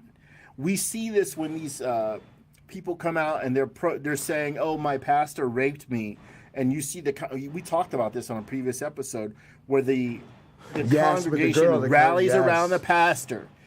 It was predatory. He got away with it more than once. The last time he got away with it is when his congregation came to support him and not his victim. So, Gin and Truth, I respectfully disagree. You now know why. Yeah. But I think his point is well taken, right? And for some, it's true. Yeah. And my point is, my for point the is, bold ones, it's not. My point, but yeah. So that's I agree with that 100%. 100%. I guess what I'm talking about is the manifestation of what I would consider more implicit biases. More. I wouldn't even call it. I call it implicit racism. That's what it is. It's this thing where a person has a subconscious model of reality that they're building on, and they're not even aware of it. It's the studies you hear where you're more likely to cross the street if it's a black guy. You're less likely to hire somebody if there's a black name on it. You're less likely to feel safe at night if you're in a black neighborhood, right? and this type of stuff. You're more likely to judge a black person negatively for what they're wearing. Hint, hint, right? Why do I look like this today? It's not because I wanted to. I mean that very seriously. I got to repeat it enough so you guys walk away thinking about how profound and serious this is. My level of uncomfortableness with the way I've been treated when I am presenting myself the way I want to present myself is so bad. I felt like in order to live through this show without canceling and deleting all the channels, I had to change my appearance. Now, please go away and think about that after the show, please. All right, so part of what I feel like I'm dealing with here is those implicit biases. I'm the only black kid in the all-white school. No, my classmates are not coming out and telling me they're racist. But they treat me differently than everybody else, and everybody knows it. Now, we could sit here and mince words about it and make excuses and blase and flavonoids, but it is what it is, and I don't have to tolerate it. I don't have to be okay with it. I don't have to like those people. I don't have to mend fences with them. They've disrespected me, and I don't have to tolerate. I just don't. Part of growing up is I grew up the only black kid in an all-white school multiple times. Dealt with racist threats and people stabbing me in the back and all of these type of stressors and the pressures of, being Penn State famous my whole time in college and dealing with all of that came with that, right? And, at the same time you're being told, you're there on a full academic scholarship and there's a lot of other smart people at the university and kids that work hard to get there. And so, they're telling you you're only there because you're in this diversity program. You're a diversity hire. You're a affirmative action scholarship, right? Well, because you're in that first generation program or whatever. Yeah. YouTube is not that. But hang on. Let me show you this. So, and I think you're understanding this. I think you are understanding where I'm going with this. But I just want to finish off with people who don't understand the magnitude of all this for me, right? Then I go to grad school. At Penn State, when I was in the master's in anthropology, I was the only black person in the department. I'm talking about faculty, postdocs, graduate students, and undergraduates. There was one other black graduate student I saw taking an undergraduate course. That was it. Then you go and you're dealing with the imposter syndrome and all that, and then you go to grad school, and your lab has 2 black people in it. Again, I'm really the only one because I'm black, and the other guy's not African American. He's from a different he's from Michigan, but he doesn't identify as African American because his roots are Caribbean or whatever. And we're the only 2 black people together. So literally all the black people in our world are concentrated in the same lab. Thank God we're together. But there's just these 2 of us, right? Mm-hmm. And so you're dealing with the imposter syndrome of your career and try to overcome that and all this stuff. And so it's just been my life story, and you get worn out. And then you're like, okay, I'm making this YouTube stuff. I'm working my butt off. I'm, going every day and, 8, 12, 14-hour days. And then you're just like, I just don't want to deal with it. And I think that's what people don't understand is like sometimes a person doesn't want to talk about it anymore. They don't want to. They just genuinely decided this relationship's over. I'm moving on. I want to see other people. Go away. And that's where I'm at. And it really isn't it isn't about talking me off that ledge anymore. It's about me explaining why that decision's been made and why it's final.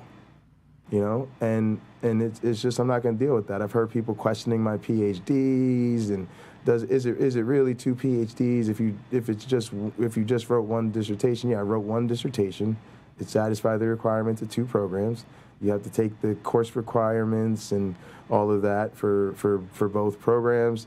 You have to make sure your comp exams, your dissertation, and pretty much all your work is the way it is. I've explained it before. You have a home department. The reason they do this is because, again, people say, oh, well, his degree is interdisciplinary. Again, so it's like they're trying to say that my degrees aren't as valuable. I'm not a real biologist because I don't have a PhD in biology. And since my PhD is not in biology, instead it's in integrative biology, that's less valuable. No, dummy. It's more valuable. Not really. I'm kidding. Biology is the central, discipline of biology. It is what it is. There's a biology department.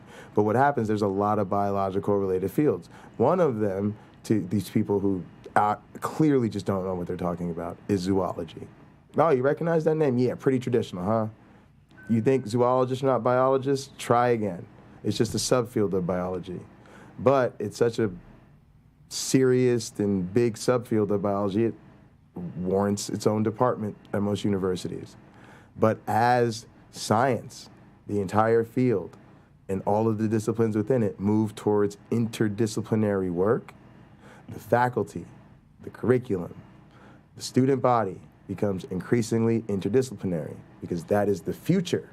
So it is good to go in the interdisciplinary route. That is what everyone is doing because that's where all the funding is now and where it will continue to be. The Bio Computational Evolution in Action Consortium that trained me in grad school is just that, interdisciplinary. It's $50 million from the National Science Foundation so that computer scientists and biologists can get together and study evolution in action. Interdisciplinary work is the point, is not the problem. And so what happens is the zoology department got renamed integrative biology. Like so many other zoology departments across the country have been renamed from zoology to integrative biology. Now, being that evolutionary theory is the most important theory in the history of biology, hint, hint, evolutionary biologists are the core of biology, not the fringe weirdos who don't really count, right? Like just wrong. And so there's also a push for more explicit distinguishing of that field, right? Within integrative biology and zoology and biology, right? More and more of us are just, sorry, we're ecology and evolutionary biology people. We just explicitly do evolutionary biology. We're the evolutionary biology specialists, and that's what we do. And of course, being the core of biology, that is getting a lot of funding. That is where all the departments are going. That's where all the NSF and NIH and the government funding is, and that's our lifeline. So it's actually get an EBE department or get out, right? And so what everybody's done is they've established these programs, ecology, evolutionary biology, behavior sometimes, or sometimes just ecology, evolution, and behavior. And so that's what the program I graduated from. It's literally a dual PhD program. It's not a department. So when they're going, oh, should you really be talking about your dual PhD? Yes.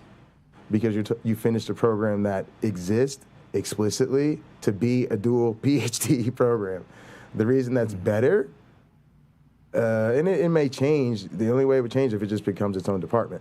But the reason that was good for this transitional period, right? Everything's in flux. Science is changing in real time, right? So in this current period where we're taking the more traditional layout of these departments, going towards the future layout, which is much more interdisciplinary, we have to find these bridge programs. And so the EBE in this period is these universities are figuring that out. And so a lot of times a wide array of programs need access to this specialty in ecology and evolutionary biologists. So we can't just put this program in the biology department. We can't just put it in the integrative biology department because the molecular, the microbiology and molecular genetics people need to have access to it. The plant and soil science department needs to have access to it. The physics department needs to have access to it. The biomedical people need to have access to it, right? So they create an interdisciplinary dual PhD program. That's exactly the whole point. They want you to tell people you have a dual PhD every single time, right? And so, there's a really good reason for it. It says that you're an expert in your overall field, integrative biology in my case. And then you have this extra specialty in ecology, evolutionary biology, and behavior, which ties back to my interest in anthropology and being a dating coach. It's ties into all my interests together in a neat little bundle. So again, when they try to undermine that, they're just wrong. And yes, it's insulting, and they would never, ever do it to the white academics in our community. And stop pretending otherwise, because I'm not stupid. I'm just not dumb enough to even hear that out as a reasonable thing. I've seen it. Other people have seen it.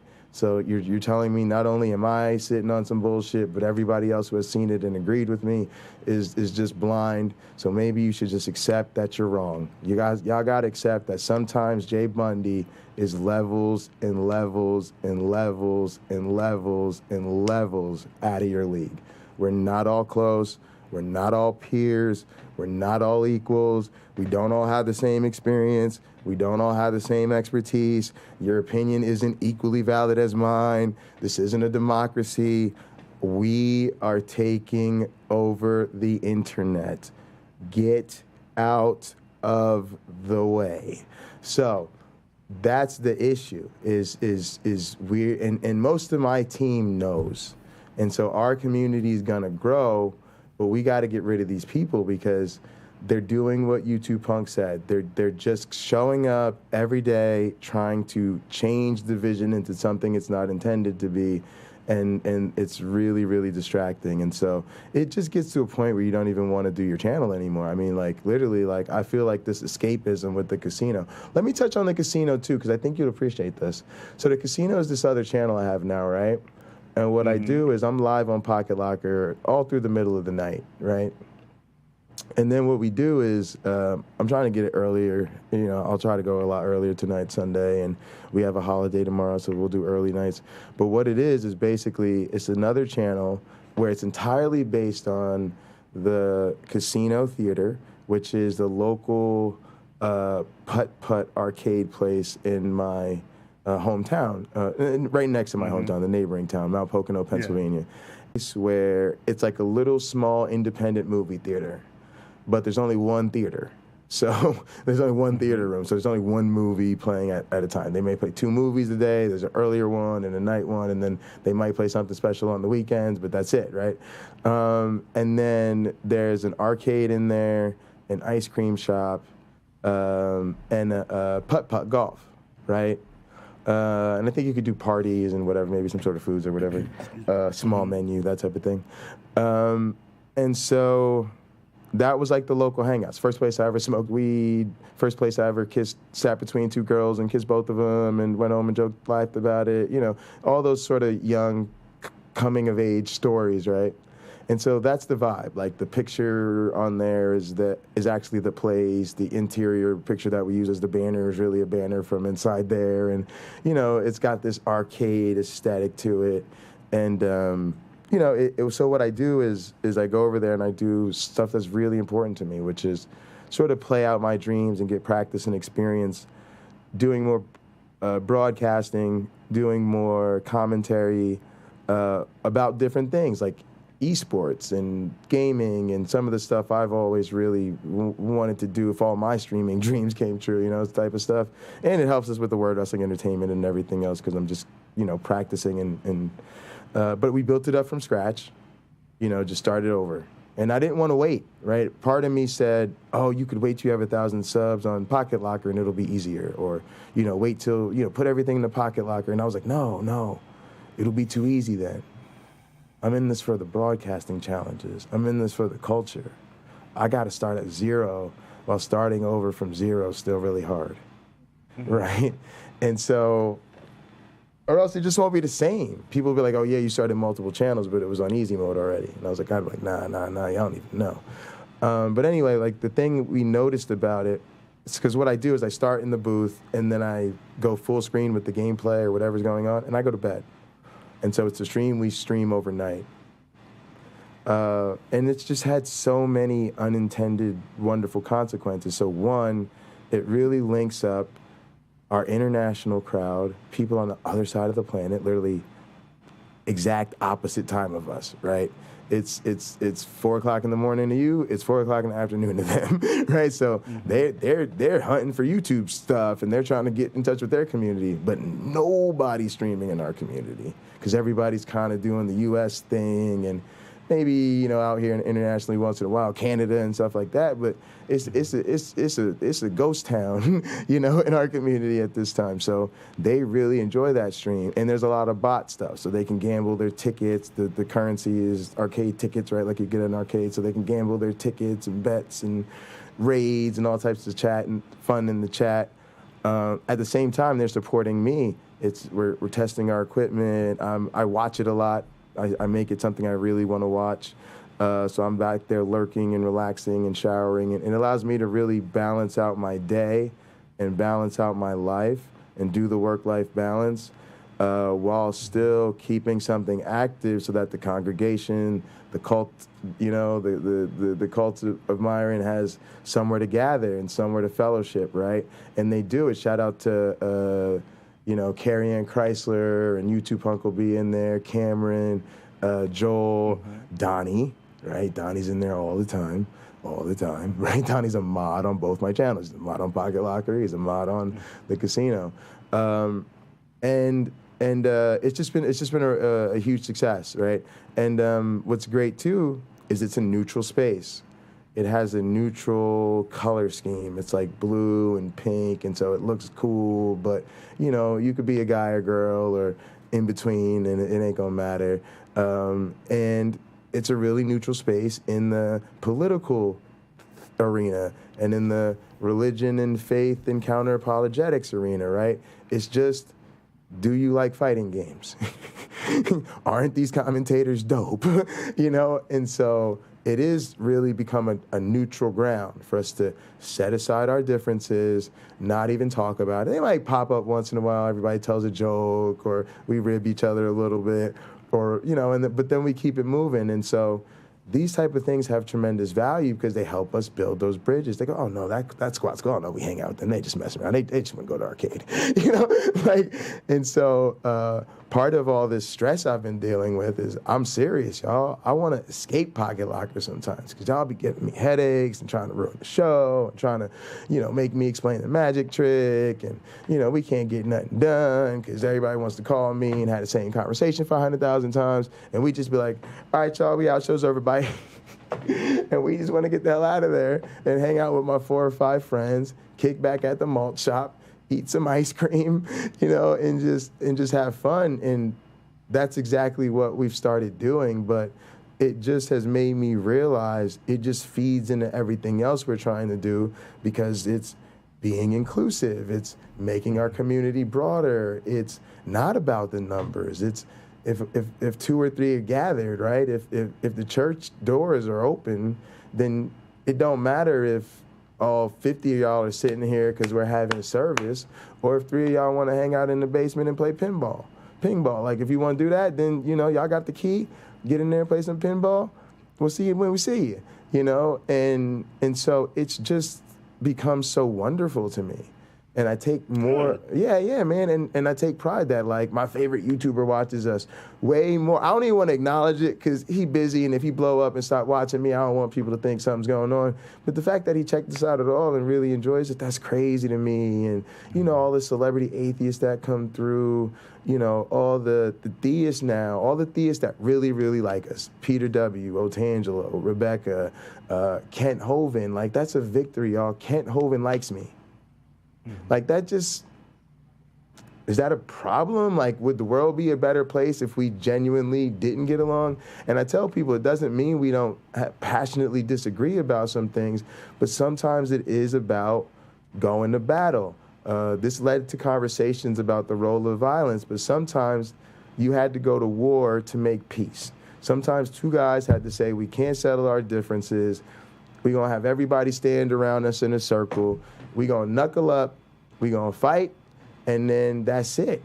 And you will be surprised how often it doesn't mean that they don't have the same disagreement anymore, or, you know, they're going to be sleeping in the same bed or house at any time soon. But it just means they've kind of gone to war together.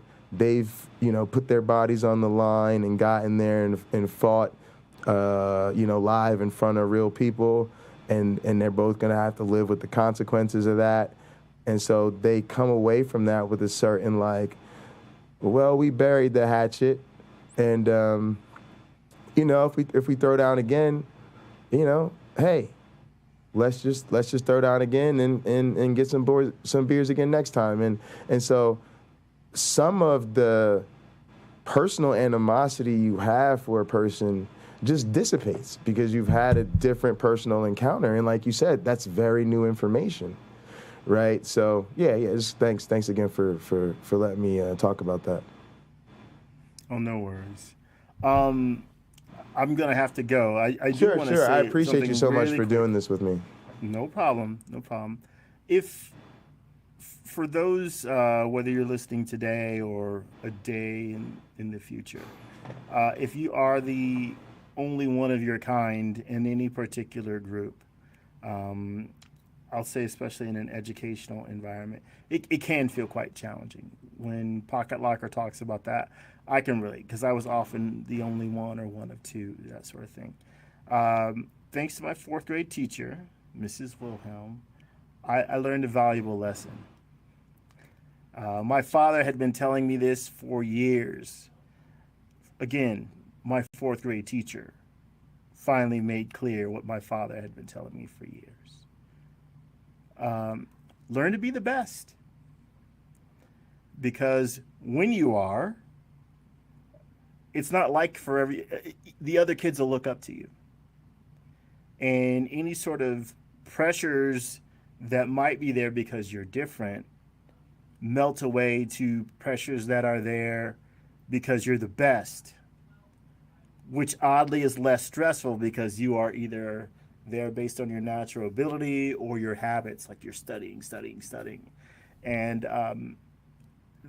what happened to me was after fourth grade, I kept focusing on that.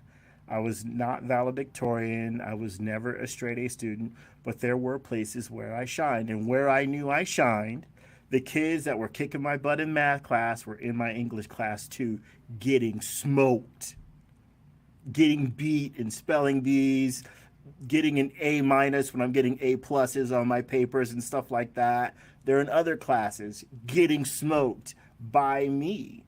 Well, what I learned in middle school was we can be a team. I can team up with these people. They'll tutor me. They'll teach me what I don't know. They'll help me. And that became invaluable. When I got to high school, it was, okay, well, if we're going to do this, start this club or that club, I got a bunch of people who I know are interested then becoming a leader there in high school. And when I got to college, I'm asking my professors questions they forgot to address in the book.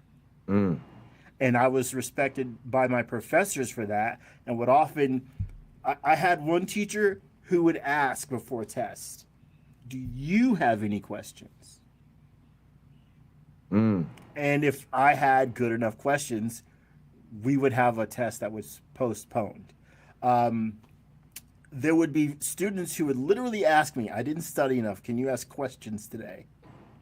And I would say, sure. And I'd have them already written down. I've had stuff like that happen to me. I had them written down when I came into the room, and my questions were relative to the topic. And it was like this, if you don't teach me this, I won't learn effectively. I'll have gaps in my knowledge. So better you teach us today than leave these gaps. And one teacher got so frustrated, the one who would ask, do you have any questions? He would tell me, I'm not going to give you the test today, but I'm going to give everybody else the test today. He goes, you can study this. I'll tell you what to study while they're taking the test. You can take your exam another day. If you are, those are some ways you can approach it. I suggest not quitting. I suggest not giving up. I suggest not feeling marginalized, but persevere. As Dr. Bundy has shared with you, his journey was one of perseverance and sticking it out.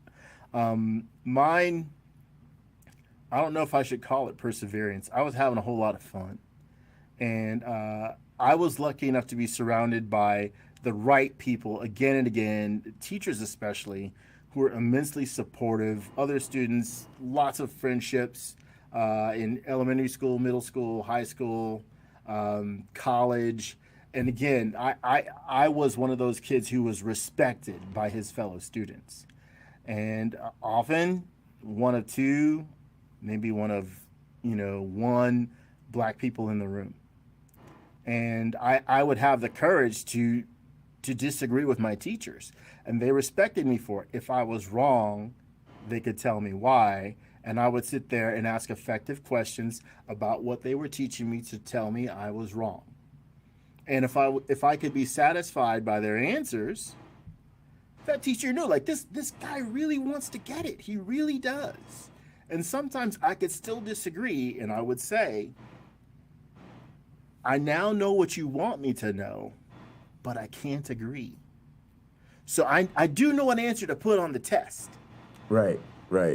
I still don't agree. Right. But I do know what to put on the test. Yes. So they could see my gratitude was even there for that. Right. And I think that's what, maybe not just a student that is this one or that one and the only one, because maybe you're from Poland and your accent is so thick that you wrestle with being understood by others. You can be from anywhere and wrestle with that, even in the United States. But have some stick-to-itiveness. Sure. Persevere and have as much fun as possible. Really enjoy. Yeah, your of course, and that's work. And both. that's kind of some of the things I just want to touch on quickly there. So one, I'm trying to do that, and part of what I do is I have an oath, like a do no harm oath. I think as a professional educator, even also as a scientist, but even more so as an educator, you actually have a responsibility to try to not weaponize your education, try to not weaponize your knowledge, and try to be fertile with it as best you can. Also, you talked about being the best. That is exactly what I had to do. That was exactly how I adapted my career strategy. I had to take the things that I could do, great musician, great producer, broadcasting skills, multimedia skills, entertainer, all of those things, and say, if I make that my angle in the science, then I'll be the best at that within my field. Whereas I felt like when you first start off, the way most of the fans, I think about science is, well, somebody like me should want to catch up so that I have all that general knowledge, so that I can become the microbiology expert. But no, I would just be trying to chase down people I'm never going to catch up to, right? Instead, I got to create my own path, go my own way, because that's going to allow me to say, well, I'm actually the best in the world at this. Right, and that's what we're at. Even with my advisors, we know that we're making me thoroughly unqualified for a lot of institutions. But what we're making me is undeniable to the institution that values what I can do and wants the person who's the best in the world at that. And so I am experiencing that, and part of that is you're on all the time now. And you can't live that life anymore where you're just sitting around casually sort of deconstructing the product, while people are consuming it. You just can't do that anymore. And that's really where the conflict with Tux came in. It literally, I feel bad about it, and I am sorry that he's upset with me, and I feel terrible that, he hasn't felt comfortable calling in, and he just seems to be discordant with the vision. And I think there's a lot of but where I felt disrespected personally wasn't even in its initial response. It was just not understanding that I just can't have people taking things personally, and we just couldn't keep doing it. Like you do realize that you just can't stop the show every time somebody has a question. It just doesn't work that way. And this has been so great that you talked about having the problems then of being the best, right? Because that's the way I look at it. It's not that I'm angry or upset about people, and it isn't even that I would quit. I just want people to know it makes people that uncomfortable. The way you guys treat content creators and streamers and panelists and somebody who works as hard as I do, it affects us. It impacts, there's a person behind the performance. And when that person feels like they're being mistreated because of their performance, they're like, well, which one of us is performing? And it gets to the, even the way I summarize a lot of this is like, well, Jay, the atheist community feels like the debate was fake or whatever, but now they're really upset that they lost the fake debate. Well, which one is it? Because if it was fake, it shouldn't matter that you lost it, right? And they don't even think that far. But again, it's just there's no compromise with these people. Because what happened when I was promoting it like I was going to kill him, man? What was everybody telling me? Well, you really should be nice to him. Well, Jay's going through a lot. Well, Jay, you should, Jay, don't go too hard on him. All that came out of my mouth. Yeah. That's what everybody, and you weren't the only one by a long shot, right? Because that's what everybody was vibing off the promo. So that's the work, and so that was sort of, that's what I mean about the beauty, is you do that. And let me take you behind the scenes in wrestling a bit. We talked about. Remember, I have. Oh, you gotta go. You gotta go. But I'm gonna give you this one. We talked about the part of what the honor of being the champion is. You got to go out there and celebrate putting over the next guy, and then go back and be there one in the curtain that there to celebrate them. Well, when you do that, it means a lot to the next champion when you do it right. And then when you go on and you go on your social media and you go on your next interview on cable TV and you say, I think I'm still the best in the world at this. But last night, so-and-so got the best of me, right? They recognize that your status might take a real hit for protecting theirs. And then behind the scenes, when they pull up to you and they say, hey man, let's talk about what to do next because I really appreciate what you did for me out there. I take a ton of pride in saying, yep, I put my body on the line and I did what the best bad guys in the world do.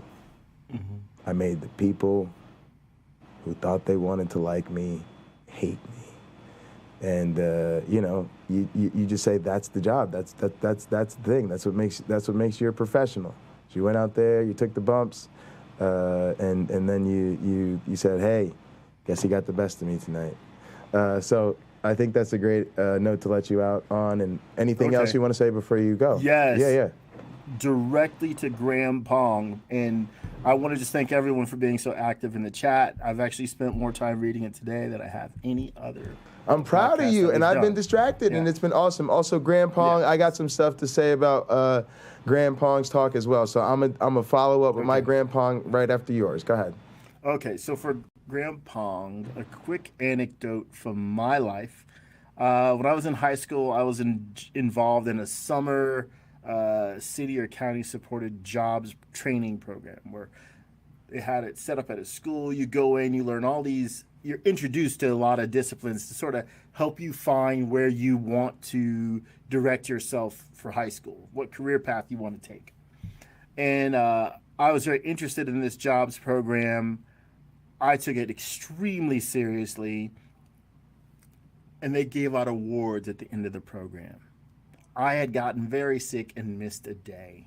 Figuring that ruined me. I won't win any awards, which was remarkably important to me. And now the award for that thing is sitting in a closet and has been there for years and never, ever hung on any wall in any house I've lived in. Okay. So in the award ceremony, I'm sitting in probably the front row, patiently awaiting for them to call my name. Because I knew I did well for first place. They never did. They went through all the disciplines that I had signed up for and never called my name as like, oh, you get the award for this. I was pissed and I wanted to walk out. Then they said, and now for the runner-up in all areas, they called my name. I didn't want to get out of my chair. I'm like, what the hell is that? I didn't know what that meant. And so they were like waving at me, and I'm looking at them like, for what? Is there even a award for that? Well, I came up finally, and they were very proud to say, oh, you got a lot of accolades, runner-up in all areas. And I go back to my seat with this plaque, and I'm like, this is utterly meaningless. I go home. I don't even talk about it to my family. It's meaningless. I go to my job. I don't talk about it to anybody there because it's meaningless. A full 20 years later, I'm explaining this to a friend, and they said, so you won? And I said to them, no, I didn't. They said, yes, you did. No, I didn't. I didn't win anything. Other people won things. But the guy said, you won, you got second place in everything, right? Yes, I did. So if it was a point system, you beat everybody else. You just didn't win any. You didn't win any like NASCAR. I didn't win any race. Yeah, you were Danica Patrick. You had great. No. Don't you say that? Oh, because she never did the points. She never got the points. Famous. She never got close to the points. She's famous. She's famous. But she didn't win. You're right. You're right. No. You're right. Champion. Yeah. You're right. You were the champion. You were the champion. For her looks in marketing, winning at life. You were the champion, though. I get what you're saying. You were really the legitimate champion because this is what I was. It was hard for me to accept this because I didn't have anything that said I was number one. So to me, that's what makes you a winner when you're number one. So this friend of mine saw that I'm just not processing what they're telling me. And they gave me like the racing example. You didn't win any races, but you got second in all the races, right? Which is more points than anybody who won a single race. Exactly. And I'm looking at him, no. And they're saying to me, yes, you don't see it, Dave. I'm like, no, I don't see it. And it took me a while to think about it because why? That's not how I wanted to win. I wanted to crush everybody else that was competing. I guess we didn't look at it as a competition, or they didn't. I did. But I wanted to win over and over and over and over. Only I didn't. That desire to be the best, don't let it get toxic. Because I think that's what happened to me, and that's probably why I made myself sick, because I was pushing myself too hard. Right. But compete at a level that's comfortable for you. And then, of course, enjoy it. So that's my little story. I want to, again, thank you all. Pocket Locker, thank you for your time. Graham says you were most rewarded that night and didn't realize it. That's it. Precisely, that's it. Yeah. Yeah, go ahead. And it was great. People really, it was amazing. I'm actually very happy with it. I watched back a lot of my footage. I'm usually cringing at parts of it. I had no regrets. I actually thought it was fantastic. I think most people thought it was fantastic. I'm just saying it did lead to a lot of uncomfortable stuff for me, and some of the ugliness, I just don't have any more patience for it because we're going to keep going. And I just can't deal with it anymore. I want to thank my one black friend. I absolutely appreciate your time and can't wait to see you next week. But of course, if you want to pop in with us sooner, we'd be more than happy to see you. You know, I don't really know when things are happening because I don't get notifications, but I guess I could turn that on. Yeah, you could. Get them. And I'm always live, so you could just kind of pull up the channel, not the Hot Program channel, but the Pocket Locker 86 channel, and you could check on it that way. If it, we're live there around the clock normally. And then the Casino Theater and Arcade link is in the description too. So that channel link should be in the description for this video. So if you want to add that too, and then if you're ever up at a crazy hour, you can lurk, and people just come through and watch it sometimes. So, yeah. Please put all the links for these things in the description. That will be really easy for me to find them if you do. Sure. What do you mean, like the debate and stuff, or? Well, of the channels you just mentioned and the other things that are going on with the community and other places. Yeah. That you think, you might want to tune into this, because chances are I'm far from the only person listening. Thank you, Cameron. I'm far from the only person listening who would be interested. Yeah, absolutely. And just doesn't know what to click on. Yeah, absolutely. You make it easy on us when you do that. So please. Yeah, I appreciate that. And guys, the links are in the description. I mostly use a template. And then the template has links to all the channels. It also has links to the itsairplanemode.com, so you can get the music and the merch there. And our donation links are down there. But if there's ever anything you don't see down there you think I should add, please do. And then I should also try to get in the habit of adding some other stuff. So maybe there's a couple that I could add to things we've mentioned during the broadcast, the Jason Torn thing, the Nidamos thing. And plus, we still out here with the community, right? We don't mind plugging their stuff, even if. And also, I had to drop a pipe bomb on them, y'all. It's just what happens. It's part of the fun.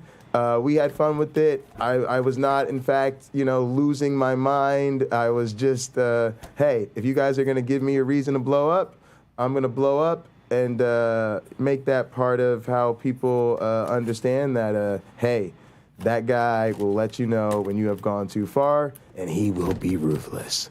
Thanks so much, my one black friend. Okay, thank you. We'll see you later. All right, see you later. Bye-bye. Bye, everyone. Bye, everybody. So one thing I want to touch on, and I'll kind of use that as a good reason to turn off the hot program machine, so to speak. I want to touch on what Graham Pog was saying. Graham Pog, I think, on this one is 100% right.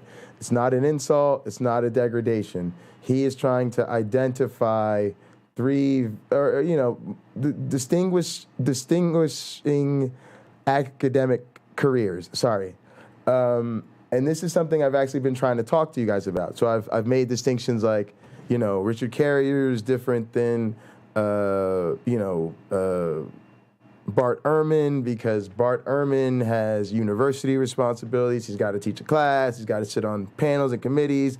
But at the same time, they can both promote their books. Richard Carrier, because he's independent entrepreneur. That's all he does is write blogs and promote his stuff, and write blogs and books and promote his stuff. And Dr. Bart Ehrman can do it because he's in a history department where writing and selling books is probably the core thing of their academic cachet. And the fact that his books are so popular and all that type of stuff is really celebrated by them. When you're a scientist, as a researcher, it's a bit harder because you don't write books. You don't write papers. You don't get incentivized to do YouTube appearances and debates and all of this type of stuff. My unique into all of that is, one, I'm an evolution, education, and outreach person, right? So talk about being high in sort of different categories that add up to being a champion. And so the other thing is I have the background to position myself as an expert in the relationship between science and multimedia, right? That's why streaming every day helps, because streaming is one of the big multimedia things right now, and I'm helping other people with their streaming and demonstrating, all the fun stuff you can do with streaming and all that type of stuff, building a community around streaming and all the technology. So now people know, oh, Jay's the guy you can go to get the hookup on the tech, right? And that allows us to make it a community outreach bridge. As you guys seeing right now, my ability to have this studio and have all this equipment and stuff, which we use scientific funding to help support us, allows me to do all the tech stuff. So my one black friend can just show up, pop in, just like take the link, boom, pop in, host a great show with me, boom, he's done, and I'm able to handle the tech. So he gets to host a YouTube channel and a show very easily. Just by virtue of working with me, who has the ability to handle all the tech stuff. Y'all know I make the same offer to Uncle Bobby. Hey, Uncle Bobby, not just think our community would love to see us podcast together. On top of that, I'm a real serious producer. I can handle all the tech stuff. All you got to do is show up and kick ass, right? At the same time, with James Apperson, I'm able to, help him step by step, get his channel up and going. We've done the same for Lena. I want to send a shout out to YouTube Punk. Of course, YouTube Punk really hooked me up with my Bible. I'll show it off more later. I got to kind of run here. I'm on a time crunch. And, I just appreciate y'all so much. So YouTube Punk also, initiated the idea of helping people in our community get gear, right? Helping people get their computers and get mics and webcams and stuff like that so that we can all support each other and help each other. So y'all see the master plan is actually working perfectly, right? Everything's working perfectly. Our crew around us is getting more opportunities. They're getting their platforms together. We're able to create opportunities from them. The other side not only engages us, but likes us, genuinely likes us enough that they're going to tell other people on the other side, oh no, do shows with those guys, do debates with those guys, do fun stuff with those guys. I told you guys, it's not about how it directly impacts our numbers. It's about being a star, presenting something that helps, the other side do better business so that they know who to call when they want to do something exciting. Then I can get Wayne debating Donnie, and my one black friend debating whoever, James Apperson sitting down, a conversation, whatever. All right, let's take a bunch of big time atheists, me, Derek, Erica, Paula G, if him and Kent can be cool enough to do it, and then we all go to Dino Adventureland, and now we're doing our version of the walking tour of Dino Adventureland. But guess what? We're the power players now. Because rather than Derek setting it up or Erica setting up, everybody has to filter through us because we're the people the other side trusts. And then to honor that, we got to hold our people accountable for, look, y'all got to follow the blueprint that I'm laying out for y'all. You're respectful, no traps, cooperation, have fun, we're not trying to harm them personally, even if we strongly, even have some strong issues with them interpersonally. We still got to just be professional, cordial, and everybody's trying to get this through this as smoothly as possible, right? So you then want people like Derek and Erica and even Paul G, who I think could really do that gracefully, whatever, make some banging content on both sides with trust. And then we get to really hear them talk about it. Derek likes to bring in the experts and hear from, so, bring in a Dr. Dino and, let him do the bit. Yeah, we know he's going to do the bit, but now he's going to do the bit and now we're going to get a Myth Vision podcast out of it. But now Derek, you know how Derek is, he's not going to be trying to trap the person. He's just going to be trying to understand, work through it. Okay, cool. Well, we know a lot of people disagree with this or that. He's not going to be able to touch on everything. But I would love to see that. I would love to see it. And if I was part of making it happen, man, get out of here, man. Man, that's like I'm the king of promoters. I'm Vince McMahon up in here. I'm Triple H right now. I'm talking about I'm Triple H, man. Matter of fact, I ain't Vince. Y'all been dealing with Vince for too long. I'm Triple H, man. We bringing in some new blood. We getting the people excited again.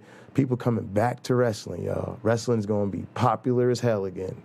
Same is true in life, same gonna be true in this community. And we gonna be at the center of it.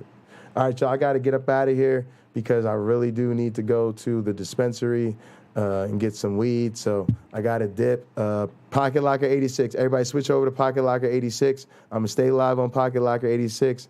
We're gonna do some stuff. I gotta run to the dispensary. I'm gonna play a video, so just switch over now. Go to Pocket Locker 86 right now. Link is in the description. Appreciate y'all for watching our hot program. Go over to Pocket Locker 86. We're gonna stay live over there. All right, hot program. Thank y'all for tuning in. This was an extra long episode. But yeah, Graham Pong is right. There's a difference between celebrity scientists, real scientists, and science communicators. My deal is I am supposed to be sort of building that celebrity scientist image that is a gateway to science communication.